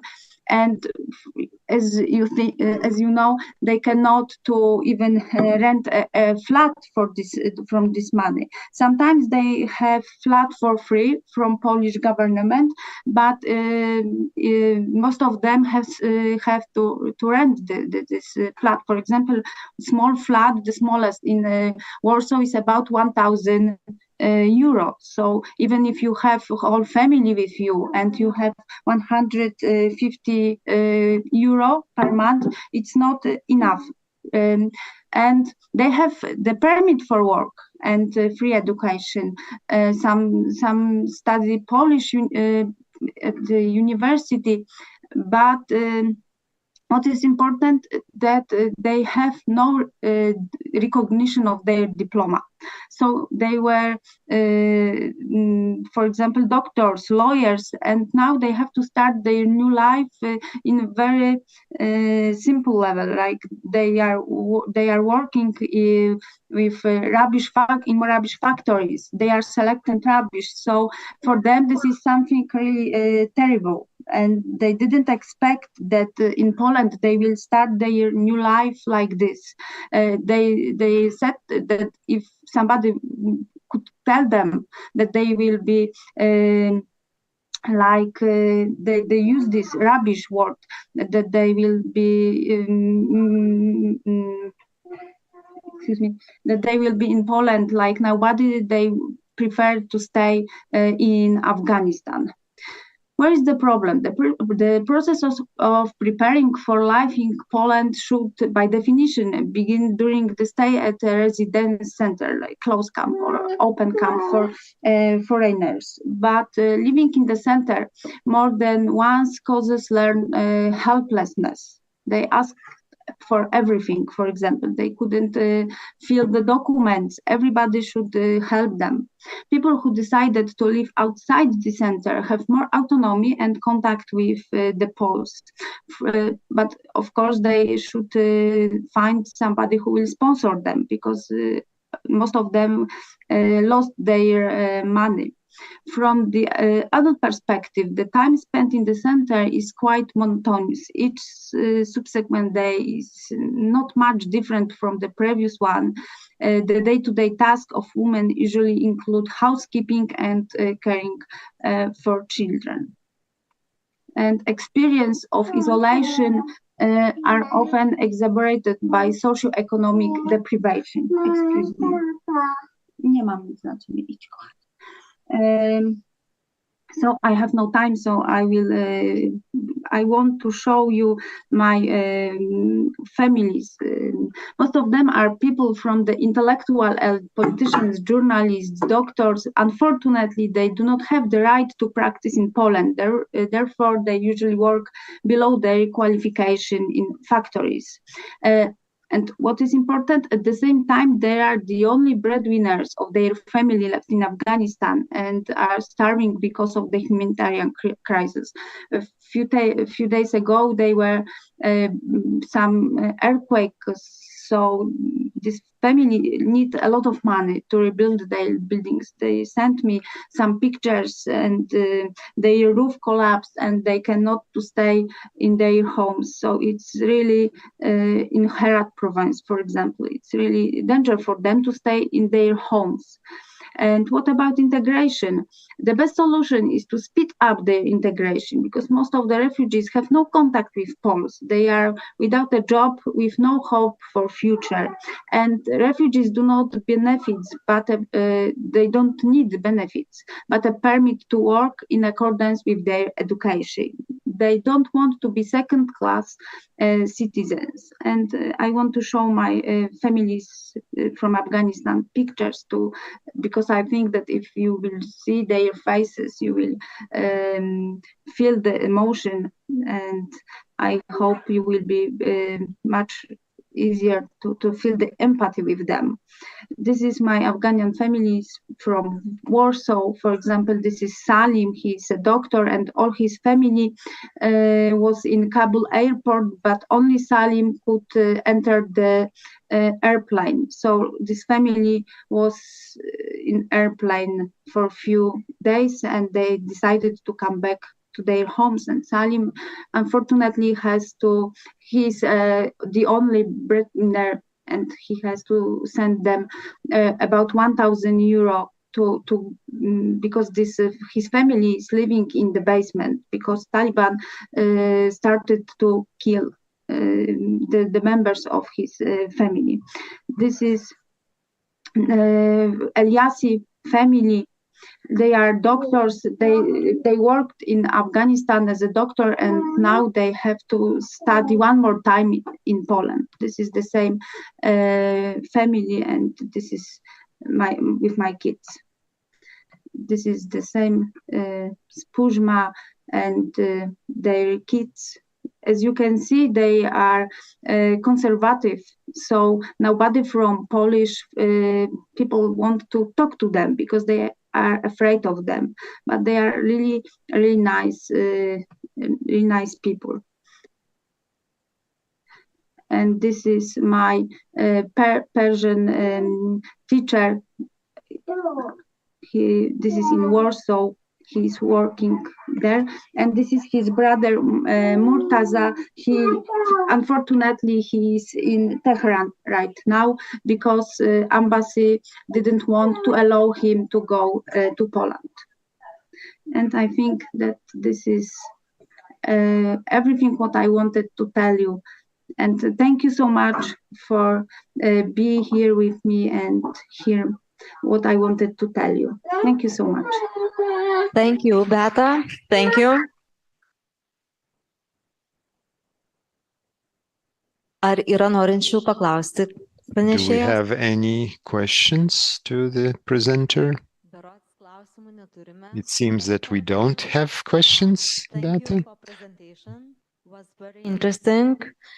Thank you and have a nice evening. So, dabar pristatys informaciją apie pabėgėlius. Vėlgi Now the information about refugees, experiences will be shared by the graduate of social service program. So Aiste Buronkaitė and Rita Virbalėnė, she works in Vilnius City Social Support Center, and the topic is benefits of social services for refugee families.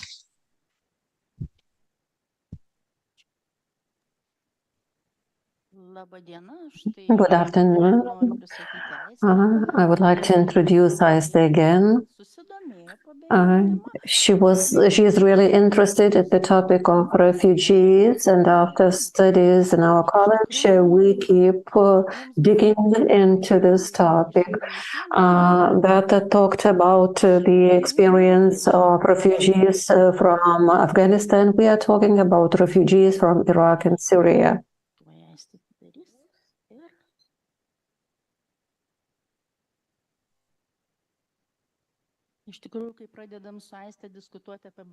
When we start discussing about refugees, Aiste's eyes become very interested. She's a real social worker.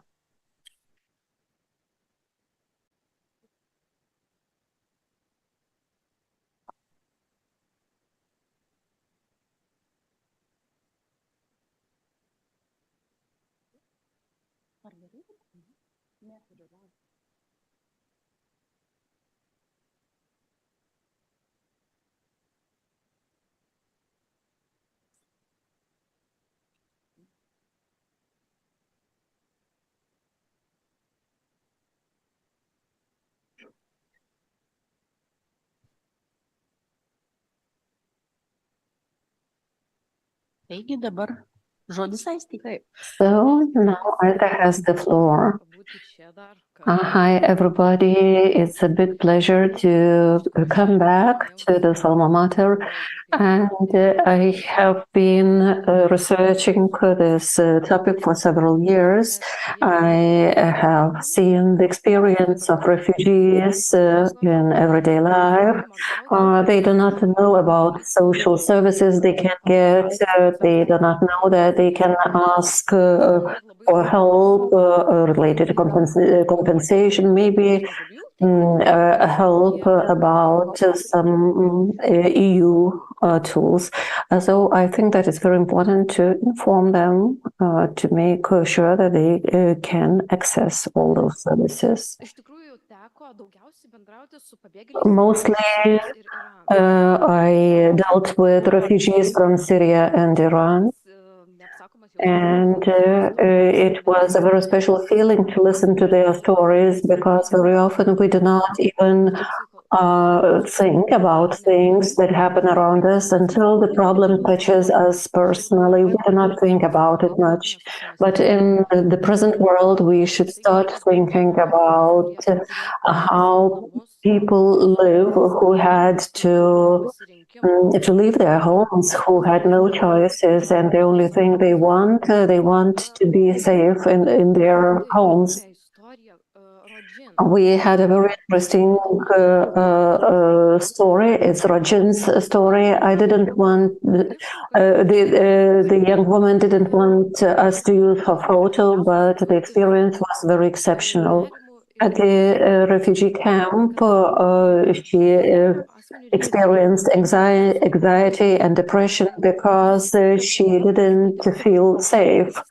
And to be able to integrate, first we have to satisfy the basic needs. But if you don't know the language, if you don't know how to ask about certain services, you simply close down. And it happened so that one kid got injured, and of course you can ask for help, social workers, and maybe the social workers have a lot of work and they are not possible. It is not possible to provide service, but as Rajin said, the social workers promised to help, but they never did. And then you are just alone in a refugee camp and nobody helps you. And where can you look for help then? As the young woman said, she never looked for help in the future because she cannot trust that somebody can provide help. And she suffered in the refugee camp about food, about clothes, about other things. The last few years show that we have increasing numbers of immigrants. At the beginning of 2023, we can see that we had 149,000 foreigners. And that means that we have to take into account the changing situation and increase our services and change our attitude. I learned a lot of things people face in refugee families. I identified those which were mentioned most often. The wars impacted not only individual persons in the family, but the infrastructure of the family. Running away from your safe home to an unknown country can have impact even on the coming generations. So the first issue is the feeling of unsafety, a lack of help in critical situations, employment and language, which is very important. Because you can express your needs if you know the language. Another issue is unknown situation. You don't know where you will end up. And the unknown situation causes this uncertainty causes stress. Then housing. I have heard that refugees have to pay more for housing. If the regular price, rent price is like 200 euros, the refugees have to pay 400 euros. And if nobody gives them advice, if nobody helps, they find themselves in a worse position. They are not different from us and they shouldn't pay more.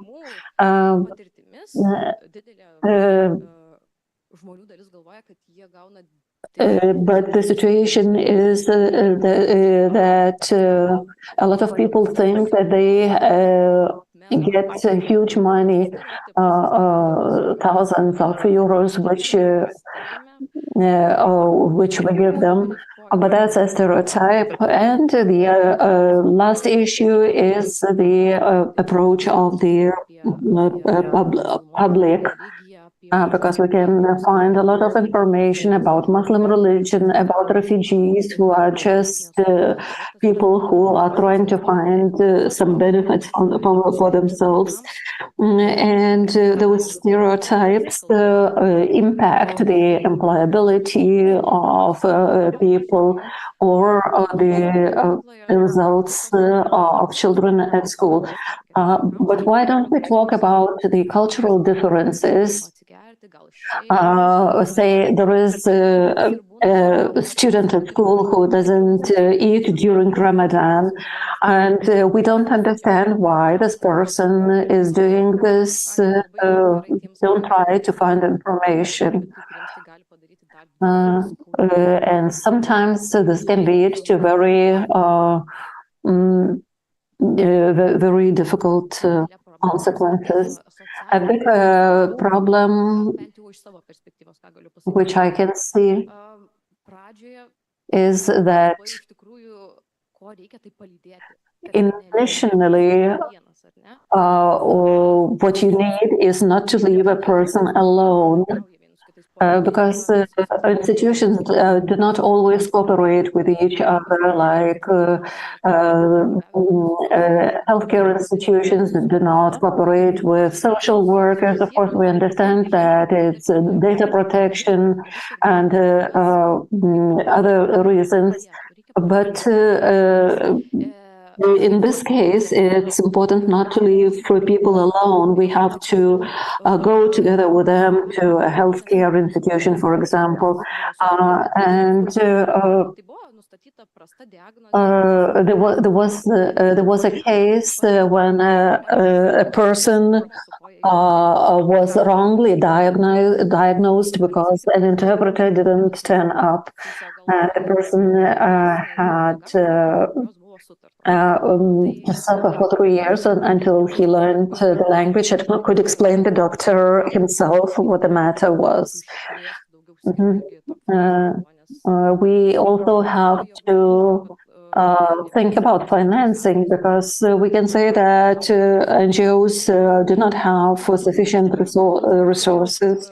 Another problem which I noticed is that the social services are more eagerly provided to Ukrainian families.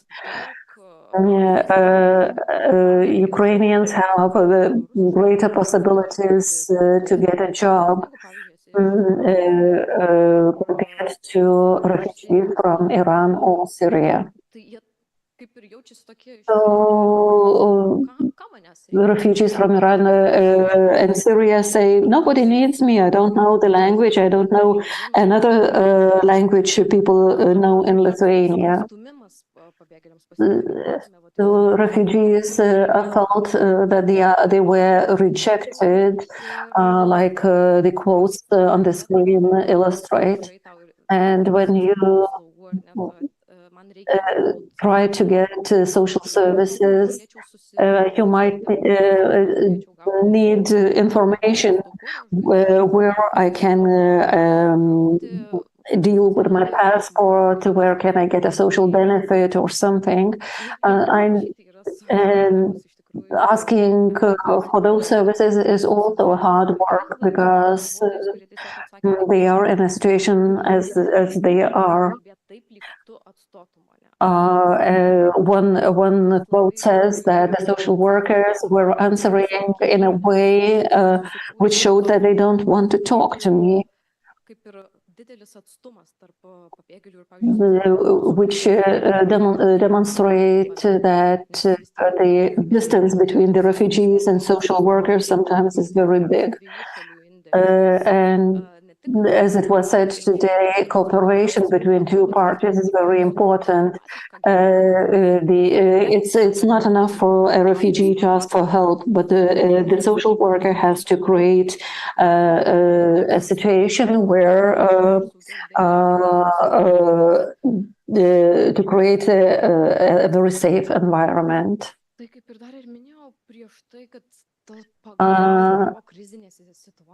As I have mentioned, refugees sometimes do not get help in crisis situations, and I ask, why do you think this happens? Why don't you get help? They said that it seems like everything is organized, is not organized well. We have resources, but we are not able to use them. And probably the best, we remember best the best and the worst experiences. In a critical situation, risk situation, you are kind of stuck. You can feel yourself like in a small prison when you are in the refugee camp. And this lack of help is very evident. And as I mentioned, employment and language also is a big problem, because once you get employed, you have perspectives, there are social connections, friendships, which are very necessary if you want to have a high quality life. Speaking about the language, everybody says that Lithuanian language is very difficult to learn, but it looks like we don't have enough language courses. Because people must take care of their family and work to get food, so they cannot take a course which is organized at a wrong time. So sometimes it is very difficult to start this process. Of course, our grammar is very difficult, and sometimes we might maybe improve the teaching process, include translators. Those are suggestions of the people I talked to. Uncertainty. Unknown situation, especially the period when you move, when you don't know where you will end up, you don't know if you will survive, you don't know what is next. When people come to refugee camps, it is important to provide them with combined services, including psychologist services, so that they could feel part of the society. They should be involved into different educational activities. They should be taught Lithuanian language. The process should be organized in a way which would help them to feel part of the society.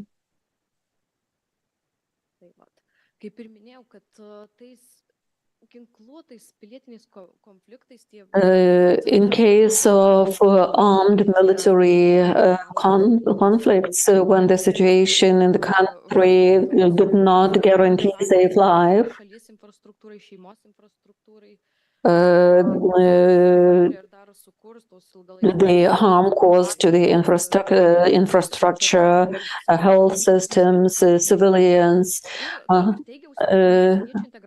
as the law on integration of foreigners, in order to include foreigners into the society, the accepting country needs to be prepared, and the members of the country should be prepared. So maybe we should talk more about those things to explain what problems refugees face. And it is very important that as soon as the person comes to the country,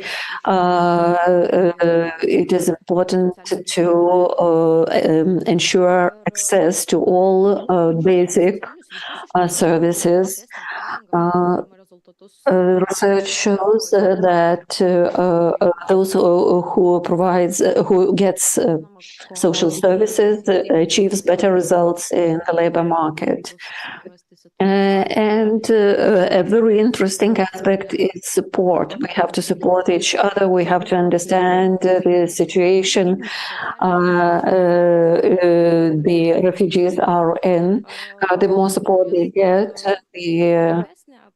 the easier their integration is going to be. So support, empathy, interest, and friendliness are very important. What is the benefit to the refugee families who received social services. They regained the feeling of safety. They got higher quality treatment, medical and other services. They started receiving information about support they can get in Lithuania. The social services help them to find jobs, and there were quite a lot of employers who employed refugees. Speaking about refugee families, they receive psychological support, psychological services, and they felt that their stress levels reduced. Now they have already a job, they know a little bit Lithuanian, and now they want to find friends. And the social services provided to the refugees enabled them to deal with their own problems. They already know where to go, where to ask for help.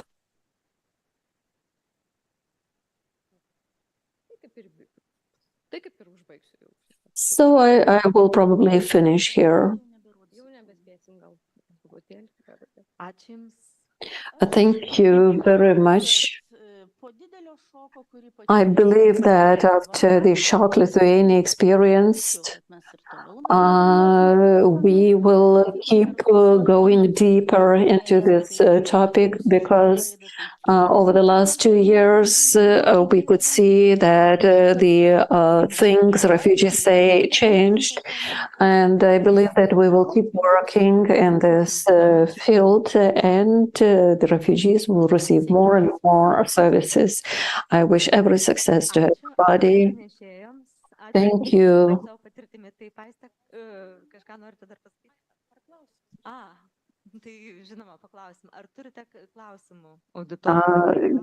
Do we have any questions? Vida wants to ask.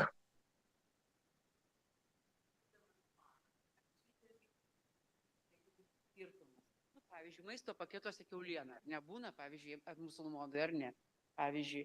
Tai labai svarbu, nes aš, pavyzdžiui, girdėjau asmeniškai iš kitų, tai kad... I didn't hear the beginning of the question. The question is about kindergartens, for example. Women traditionally, Muslim women usually take care of their children to a certain age. So is there any differentiation? There was a question about food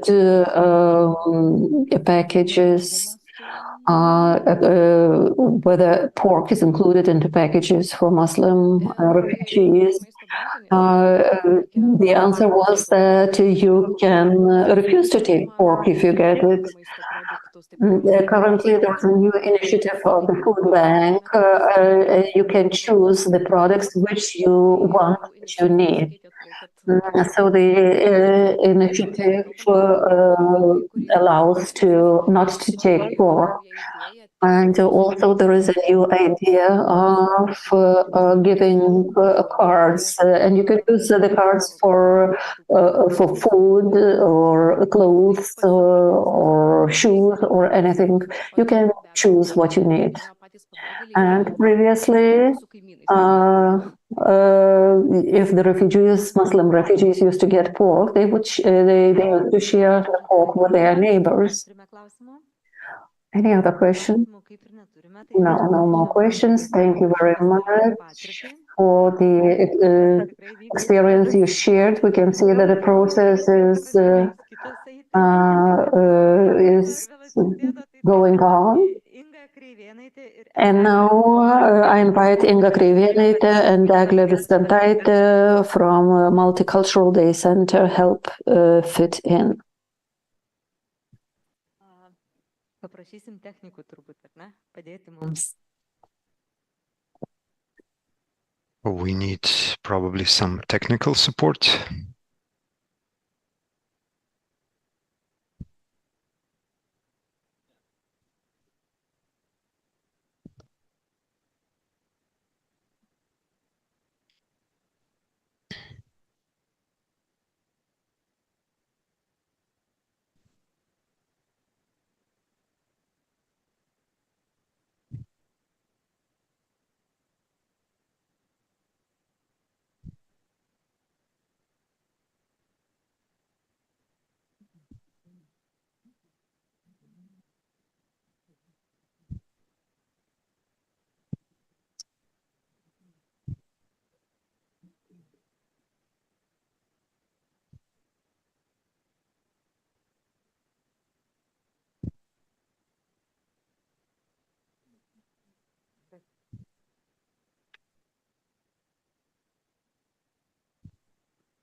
Hello, everybody. It's a pleasure to see all those who are here and those who are listening to us online.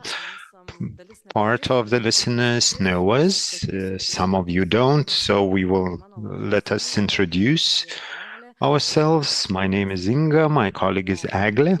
We are from the Multicultural Day Center for Children and Young People, Help to Fit In. We work over a decade with Roma youth from the area where they used to live, and we have probably the most difficult target group with complex problems.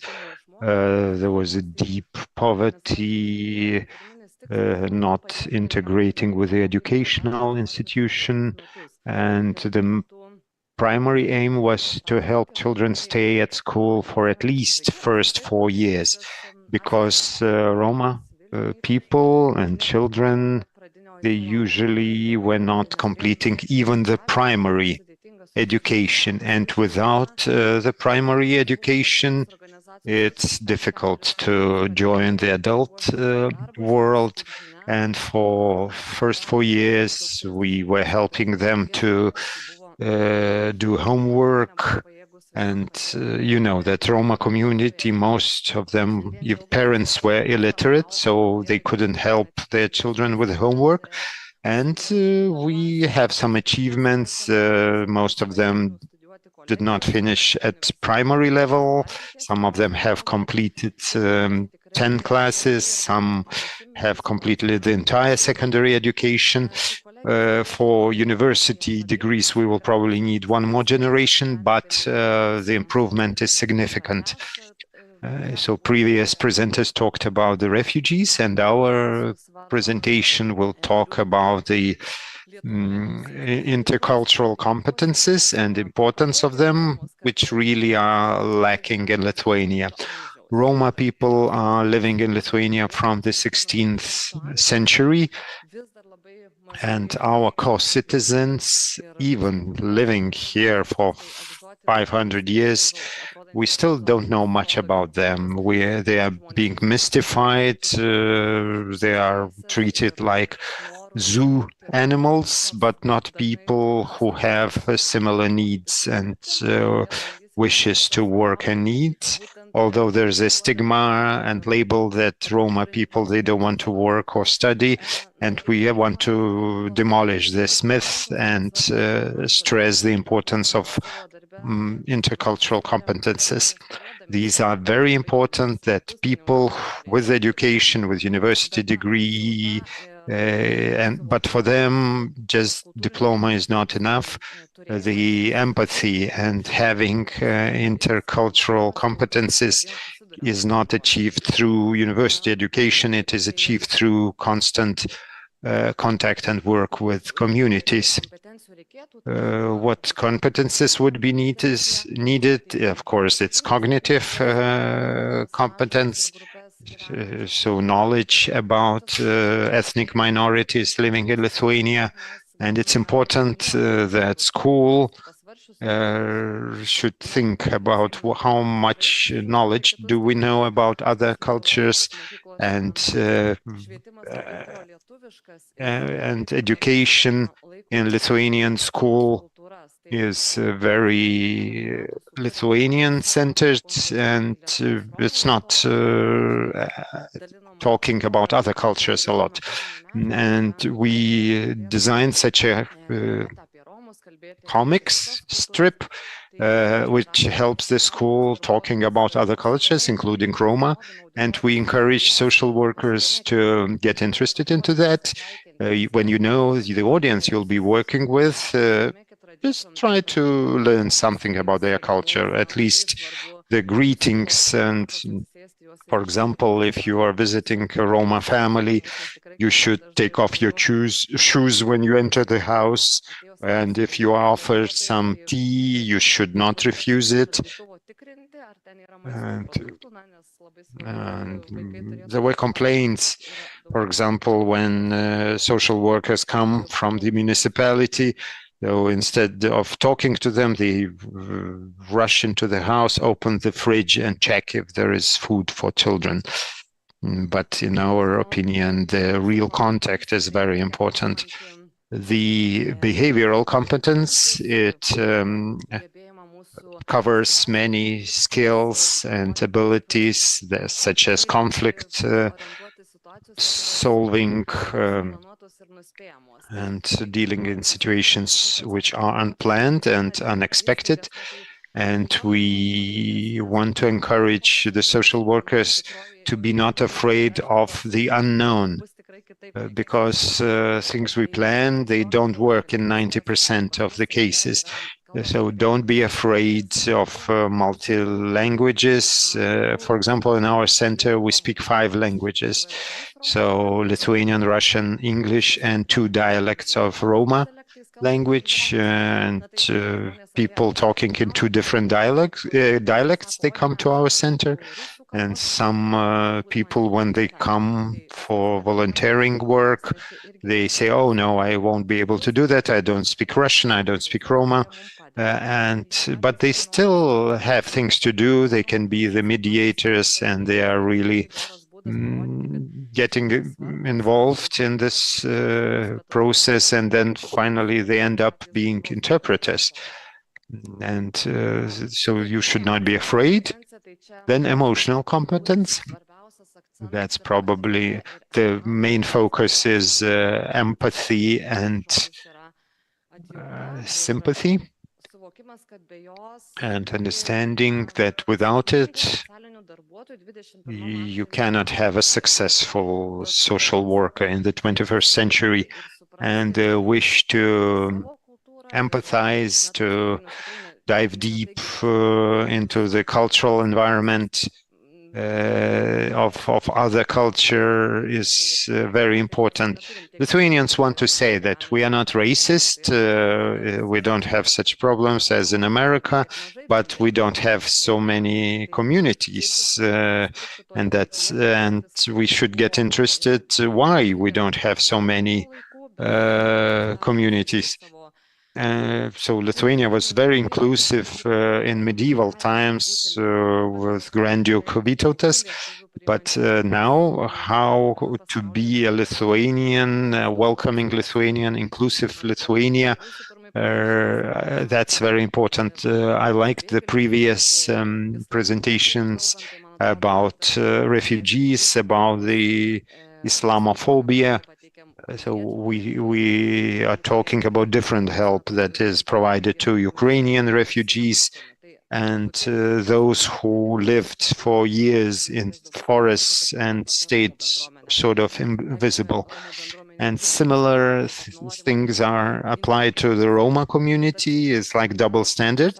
On one hand, we want them to integrate. On the other hand, we are not participating in that integration, and we don't need to change. But in fact, the integration requires both sides to change. Another important function is advocacy, that is representing the Roma community. And I will talk more about inclusion. We try to motivate Roma people to talk about themselves. For example, over the last 30 years since our independence, it's not Roma people who are talking about them, but the others are talking about them. And we are following the idea that nobody knows better than we do. So we try to involve young Roma people to talk, not just men. You probably know Sale Roma, Istvan, these are the dance collectives, singing collectives, and Raji, the pop singer. But this is not just what Roma do. Not all Roma are dancing, singing. And we have Romina, an activist who works as a taxi driver, Bolt driver, and she also works in a beauty salon. She also is active in our center. She works in 3 jobs. She talks 4 languages, and at 24 years she's still unmarried. So she smashes, demolishes all the stereotypes about Roma people. We should mention that Roma is the most excluded ethnic group. And when we talk about housing, we hear that the Tabor was demolished. The last houses were demolished in the May of 2020. So Roma spread around Lithuania. The others had to leave because they were not getting social housing and they didn't have a place to stay. But when we look at numbers, so that many people, these are the numbers that 59% would not want to rent their property to Roma people, and 58% wouldn't want to live in the neighborhood with Roma. And we need to be often mediators in the meetings, and we represent the communities and the families living in the house. And for example, for the residents, it's difficult to understand why the Roma families are visited by so many people. But we have to understand that they have big families, really strong ties between the communities. And after the demolition of Tabor, we have to discuss, was it a right decision? We were talking about as a center for drug trafficking, drug distribution and criminality. But we should have in mind that half of the population are children. So media was not covering any positive. 99% of texts in the media were negative. And we were not hearing the voice of the people themselves, especially not Roma people. So I want to invite next Thursday to come to a movie premiere, a documentary about children telling their memories about the life in Tabor. And there's quite a lot of material about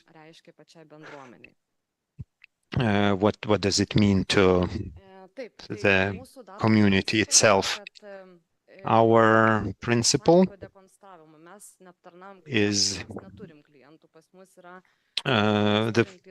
how do we work? How do we service? We don't have clients. We have names and they have names, and we have not totally non-hierarchical relationship. We don't want our communication to be formal, so we want to do that outside the school. We are not criticizing school, but this should be supplementing the school. We don't want children to come instead of school, but in addition to school. And we have 26 children, so we are trying to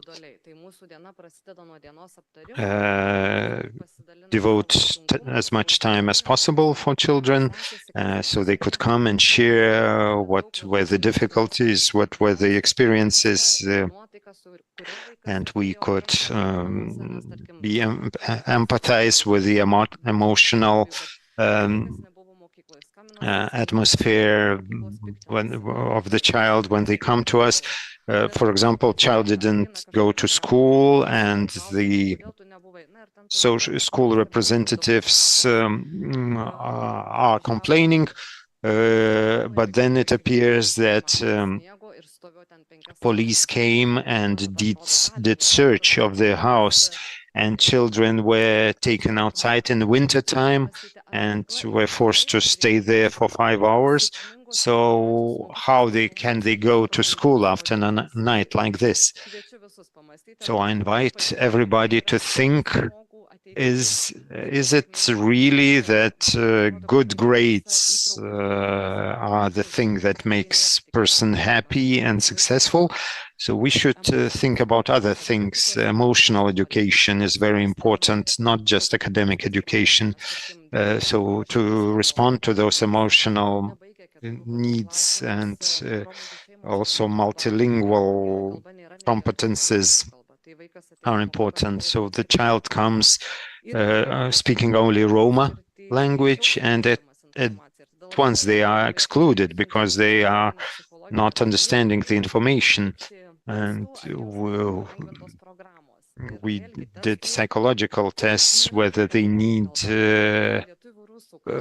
curricula be adapted to them to make them easier.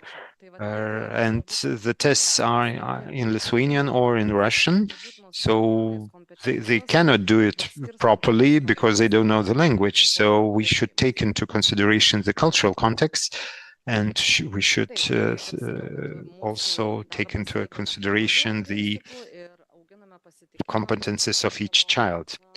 So through informal and mutual inclusion, acceptance, we try to achieve the contact. And our children are not just not recipients of the services, but co-creators,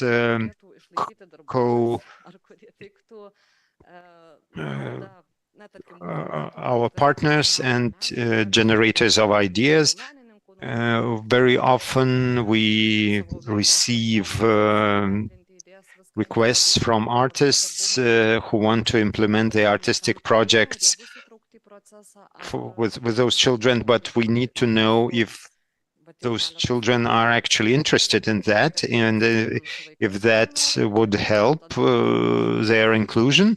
So what we do now, first of all, we find out what children really want, and then we evaluate. And if we do something like a film or photographs and about Roma people, so in the decision, the Roma community and Roma children should be included. That this young person with a computer, it's our star.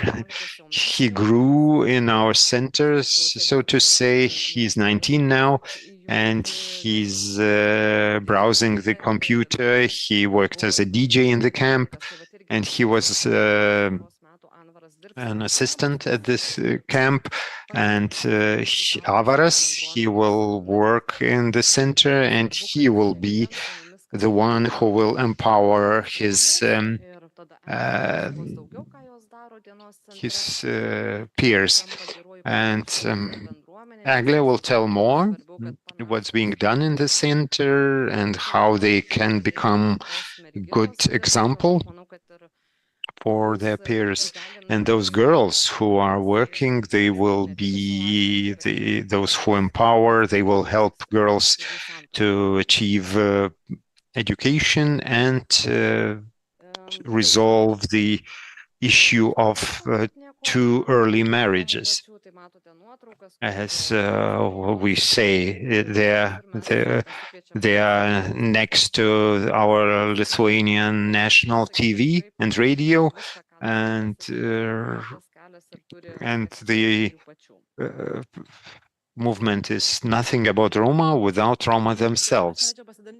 Here, I wanted to share our best practices, what works working with the young people, and where do we achieve best results.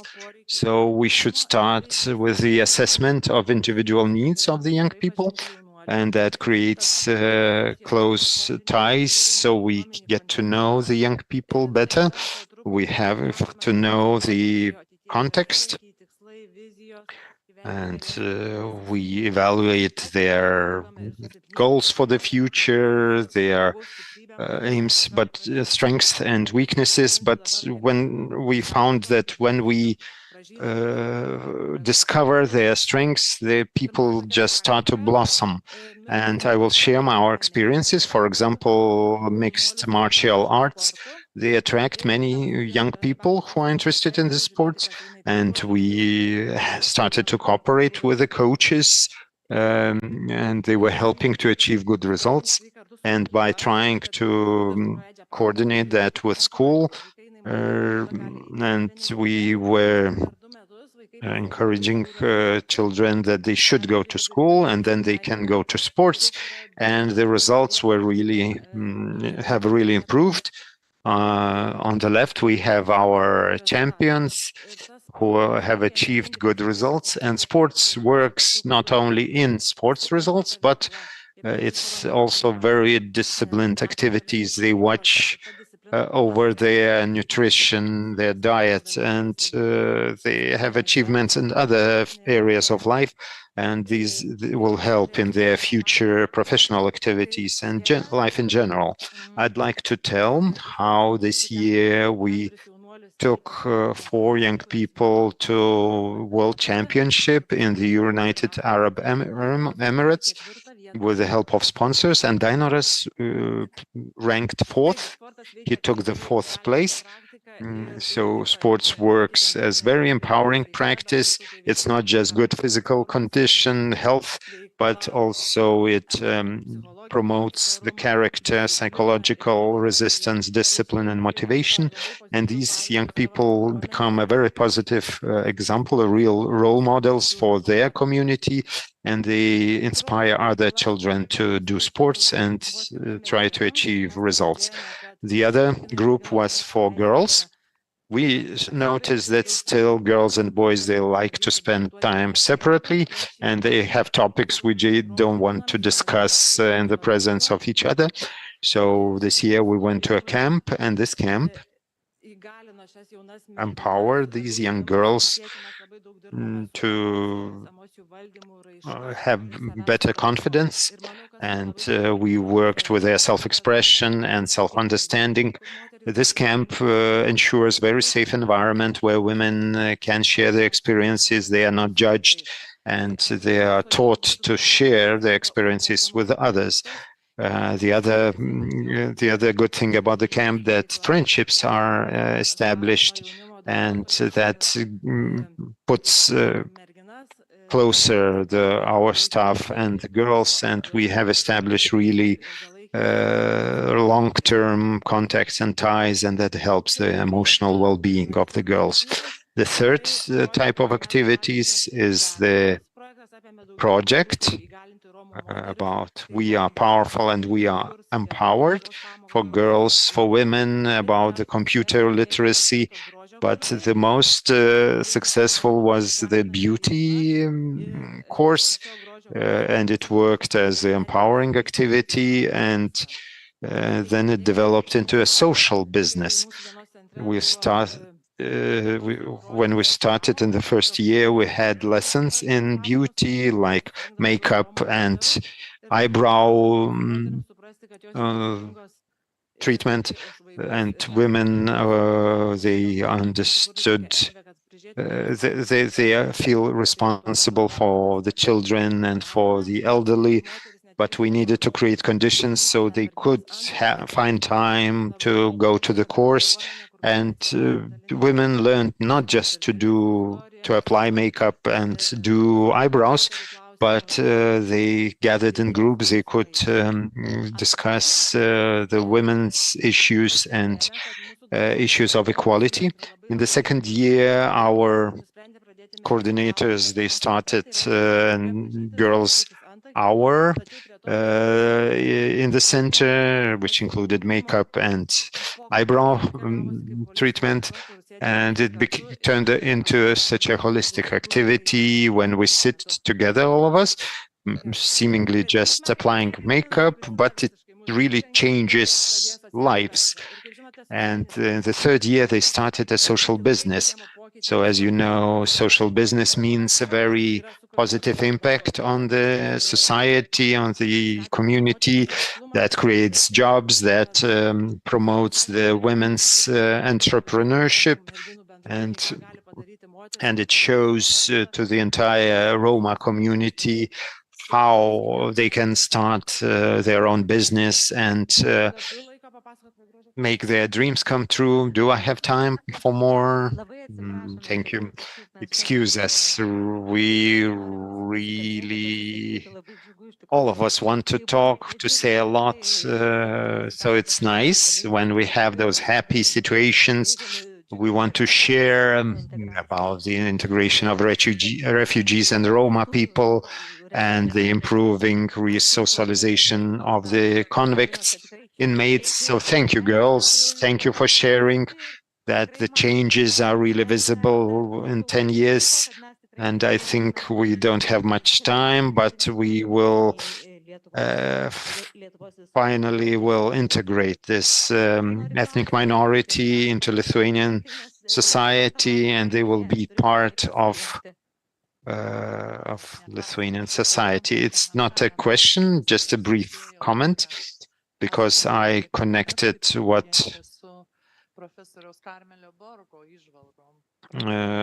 the speaker said to connect with the Carmel Borg's presentation, that the beginning should be the beginning of the social work should be establishing equal relationship between social worker and the client. We shouldn't use the word client, but client. So I think that's a very successful example of that. Thank you. Very impressive presentation. All right, thank you. And this connection would be can be established only by loving social workers. Now about this agenda and work regulation, we don't have time for coffee break, but my offer would be that those who want coffee just leave quietly. We will leave the door open, but without making noise. Please take some coffee, maybe a snack, and come back and listen, because the presenter can connect online only now, because she has other plans for later. So please listen and chew quietly. And now, Audronė. Audronė Urmanavičienė. She is from Tallinn University in Estonia. She wants to present information about the role of work integration, social enterprises in achieving sustainable development goals during the COVID-19 pandemic, the case study of Lithuania. Hello, Audronė. Hello, everyone. Thank you for the invitation. And today I will present my case study about Lithuania, the role of work integration social enterprises in achieving sustainable development goals during the COVID-19 pandemic. I would like very briefly to present myself. So I'm a lecturer of social entrepreneurship at Tallinn University, and my research area are social impact measurement, and also social enterprises. So today, everyone in the conference mostly speak about a particular vulnerable group. But I will speak today about organizations which are working with different vulnerable groups and their role achieving sustainable development goals. Yes, let's start. Lithuania, along with other 192 countries, has committed in achieving these goals by 2030. And the purpose of the Sustainable Development Goals is, as you know, to achieve a better and more sustainable future for all, and ensure that no one is left behind. And what is interesting, that Lithuania was ranked 39th out of 193 countries in the Sustainable Development Index in 2022. If we look to our neighbor countries, so we can see that Latvia, for example, was ranked 14th in this index, and Poland was in the position of 9th. Yeah, so there is some differences between in these rankings between countries. And what is also important to mention that Lithuania was reported that Lithuania achieved Sustainable Development Goal number 15, forest lands and biological diversity. However, no progress was achieved in implementing SDG number 2, Zero Hunger, SDG number 10, Reduced Inequalities, and SDG number 12, Responsible Consumption and Production. What is important to mention that social business model is quite new still in Lithuania. Of course, there are more discussions, there are more events, but still in organizational environment, it's, let's say, quite new form of activity. And it should be noted that in Lithuania, there are insufficient impact measurements and assessments of social business. And there is a lack of information about actual impact created by social business. And at the same time, it is not sufficiently known of how social business contributes to the implementation of SDGs, to the Sustainable Development Goals. So what is also important to emphasize that pandemic, of course, present the challenges for reaching this SDGs, and according to United Nations report, many people were pushed back into poverty and chronic hunger by the pandemic. Also, the pandemic has led to the loss of full-time jobs. And the COVID-19 pandemic also reflected deeply rooted problems in our society, such as insufficient social protection, weak public health systems, structural inequalities, environmental degradation, and climate change. So in this study, the main research aim was to determine the role of work integration social enterprises playing in Lithuania in contributing to the implementation of Sustainable Development Goals during the COVID-19 pandemic, including both first and second waves. And the main research question you can see here in the slide: how did work integration social enterprises contribute to SDGs achievements during the COVID pandemic in Lithuania? So what is first of all important to mention, so that work integration social enterprises, they maintain their dual mission. So they generate income from the goods and services that they sell, and at the same time, they also help vulnerable groups of individuals to integrate them into labor market and society. And usually this groups, they can differ, and they work sometimes with, for example, older persons. It can be also migrants, it can be former convicts, ex-drug addicts, disabled persons, and other groups who are at the risk of exclusion of labor market. And what is important to understand about work integration social enterprises, that this is one of the oldest model of social enterprises in Europe and other countries, and it's quite common model of social enterprise which we can meet around the world. And the work integration social enterprises, I would say also they are quite unique type of social enterprises because they are not just focusing on the job training, on the job skills training, professional integration, but they at the same time are trying to use a holistic approach.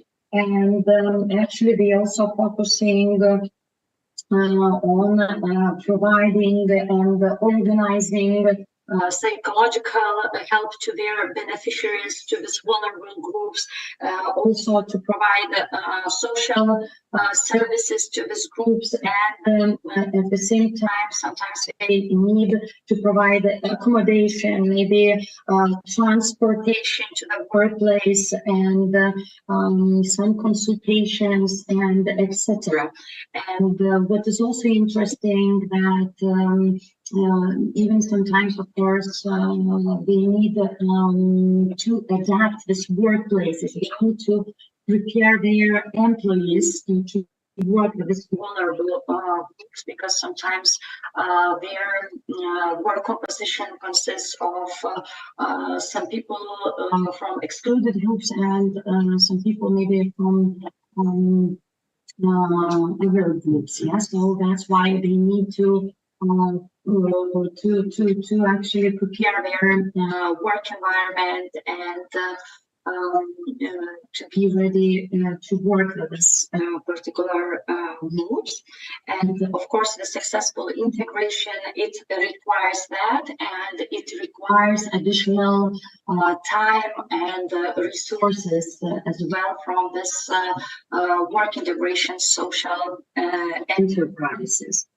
Yes, so if we look to the COVID time, so we can see that the main challenges which social enterprises face, we can divide into 3 groups. So first category, it can be challenges which were related to a decline in orders, a decline in sales due to suspension of some sectors of the economy, and led to difficulties in meeting the obligations of enterprises, of course, projects, payments, salaries, taxes.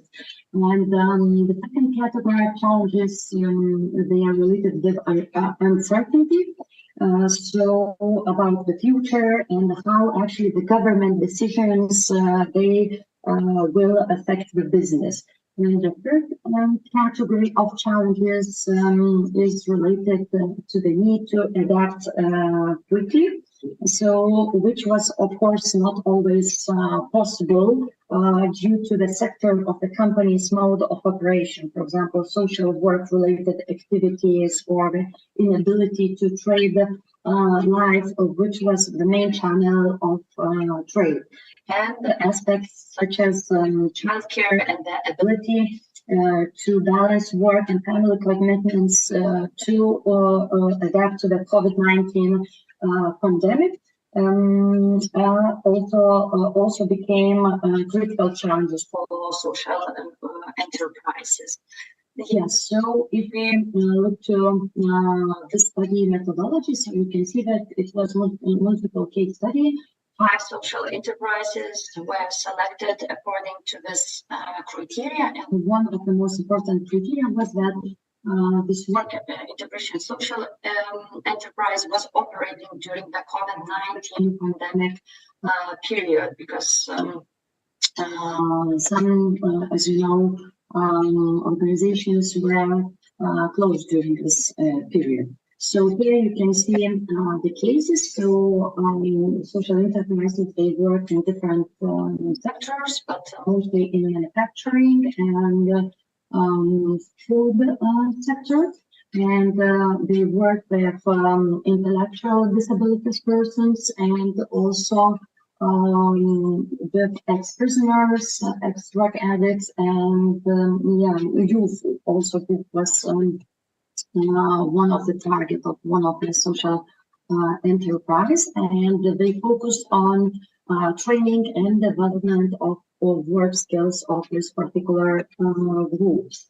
So here in this slide, you can see this work integration social enterprises contribution to particular SDGs. And the results of the study showed that COVID-19 situation and restrictions limited the work integration social enterprises activities, and complicated their contributions to sustainable development goals. And most of the challenges during the COVID pandemic were related to financial losses, delay, slow down, or termination of their activities, psychological stress, and uncertainty and anxiety as well. And during the second wave of the COVID-19 pandemic, employee drop-off issues also emerged. Some employees returned, for example, to addictions when they were home alone during the COVID-19 isolation. And what is also important to mention that this working with different social activities, they demonstrated quick responses and remarkable creativity during this pandemic because they needed to adjust to these new conditions to survive the crisis. And all 5 analyzed work integration social enterprises, they tried to maintain their activities and search for the methods of how to continue actually their social and work integration of people in vulnerable groups. And most of them, they tried to adjust to the remote working conditions. And also what was interesting that some social enterprises, they even started to innovate. They started to create some new goods or services for their clients during the crisis. So, for example, in the case 1, this work integration social enterprise, they took advantage of remote work and they adapted their activities to the distance work, and they started to build these clay houses and took them out for the people to color and decorate at home. And at Christmas, they sold those houses as business gifts. So it was their new product, during the Christmas time. In the second case, they also found actually a new product, dried foods. And everyone, of course, was happy. And after that, they were actually quite satisfied. Their customers also started to like the products. And since then, they started to sell these dried foods as one of their products. Before the COVID crisis, they didn't sell this product. And if we look to the case 4, number 4, so we can see that this particular work integration social enterprise, they started to create this food truck, which was going around the Vilnius, and they, in this case, they maintained the opportunities for people to integrate and continue their work when the cafe was temporarily closed. And this was quite, again, a new attractive form of integration for the people involved to communicate on the street and work under different conditions. And what is important to mention that this conventional enterprises, if we compare them with work integration social enterprises, we can see that they fired many their employees during the crisis, during the pandemic. And work integration social enterprises, they tried to continue their work and they tried to save these workplaces for their beneficiaries. Yes, and let's go to the conclusions. But before that, you can see the slide, which actually shows to which main sustainable development goals work integration social enterprises contributed mainly during the COVID crisis. Yeah. And yeah, so if we look to the conclusions, so it's important to mention that COVID-19 situation and restrictions limited social enterprises activities and of course complicated their contributions to sustainable development goals, achievements, and the most challenges related to uncertainty and the employees' health. And in the face of tremendous challenges, social entrepreneurs, they demonstrated their quick responses and remarkable creativity. And what is also important to mention that pandemic situation forced social entrepreneurs to adjust to the new conditions in order to survive pandemic crisis. And as I already presented, they suggested some new goods or services or the provisions of this product in some innovative way. And despite this huge uncertainty about the future, work integration social enterprises in Lithuania were the main drivers in achieving SDG number 1, no poverty, SDG number 2, 0 SDG number 3, good health and well-being, SDG number 4, quality education, SDG number 8, peace and work and economic growth, and SDG number 16, peace and justice during the pandemic. And finally, it's also important to mention that these working corporations, they seek working positions and they continue to provide their integration and working skills and also necessary services as food, medicine, and transport for the most vulnerable groups, despite change situation and the government's restrictions. Yes, so thank you so much for your time.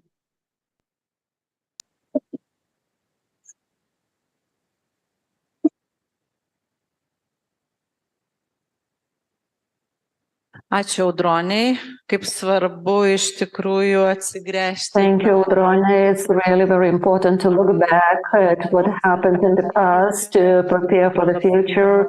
And this presentation was very detailed and timely. And now I would like to invite another speaker from Tallinn University, Carmen Taras. Her presentation is Children's Voices in Child Protective Services. Tokenistic presents or not? Carmen, the floor is yours.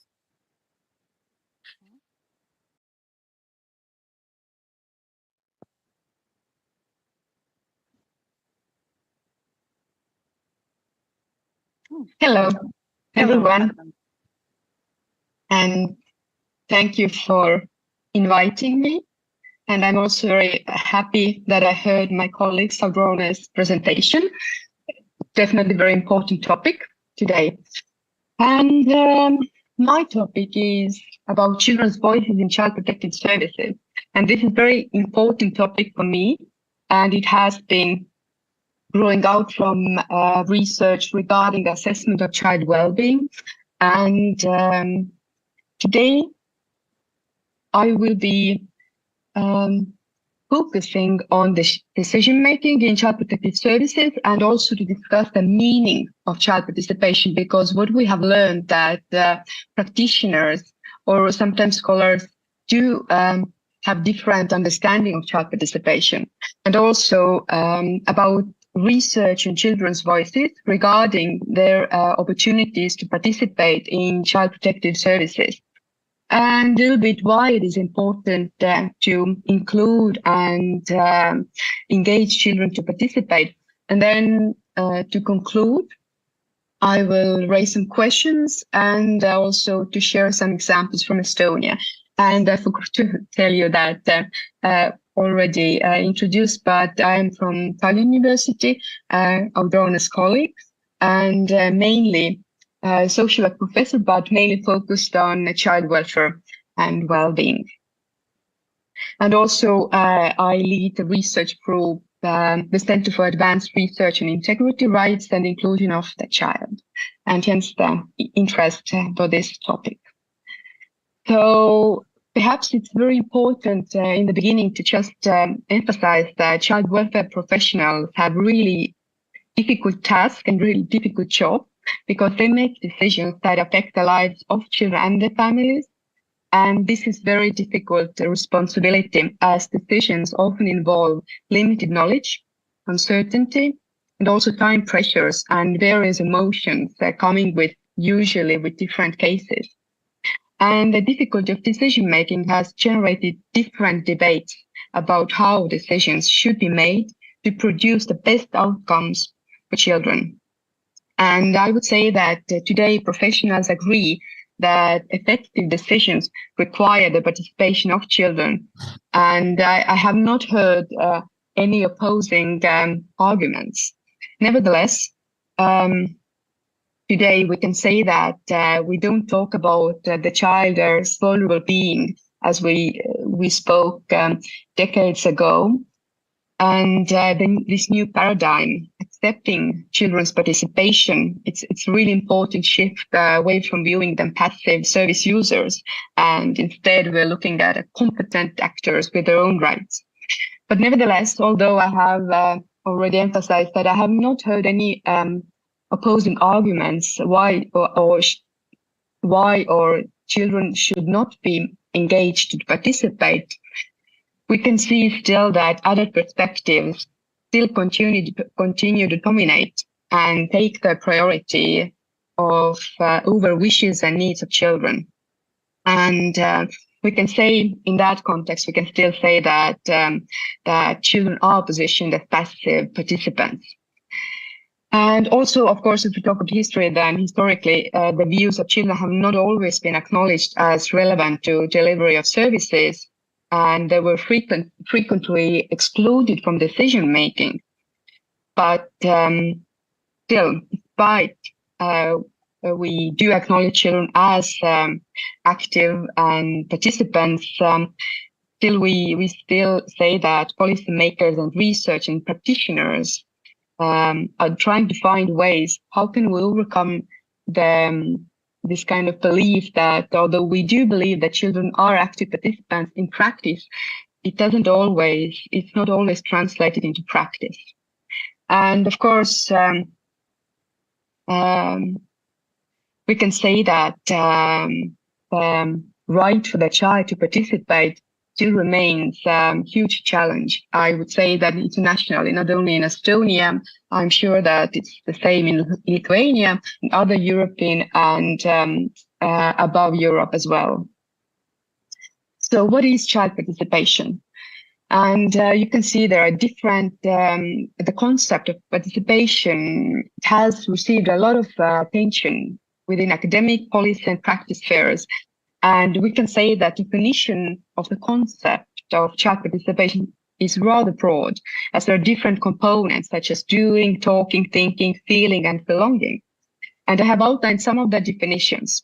So we can say that participation, specifically in child welfare context, has been defined as situational and iterative process in which all relevant actors enter into mutual dialogue. Pölkki with colleagues use the term interaction to describe participation, and Partridge connects participation to dialogue, describing it as two-way active involvement in decision-making. And Lundy elaborates the dialogue here and discusses participation in terms of fostering dialogue between different stakeholders and making an important remark here, and influencing decision-making. And also we can see that there is a very important definition of meaningful participation. And here we can explain it as such. Before being able to participate in administrative proceedings, children need information about context and procedures to decide if they find the situation safe, meaningful, or otherwise worth of participating in. And if I would summarize that we can just say that participation shortly is a multidimensional process, which scholars generally associate with concepts like interaction, dialogue, and influence. And of course, very important that it is recurrent by nature. It is not a single event, as very often in practice, we can see that children are not included, involved, engaged longer times, but one time or few times during the case assessment. And I think very important is to learn and to understand what children are saying and to research what actually are their experiences. I have to say that there are a lot of research in recent years, actually even recent decades, studying experiences and understandings of children and what they need and what they want in order to feel safe to participate. Just to just to share some of the important, I would say important findings. I will use research based on the review study with studies from 2009 to 2019. And this review study indicates that children are not able to participate in decision-making processes often enough, and their voices are either not being heard or not taken seriously. And what do they feel? They feel that they are excluded. They have reported little to no participation in and feeling excluded from decisions made about their situation. And they often talked about rather than talked to. And they have described minimal contact or a limited rapport with their social workers. They have said presence, that their presence has been tokenistic, and in general, they are not satisfied with the level of participation, except for practical things. And perhaps they say that these are not very important, but quite superficial things compared to what they are not engaged to participate. And they say that they have limited involvement in big decisions about their lives, such as making decisions about admission to residential care, seeing their families, educational placement, or future plans. So these are, I would say that rather studies indicate that although there are also supportive experiences where they feel that they are seen, heard, and supported, then majority findings are opposite, that they are not feeling heard. Children reported lack of information and limited understandings for making decisions. Not all children understood what was being said, or outcomes of the meetings were not explained to them. And instances were also reported in which children were not informed before a major action was performed, but afterwards or during the process when it was taking place.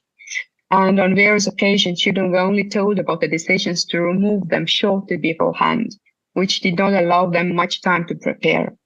And furthermore, young people described having inadequate information on what was going on and what was happening to them, or why decisions were made, particularly when children first entered care. And also important to emphasize that not all children understood what was being said. Even if the information was shared, it was not understandable based on their age or level of understanding. And also they shared that meeting outcomes were not explained, and children were disappointed that there was no feedback to inform them regarding the arrangements had been agreed upon, or whether or how the views had influenced the agreement. Also, children share their experience with not participating, and these were related to negative implications. They described being left out of decision-making process, left them feeling different feelings: cranky, upset, angry, horrible, sad, bad, frustrated, left in the dark, like an outsider. And the lack of participation and information led to confusion in children, and not being listened to fostered also feelings of desperation. And furthermore, the lack of information inhibited children's capacity to adjust to change and understand what was happening. And scholars suggest that the absence of participation presents problems and often causes distress for children in care almost daily basis. Based on various studies, although in practice children's participation is rather minimal, children would like more opportunities to participate and being informed about what is happening and understandable explanations as well. And children want to have the reality of the situation explained to them so they can understand the implications of those interventions decided. Children also want to be involved in the decision-making process and acknowledged, as they believe this would ensure informed decisions and better outcomes. And furthermore, children express they wish to be listened to, and they want the workers who would listen before coming to a decision. And listening, taking children's concerns seriously and providing options made them feel valued. And children want their concerns taken seriously. So I would say that these are rather logical or wishes that we as adults do not even take as granted, but we think that it should be norm every day and regarding every decision. And I have conducted some other studies in this area, including with child welfare workers, and I would say that the findings are similar. Child welfare workers report quite similar findings in that sense that they do not always engage children to participate. And this year, my faculty with a colleague also published a research, systematic review of systematic reviews on children's participation in child welfare, and it concludes that despite requirements to involve children and young people within the child protection system, the possibilities for children and young people to express their views still remain restricted. So what is new? Studies conclude over the decade, 10 and more years and today, that children's participation has not changed during this time. And I will come back to this at the end of the presentation, but before I just wanted to outline the importance of a child presentation, just to remember and remind us why should they be engaged with not only the right, but also the values of the profession. And one of the most important arguments here is that decisions made in the best interest of the child is essential.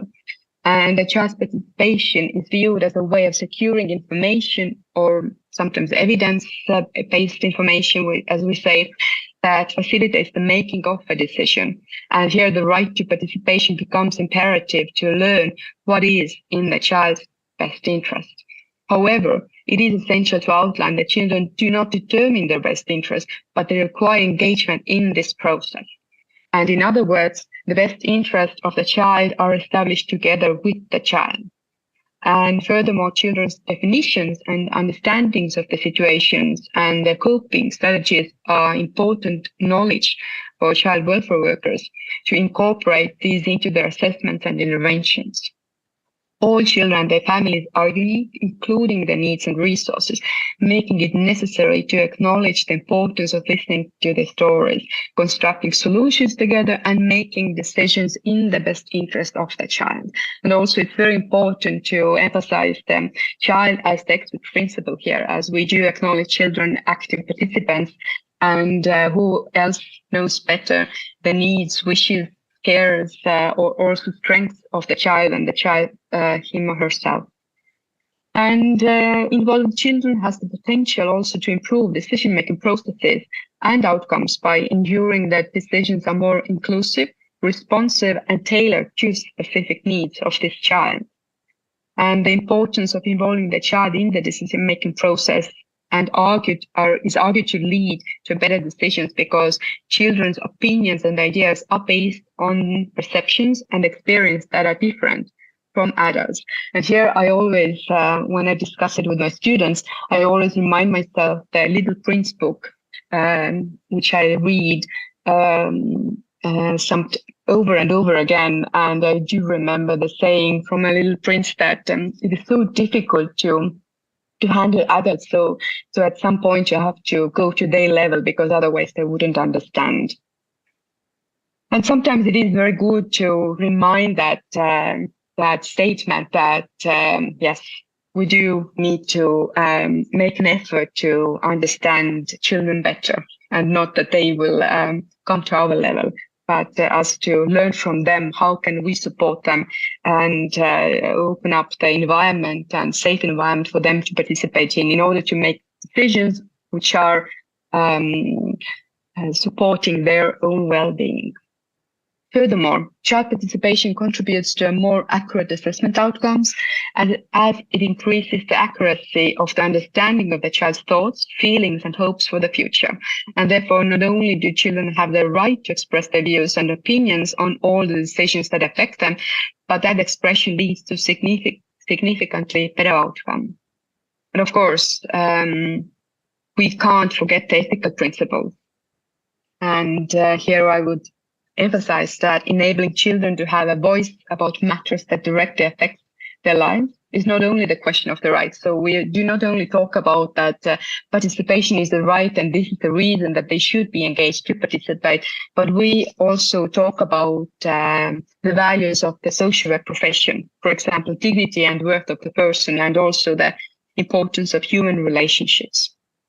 And also we do it is believed that meaningful participation strengthens children's trust in adults, in child welfare professionals, and trust in decision-making procedures in general.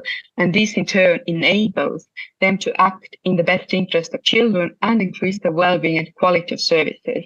And here we can emphasize the importance of informed decision-making, which is also closely linked to the values and ethical principles of social profession. So, based on the research and results, we can, as I already emphasized, that children are not included enough, or their participation is limited tokenistic. So I have raised a couple of questions that just like to discuss by myself, of course.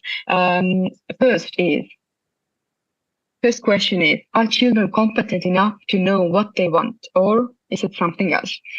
And so I would say that I really often think about Kaza's argument, where he was saying that asking, are children not competent or adults not competent enough to understand children's perspectives? This is very much related to the Little Prince's idea as well. So we do think that often child welfare workers or professionals do find reasons why they did not engage children to participate. One of the reasons they still believe that perhaps younger children are not competent enough, or do they have the ability to analyze or give a realistic picture of what their needs and wants are.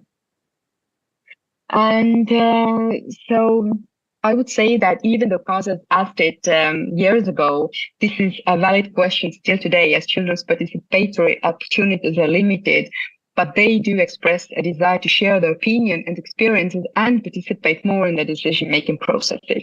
Based on the studies, I would say that only a small number of children, international studies, also studies in Estonia, have shared their thoughts that they actually wouldn't want to voice their opinions based on different reasons, but generally, majority of children do want to participate and be part of the process. And of course, I would say that one of the difficult factors here is that studies with professionals indicate that children are not engaged to participate in the process because of communication difficulties. And sometimes they do think that it is not important to engage them, which I will come back to as well. And there are several impediments why children's opinions are not voiced. I suggest myself, or what I found in the studies with child welfare professionals, that sometimes they lack the confidence to engage children in the decision-making processes. And this is due to insufficient skills and training, and including building rapport and trusting a relationship with children.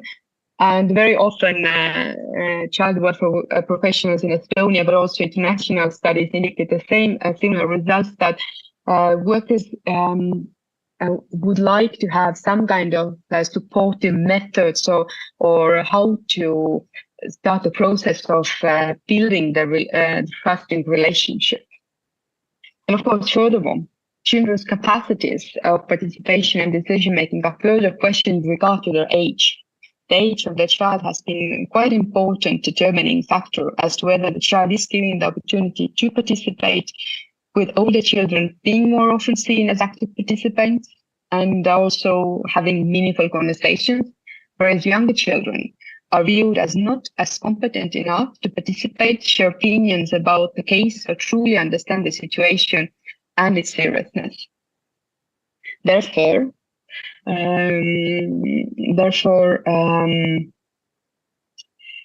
the question remains, is it really children who are not able, or is it adults, practitioners working with children who lacks the knowledge of how to approach children and create the space for their voices to be heard?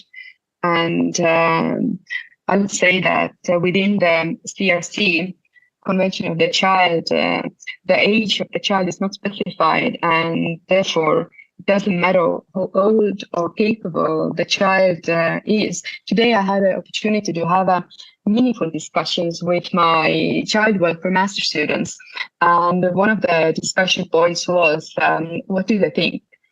Is there any age limit, or is there any age where children should not be engaged to participate? And I was really happy that that the students voiced the opinion that the age doesn't matter. You can even, you can also include a small baby, because in that case, your methods are different. You can view the interaction between the child and the parent. You can see how the child reacts and responds. So this is still engaging the child to the processes. And also protectionism, but I will discuss it in the second point. The second question is engaging children in participation protecting children, or is it causing harm? And the image of children being vulnerable and weak is one of that is, as I said already, centuries old, and this is not surprising that the children in child protective services today are still seen as vulnerable.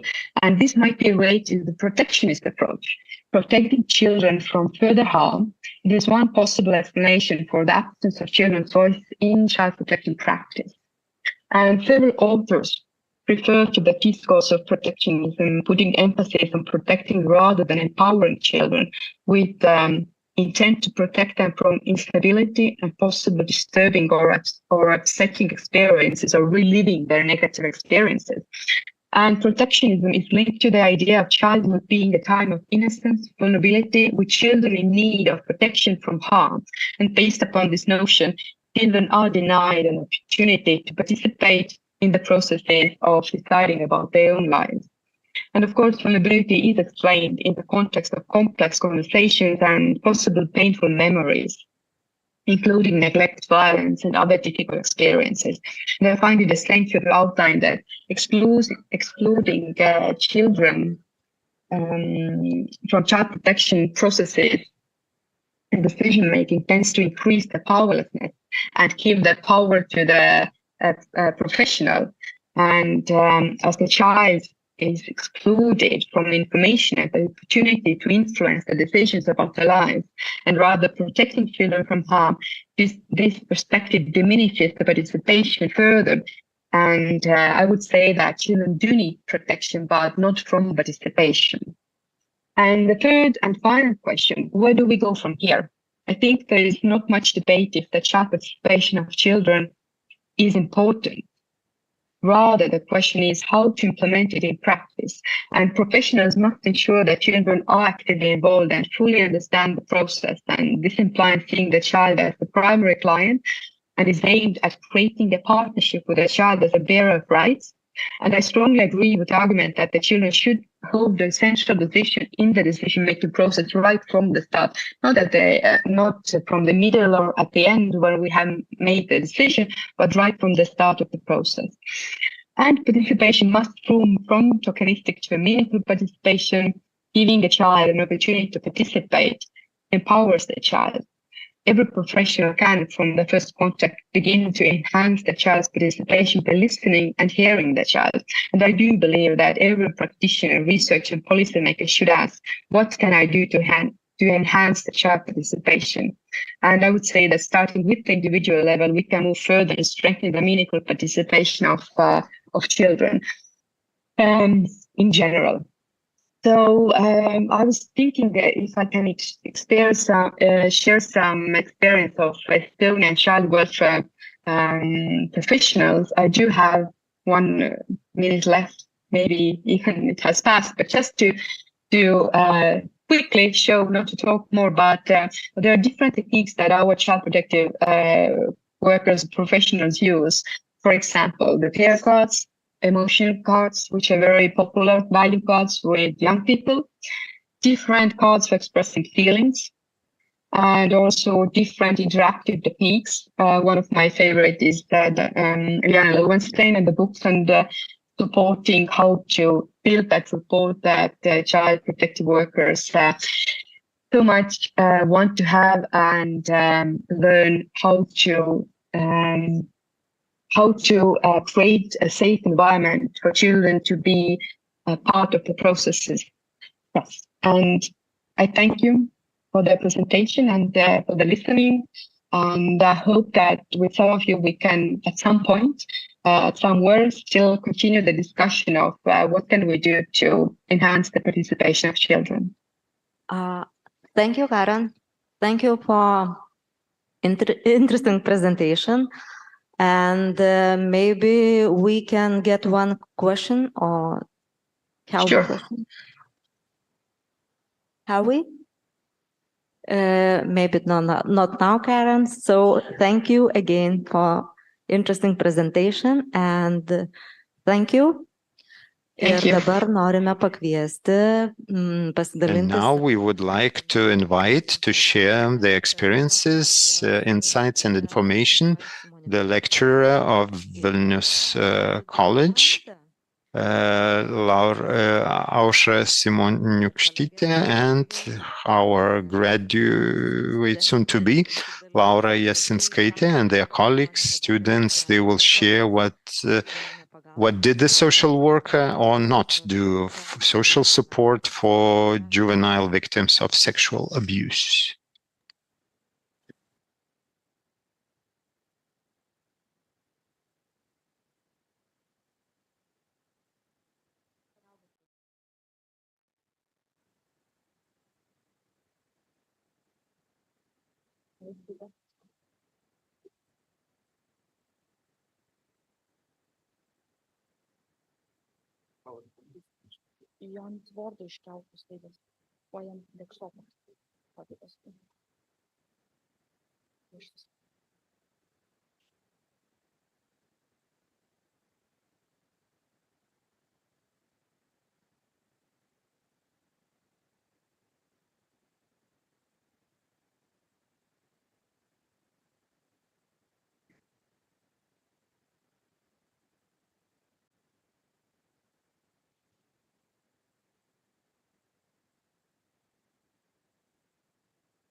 Today, I would like to talk about social work with families and juvenile victims of sexual abuse. This social work with this group is a very important task. As we know, the children who are victims of sexual abuse feel negative experience throughout their life. They experience a very huge trauma, and that impacts their ability to develop. And social workers should identify this as soon as possible and to prevent this. As we know that according to the statistics, 70 to 85% of sexual abuse is experienced in families, the parents, fathers, mothers, friends of the family, and therefore the child is afraid to talk even to a social worker because the child does not really trust the social worker. In this presentation, I want to speak about what the social worker should do, what support should a social worker provide. I didn't find the principles of social workers' work with victims of sexual abuse. So, therefore, in this presentation, I'm using my own experience. I'm sorry.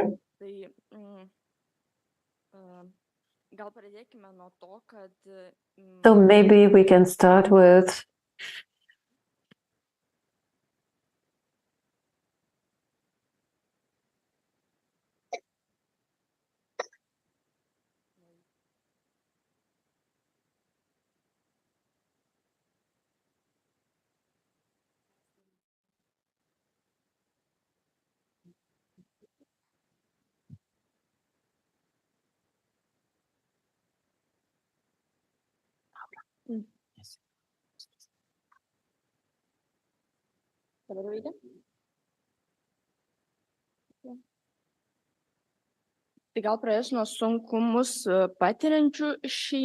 So I will start with challenged families because the social workers usually visit such families, and the social worker could notice the sexual abuse in such families.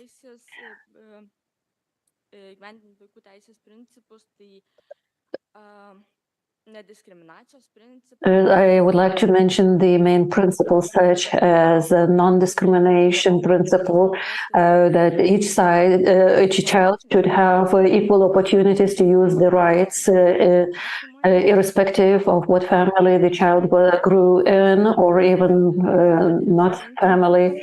Then the principle of the best interest of the child. Another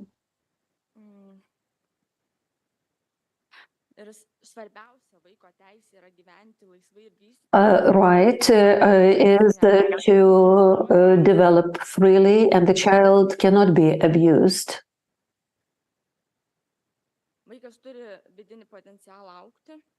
The child has a potential to grow, and the child has to grow and develop in encouraging environment.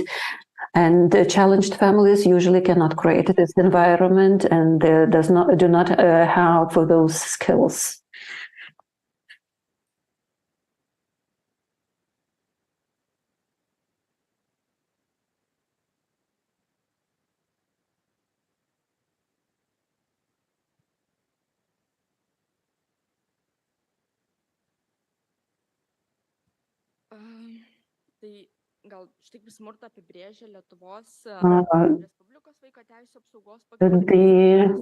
The law on children's rights says that violence against a child, direct or indirect, intentional, physical, psychological, sexual impact on a child by action or inaction.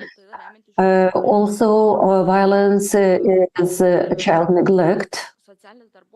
And a social worker who has not noticed sexual abuse in a family may be considered to be indifferent, and be considered that the social worker does not do their work well. Child sexual abuse reports, as you can see, in 2020, 300 cases were registered. Not all the cases are being registered, but in such cases, the social worker has to be the first barrier, the first person who notices the situation and who can provide help to the child.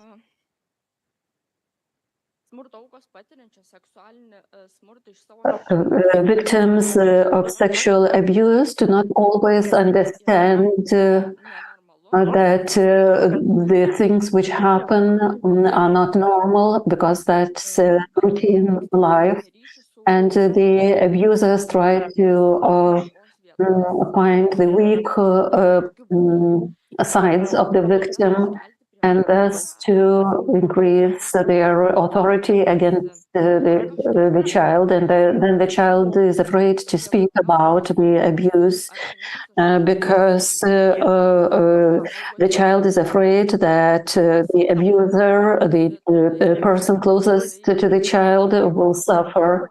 And he believes that it is his fault or her fault. The child is afraid to talk to somebody, and therefore the social workers should notice the situation through signs. I will come to that later. And speaking about my personal experience, the social worker who visited my home did not notice the fact of sexual abuse. She was not trying to have emotional connections with me. And now, as a student of social work, I can retrospectively assess her work, and I understand that when we are learning social work, we are not taught those things.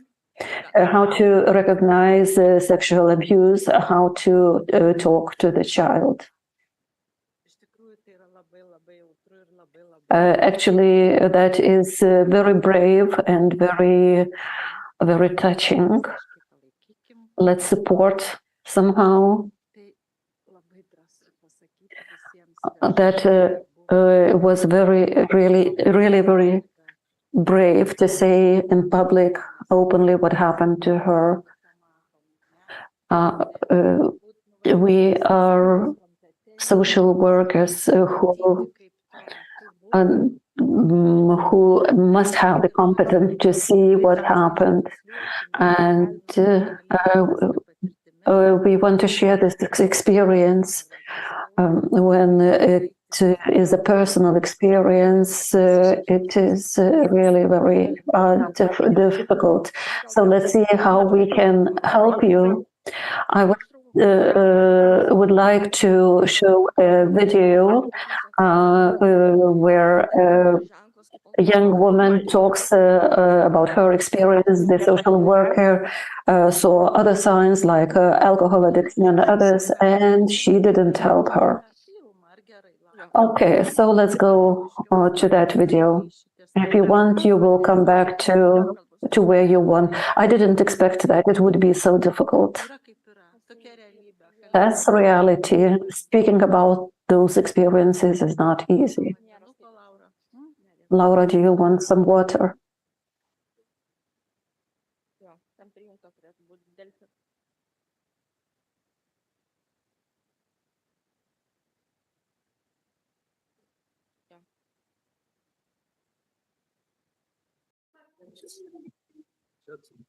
Jo. Bus įtampa ir žiūrim filmuką.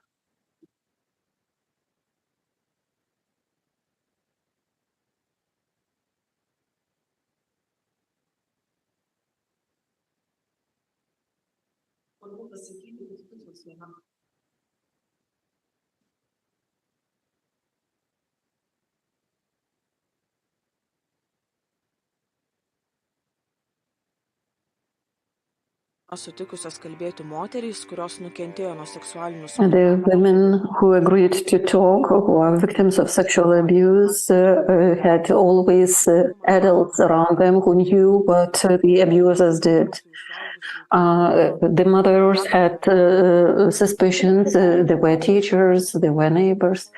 There was a social worker, but she was not the person who could help me. There was no relationship with social worker. When I was at home, she visited us only once. She brought something for us, and that's it. When I was about 18 and I went to ask her for help, I wanted to get allowance separately from my father so that the father could get his benefit, I could get mine, because at that time I left home and I lived in a dormitory. And she said that she can do nothing for me, and that was it. Daria and you were childhood friends, and you said that you went to visit her at home. Is it possible that Daria, social worker, could not know what was going on there? No, the social worker knew everything because everything was obvious. When you entered the home, first of all, there was a very bad smell in the house of urine, cigarettes and alcohol. And if Daria hadn't tried to clean the home, the home would have been really terrible.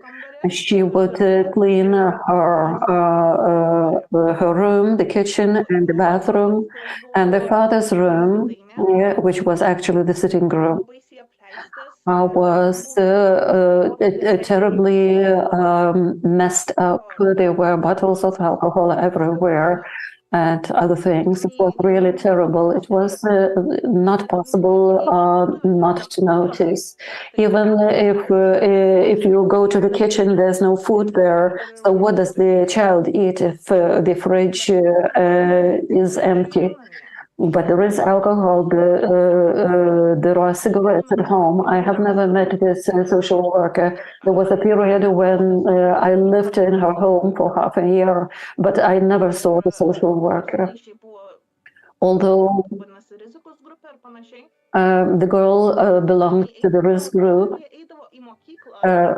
Daria would go to school to have some food. Even if she was ill, she would go to school because she could eat there, because children used to get vouchers and the state was paying for lunch. And if she was ill and would have stayed at home, she would be hungry. So that's the proof how social workers work. Even if you see the most obvious signs, we cannot condemn social workers, but the inability to notice sexual abuse is not good. Even in our college, we are studying social work, but if I wanted to work with victims of sexual abuse now, I wouldn't know where to start.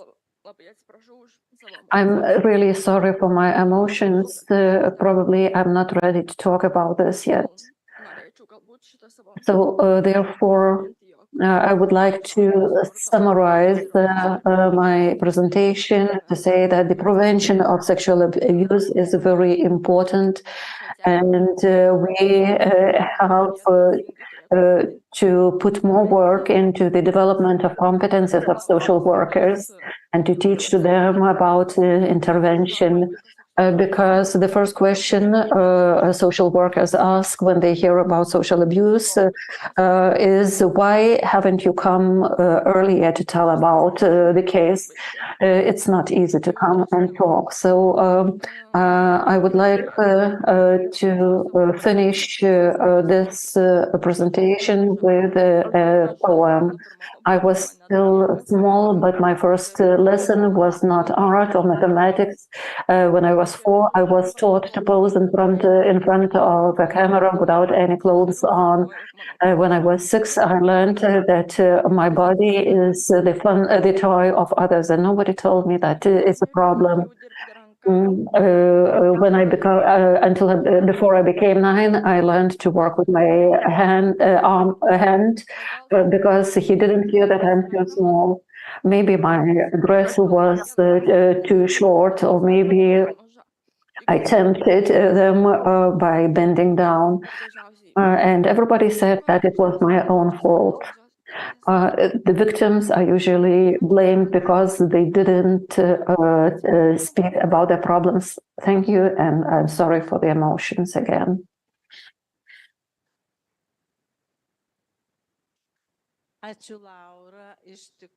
Thank you, Laura. Really, you give us, the teachers, a message that we probably should improve our program about all forms of violence and abuse.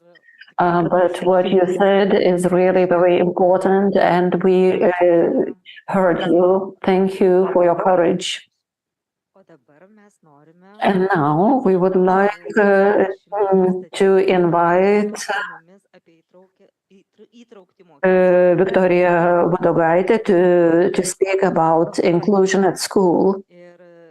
Victoria is a PhD student at Vilnius University. Her presentation is inclusion at school, the vulnerable groups who remain unseen. Hello, Victoria. I am again talking from Malta, and it was really very touching to listen to Laura talk. Probably the most difficult thing for the victims is to speak about their problems. And when I was preparing for the conference, I was taking one slide after another. And actually, before the one but last thing I included is that when victims talk, we can only listen and thank them. Because the voices of the victims make the biggest changes and the biggest impact. So thanks again very much. So today I shortened my presentation a little bit because it was wonderful to hear the study and experience from Poland who were representing people who were not fitting in, and it was nice to hear about the improving situation of the Roma children and to remember the other groups that were not mentioned probably, but they are active in our field of visibility, but they are represented as Laura talked. And the purpose of my presentation is to talk about those who don't see, not because they don't exist, but because at school we choose at school, we choose not to see certain problems just because we are experiencing very high helplessness. So as you know, we have compulsory inclusive education, and the current situation with people whom we don't see, we hope that we will see them as if we will hear them and let them get included, but as some problems are neglected with certain groups, so there's a big risk not to see, because schools have lots of other problems. And for example, to put it on the shoulders of elderly teachers or social workers, so the structure that really carries really heavy weight and still has not crumbled. But I have really doubts, but although I'm a supporter of the inclusion, so I will share about some problems, and I think that we should allow those people to be heard, their voices to be heard, and so certain groups would be seen, even if they are not, maybe seem irrelevant, but in the situation in the world, we have to have them in mind. I will try to share my slides. Please tell me if you are seeing them.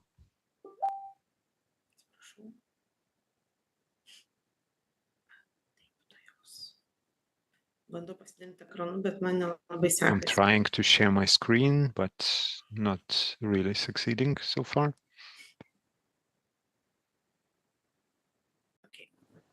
Ar matote mano ekraną? Do you see my screen? Tikriausiai matote, bet tai gerai. So once again, I will go through the groups which seem to be self-evident in Lithuania, but if we think about Roma girls, they are sort of excluded from the general environment. But if we think it over, about 20% of women globally, they are illiterate. They don't even have primary education. So access to education is really limited in some areas. We have a really big problem in defining what is the minority, and these things should be regulated. And those who talk different languages, those people who were mentioned before, just because of the language, so that they don't know our language, they are feel discriminated. Children like deaf children, they become a cultural minority or hard of hearing. So let's think how realistic it will be to include them in general schools. There's a broad range of people with different disabilities. Children affected by mental illness, it's a sensitive opinion. Then wandering people, also working people and street children, working children and street children. In some cultures, it's normal for children to work, and we don't think as kind of exploitation, but as part of a culture. And for them, it's almost impossible to go through education. And this group needs to be mentioned. Then children suffering from addictions and violence. I joined those two groups because they are especially invisible. When we see children at schools who are addicted about the sale of drugs, and it's talked not on a strategic level, but on the level of a scandal.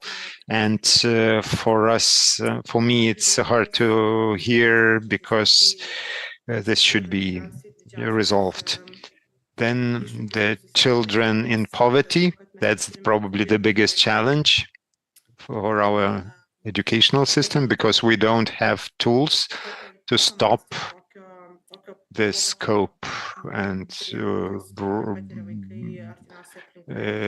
with that children are experiencing violence, and the majority of funds for programs against violence, they end up in some projects and which don't reach actually those children who really need help. Then children in poverty, those children are feeling shame, and it's difficult to feel that poverty. Then the children of indigenous communities, that's more for America or some other areas. Then refugees and refugee seekers. Now I will skip some of the slides. I will go to the last one, trying to start a discussion and to reflect, to think on how, when there was such a quote from Rukla, when no education was going on, and at this time in 2021, the refugees that crossed to Lithuania through Belarusian border, they received some Lithuanian language lessons, and that was it. That was the only way and the only opportunity for them to leave the territory, to go to another territory. And that such situation was continuing for half a year, then 9 months, and one day the gate opened and we kept going there, me and my team, 2 graduates from social work in Vilnius University, the volunteers. We were going each Saturday day to the center and camps in Rukla for refugees, and we had to work with quite a big group of children with all the consequences. So the schooling was probably the last thing that we couldn't touch upon, because we had lots of families with different needs, raped women and men who were removed to other camps, and vulnerable women who were living with Arabs and were experiencing terrible things. And one day the gate opened, and they could go to schools and kindergartens, and then Ukrainian war started and the gates were opened, and those people who were kept in the refugee centers after they were invisible for a year or year and a half, and then they were released. So I am trying to raise the question that sometimes there is a policy, and for us it seems that the soft power is the best. All kinds of NGOs volunteering, they have biggest impact, but at the same time the internal policy has absolute impact on the work of Ministry of Education. And I'm thinking that talking about the current educational system, about the inclusive education and vulnerable groups, I invite everyone to talk as loud as possible about the impact, and to understand that those people who stayed in Lithuania, they still have no right to live here, to work here. Very seldom they are receiving some place at school or kindergarten, and to be their voice, to see their situation, and to understand that if it's possible, those who have power, who have talent, they should be involved in the policy. So nothing is better when social worker who just doing practice and they apply their practice. And I think that I'm talking on a broader sense, so participation of each of us is extremely important. And now talking about other things that are not seen in school, but that's also the result of not only educational policy, but other policies. So it's a pity that such heavy, hard topics are one after another, but probably I won't have an opportunity to tell that again aloud. But if we have a possibility to talk on behalf of people who don't have their voice, so we should provide a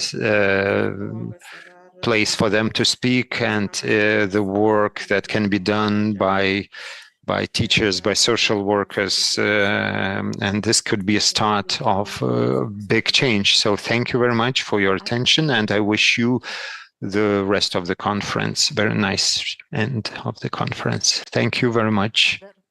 Victoria? Victoria, didn't have. Do you have time to answer questions? We our main question asker. Thank you for your presentation. As we know, social origin also means differences. Each group brings their values and norms. What do you think about that? Should inclusive education cover this aspect, the cultural variety? Your name is Ausra. Ausra, thank you very much for the question. I think, yes, of course, when we talk about the inclusive education as an idea, we are thinking about ideal world, which we are trying to create. But the more we involve and the faster we start doing our work, the change will come faster. Of course, each issue should be involved. Also, the topic that you mentioned is extremely relevant, and we are doing our work in each of our garden. And if we look from the political or philosophical point of view, this topic was addressed for centuries. But from inclusive society and from inclusive behavior, the change starts. So if I come to a certain atmosphere, I can have certain impact to all the children, all the different children that have come. Thank you, Victoria. Do you have a question? Can we ask another one? Yes, of course. Does anyone have a question? Probably not. No more questions. Thank you, Victoria, very much. Thank you for joining us from Malta. Malta is our companion today. So wish you a nice day. Have a nice evening.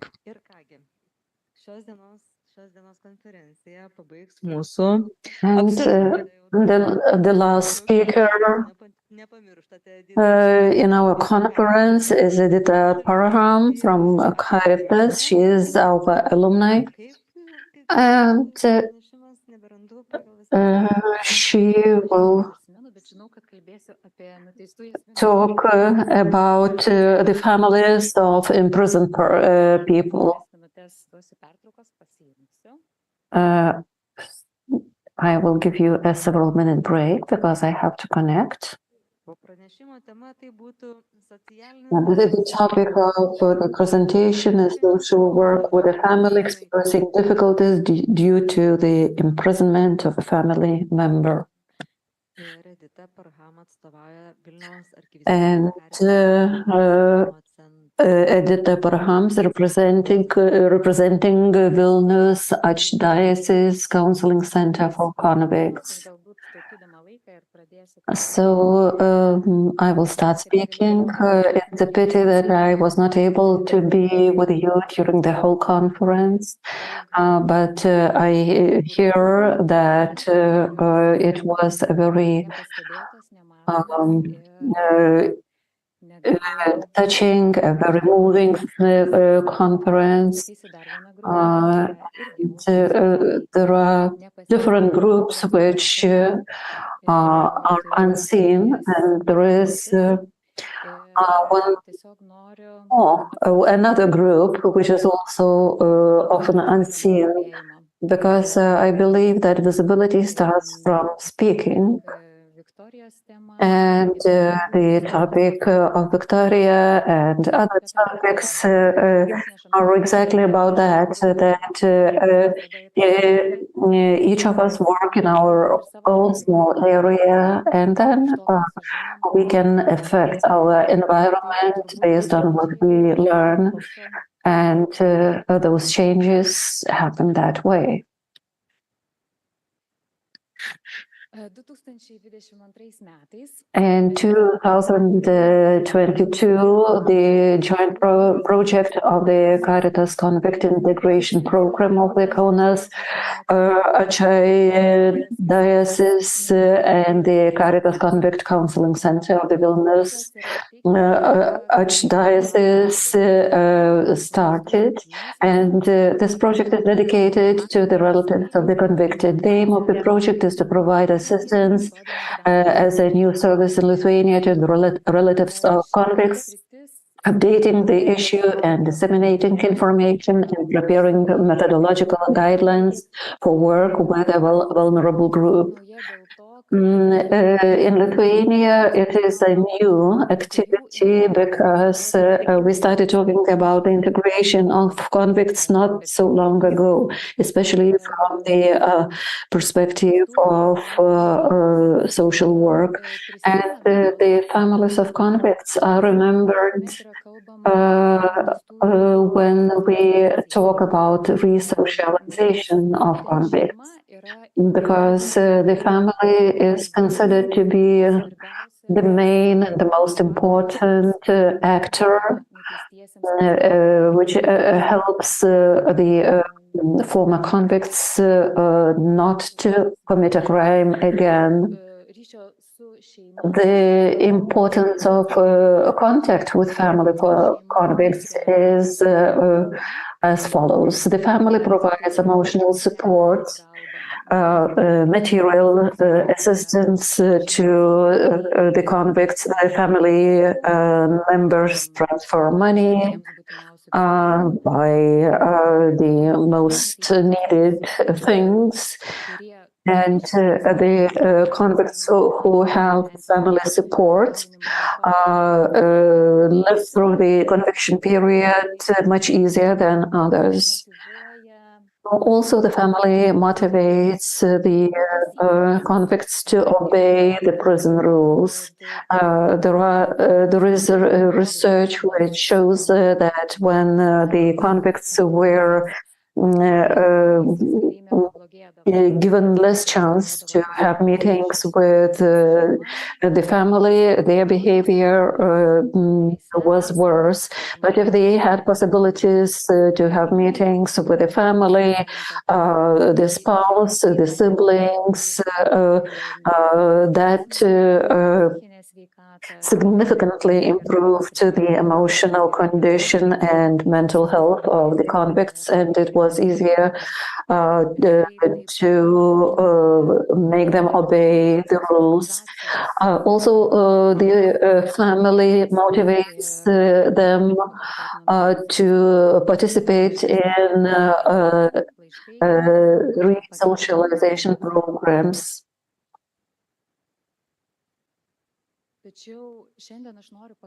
However, today I wanted to talk about the family aspect in the perspective of social work. What happens to the family when one family member is imprisoned? Why is it important for children to know about the fact that a parent is in prison? Some people think that it's better for the child, that the child is protected. Even specialists think that it's better to avoid this topic, or maybe people don't think anything, they are just afraid of this topic. It is a very broad, very painful topic, but it is very important. In foreign publications, we find a lot of research on this topic, especially on how imprisonment affects children. It is very important to have such research in Lithuania, because currently We don't have anything in Lithuania. No research, no articles. The families of convicts are not mentioned anywhere. And if a group is not mentioned, then actually there is no work done with this group. Because everywhere you need some description, some provisions to make this group the responsibility of somebody. We can't say that they are not mentioned anywhere. If we look at the framework of social work, there is a concept and others, so they can be under this and others. But if we talk to prison staff, to other officers, the situation of children and their needs are not within their scope of their job description. They cannot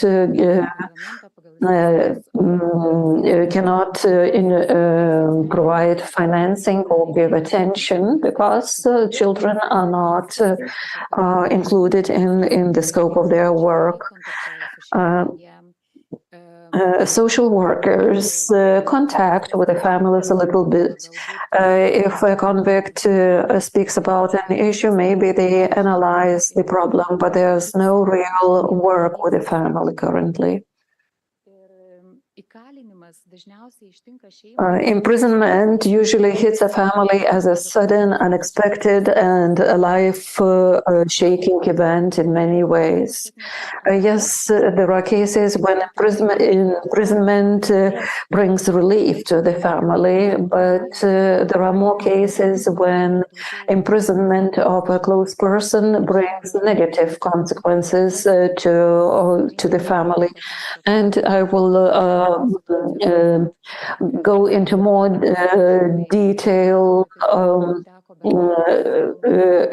speaking about cases like that. We will not talk today about an aggressor who is put in prison and the family can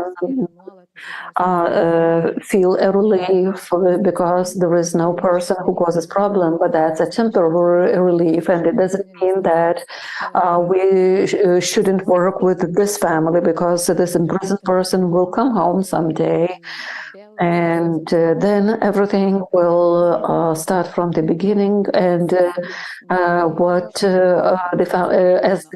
the families say, very often the situation is even worse because imprisonment does not help much, and the person becomes even more aggressive. Especially this can be said about people with mental disorders. And they become the part of that vulnerable group because very often they start abusing substances, and it's very difficult for the families because they don't know where to find help. They come to us and they say, "What shall we do? Please lock him up somewhere because it's very difficult for us at home with him." So that's a very painful problem, and there are no services that can be provided to such people. And it happens quite often that after prison, the situation even worsens. A year ago, I started working as a social worker with this new project. It was difficult because I couldn't find any literature or example on how to work with the family of convicted people. So I'm very happy that at that time I was still studying at Vilnius College and I had possibilities to read, and my bachelor's thesis were on this topic, and it was like a discovery of a new world. Before that, I didn't even know of the existence of such a world. I didn't understand what the families experience of the families of convicted people. And very often people say, "Oh, I even I never even thought about the effect of the imprisonment on the families, about what is going on in the families, what happens with children. So in my social work, okay, what does this social work with relatives of persons sentenced to imprisonment look like? We consult the families, we listen and provide emotional support. We do that in a way which is acceptable for those people. It can be live by emails or on the phone. We create a connection. We search for service recipients. We help the families to prepare for the return of the convict home. And the connection with the families is of paramount importance. We notice that even if we provide those services, people don't come for those services. When I started working, I imagined what I was going to do and how to work. And as my colleague says, the social work is always packed with creativity, because you deal with the situations which you have never read about, you have never met.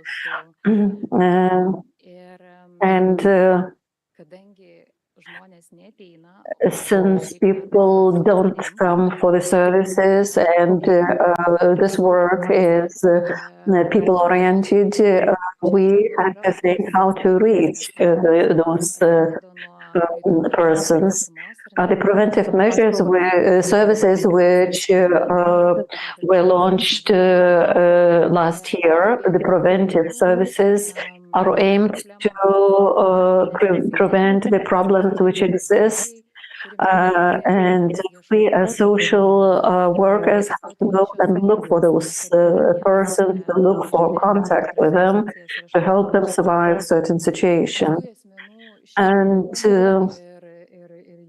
I think that this area of the convict families, family members, is exactly the area where the preventive help is much needed.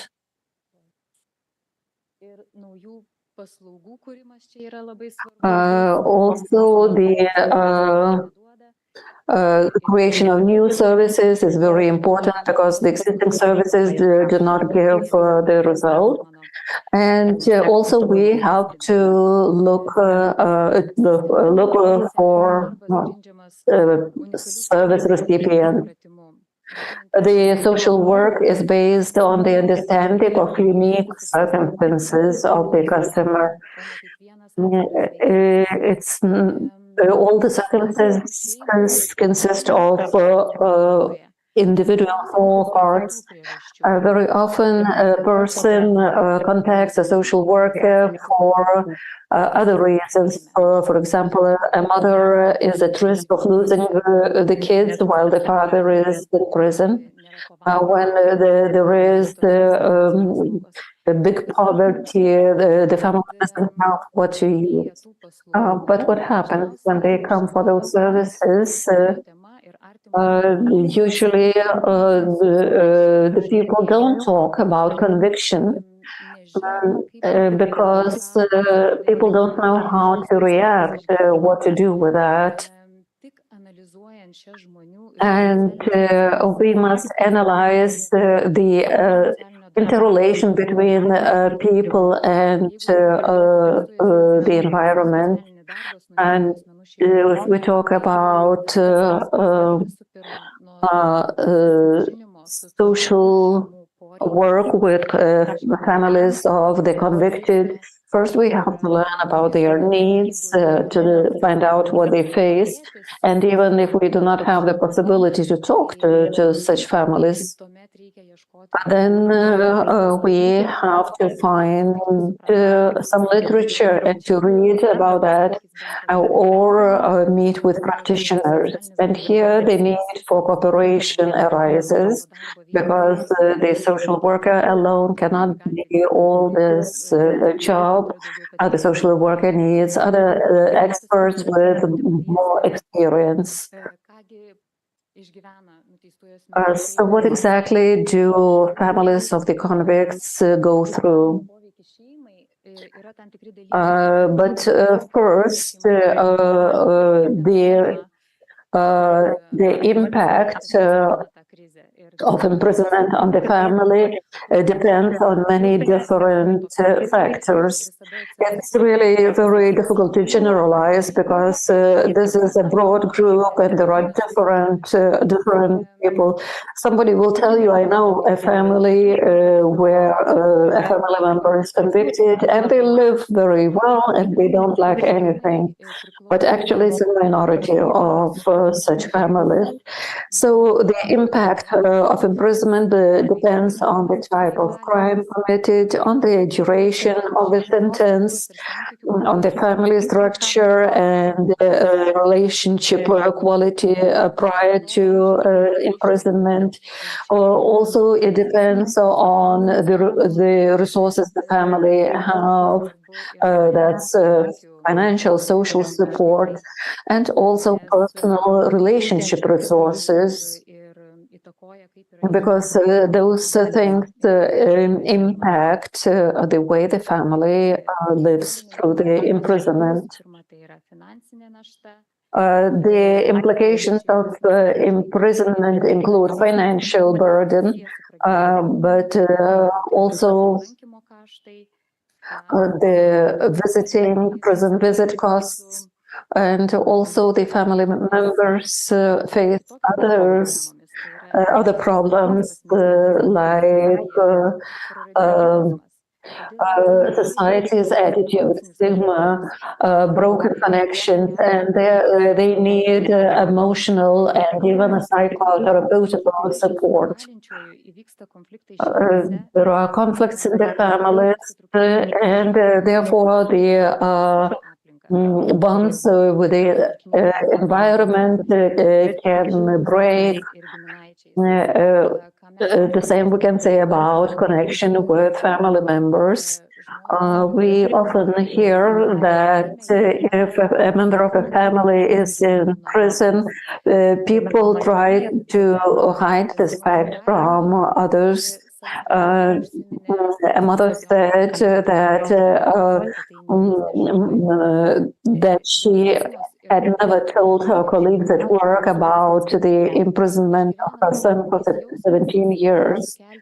The feeling of loss can lead to a continuous stress. If there is no support from the environment, there's no way to come to terms with the loss.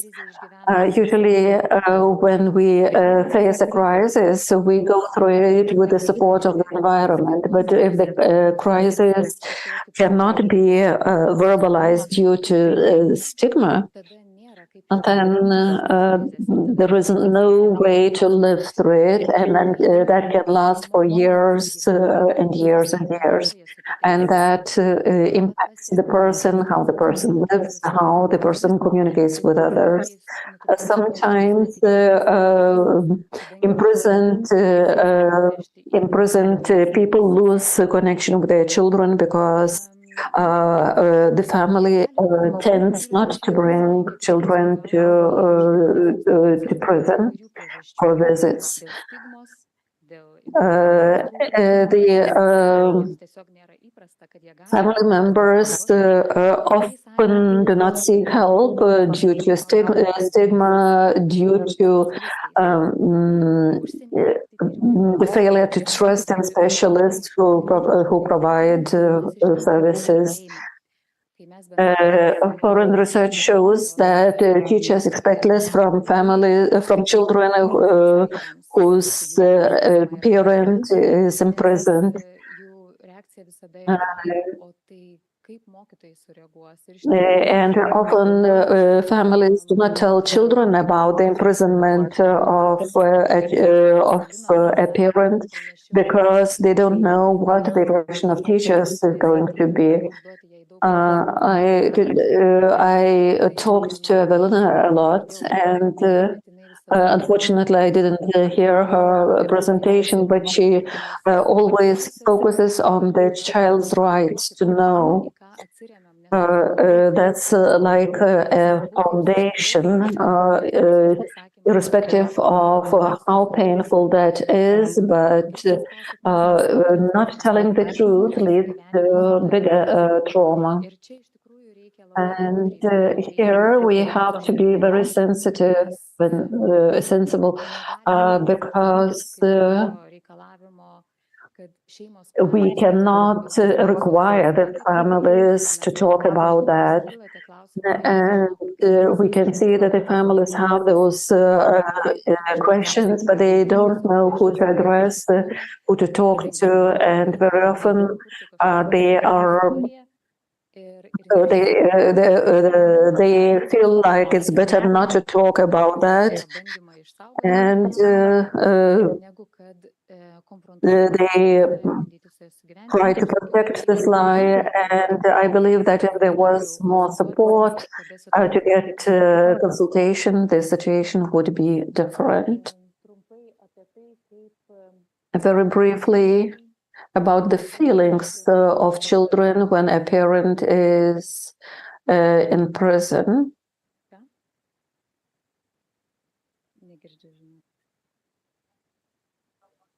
Is somebody...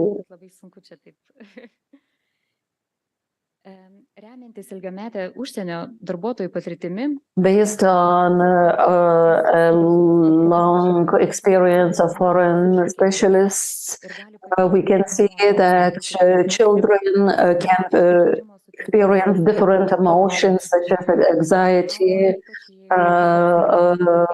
fear, that they can be also taken to prison, trauma, shame,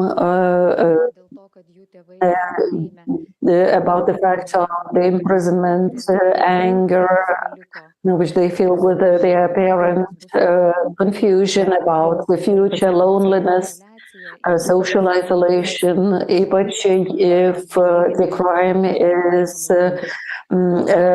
publicly discussed, sadness that the family has changed, relief that there is less violence at home, grief because they miss their parents, guilt in the think that they are guilty for the situation, and a sense of burden that they have if they have to keep the secret of their imprisonment fact. The emotions can be contradictory, they can be different on different days. In 1998, there was a research about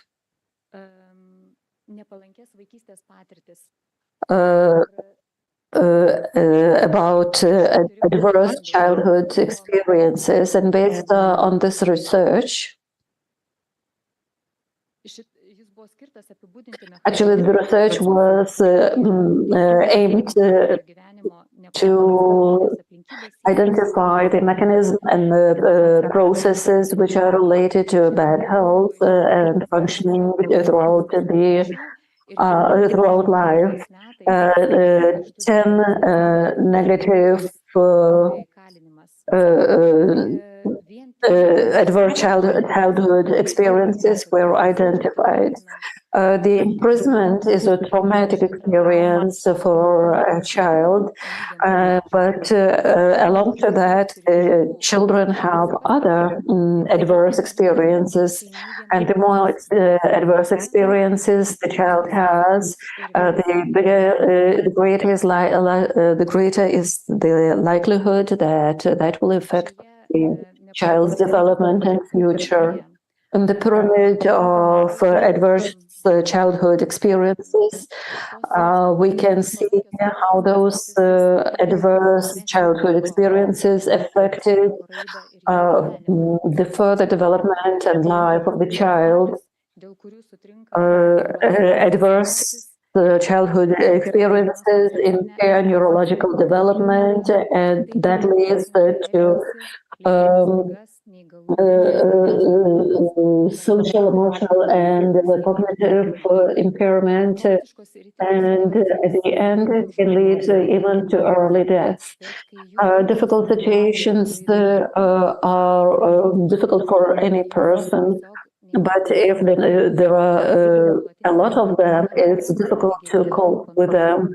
The big misfortunes can change the abilities which a person has and which are used for coping with other negative situations. The development of the brain is directed to fast reaction to a threat. That's run or fight situation. I wanted to mention this because quite often the children of the convicted are prone to delinquent behavior, to committing offenses, and there is a greater likelihood of psychotropic substance abuse, and therefore the society often thinks that the children of the convicted must be similar to the convicted. But this research shows that children behave like that due to their experiences, and they need support rather than a negative approach. Resilience is a negative reaction in unfavorable situations. It is believed that it turns stress into tolerable stress. And the children who had at least one adult who enabled them to have normal, stable relations, and that's not necessarily a parent, that can be a teacher, a neighbor, another specialist, then this connection, single connection, can reduce the imprisonment consequences on children. Those who find it interesting, I really recommend to read the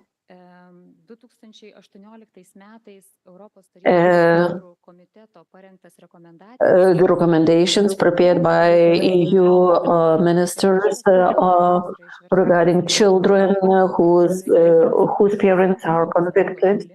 Those recommendations are translated into Lithuanian language, and the recommendations are prepared for all EU countries in order to make the work in this area the same in all countries. When we talk about the work with the families of the convicted, that is not related only to social workers. The teachers also play a very important role. And today we can have an impression that such children do not exist, but I think that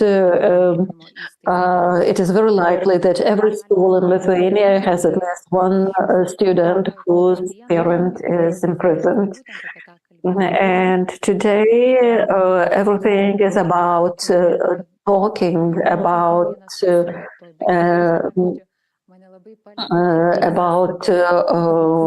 communication. I was really impressed by one example which I used when I was preparing for my bachelor's thesis. It was a teacher who, it was not a Lithuanian teacher, a teacher who decided to bring children into a group if the children had a parent in prison. She made an announcement and she said, I invite everybody whose parent is in prison. And a girl came to that meeting, and another girl came, and the first girl said, your parent is in prison too. So both girls, they were friends, they had parents in prison, but they never talked about that.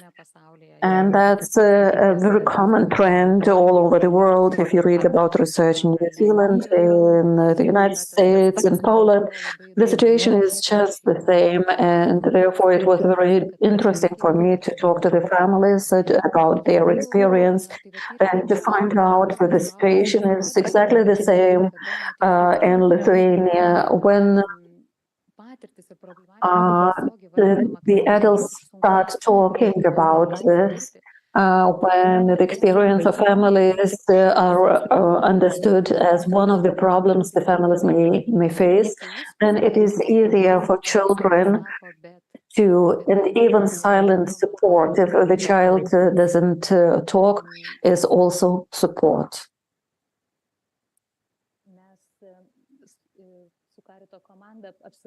With Caritas team, we visited Evelina, Poland. You heard her presentation today.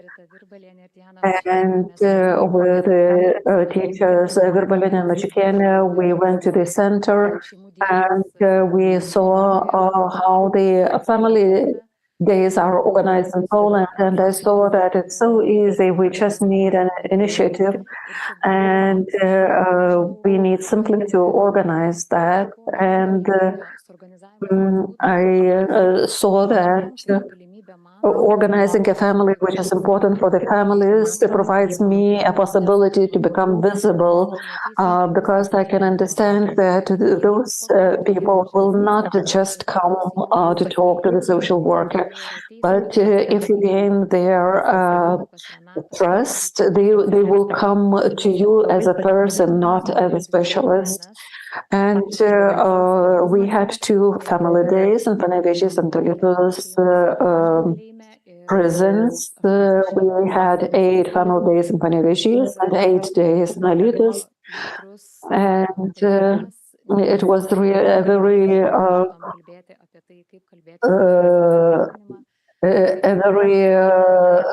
delicate, sentimental meeting, and it was interesting to look at the convicted not as convicts but as families, and the social workers of the prison also felt that it was a very sensitive event. It was the first time an event for children in prison. It sounds kind of strange, but that broke stereotypes on different levels, and social workers said, I never imagined that I have customers like that.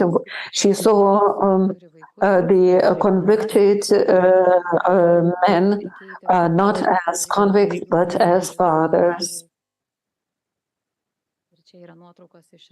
Those are photos from that event. The weather was very nice. We could be outside and play together.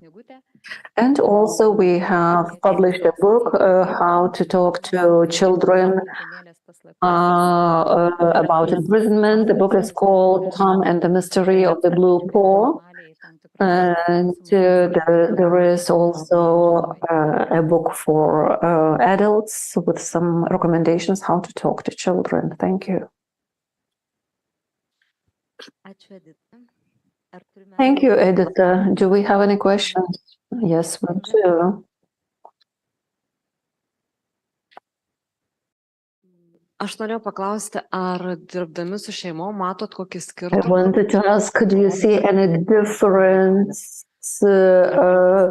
when you work with the families, between families where the mother is imprisoned and the father is imprisoned.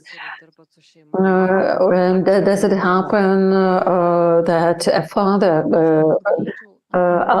addresses you if the mother is imprisoned? No, I can probably count on the fingers of one hand the cases when people addressed us and asked us for help. It is interesting that my experience is different from that of my colleagues in Kaunas. My colleague who works with the families of convicted persons has been consulting the convicts also, and she has kind of different contact with the families. I didn't have this contact, and I can see that it's very difficult to establish this contact. If we call them, then they share with us, but they never call us again. And if we call them the second time, they are very happy and they thank us for doing that. But establishing this contact is very difficult. I don't know if you will agree, but in our culture, the emotional support is underestimated in some sense. I don't know, maybe it's because people think that a specialist cannot provide emotional support. So currently, I would say that we are doing just some preparatory works for the work in the future. And I contacted the families who participated in the family days before the event and after the event. I talked to them, but the families never asked for emotional support. Even then, when they said, yes, I need emotional support so much, but they never called. But when I call to inform them about a lecture, they communicate very happily, but they never contact themselves. I could talk and talk, but that would take a lot of time. Any other questions? Probably no other questions. And we don't see questions on YouTube. Thank you.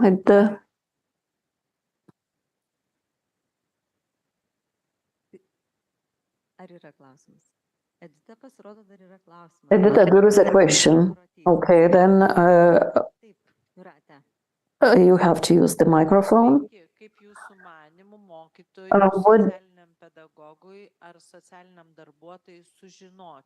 How do you think a teacher, social pedagogue, or social worker can learn that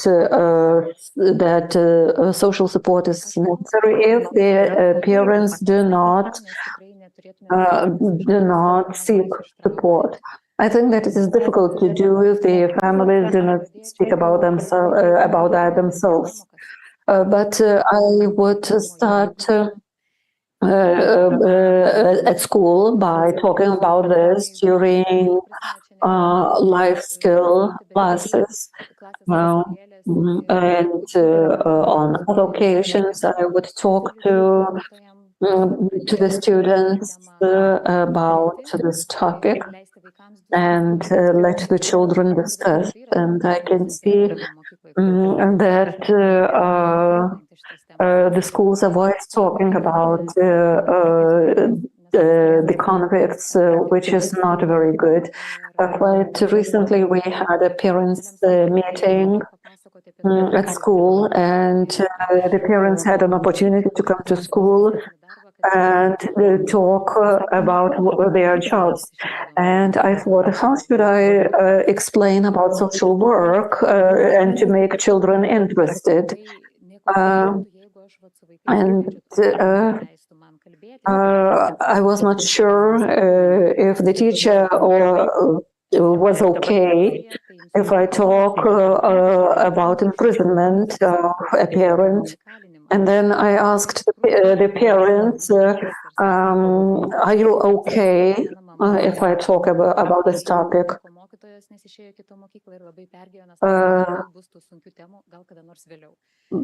And the parents said, yes, you should talk about that. It will be very interesting. I know that my colleague also went to school to talk about this topic. And also we need to train teachers about what the child goes through, how to react, what to do. And foreign research shows that it is very important to train not only teachers, but also the cleaners, the administration, the whole staff of the school. It is very important to prepare, and then the stories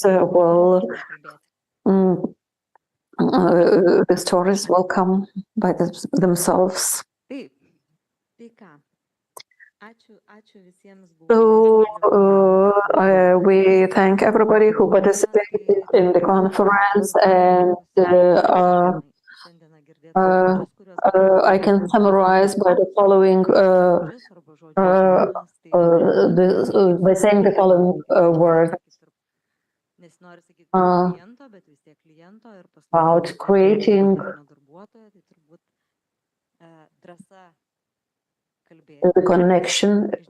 So the words are courage to talk, to dare to talk, to listen, to hear, and of course to change yourself, to change the society, to change the world, and to make the world a good place for all of us.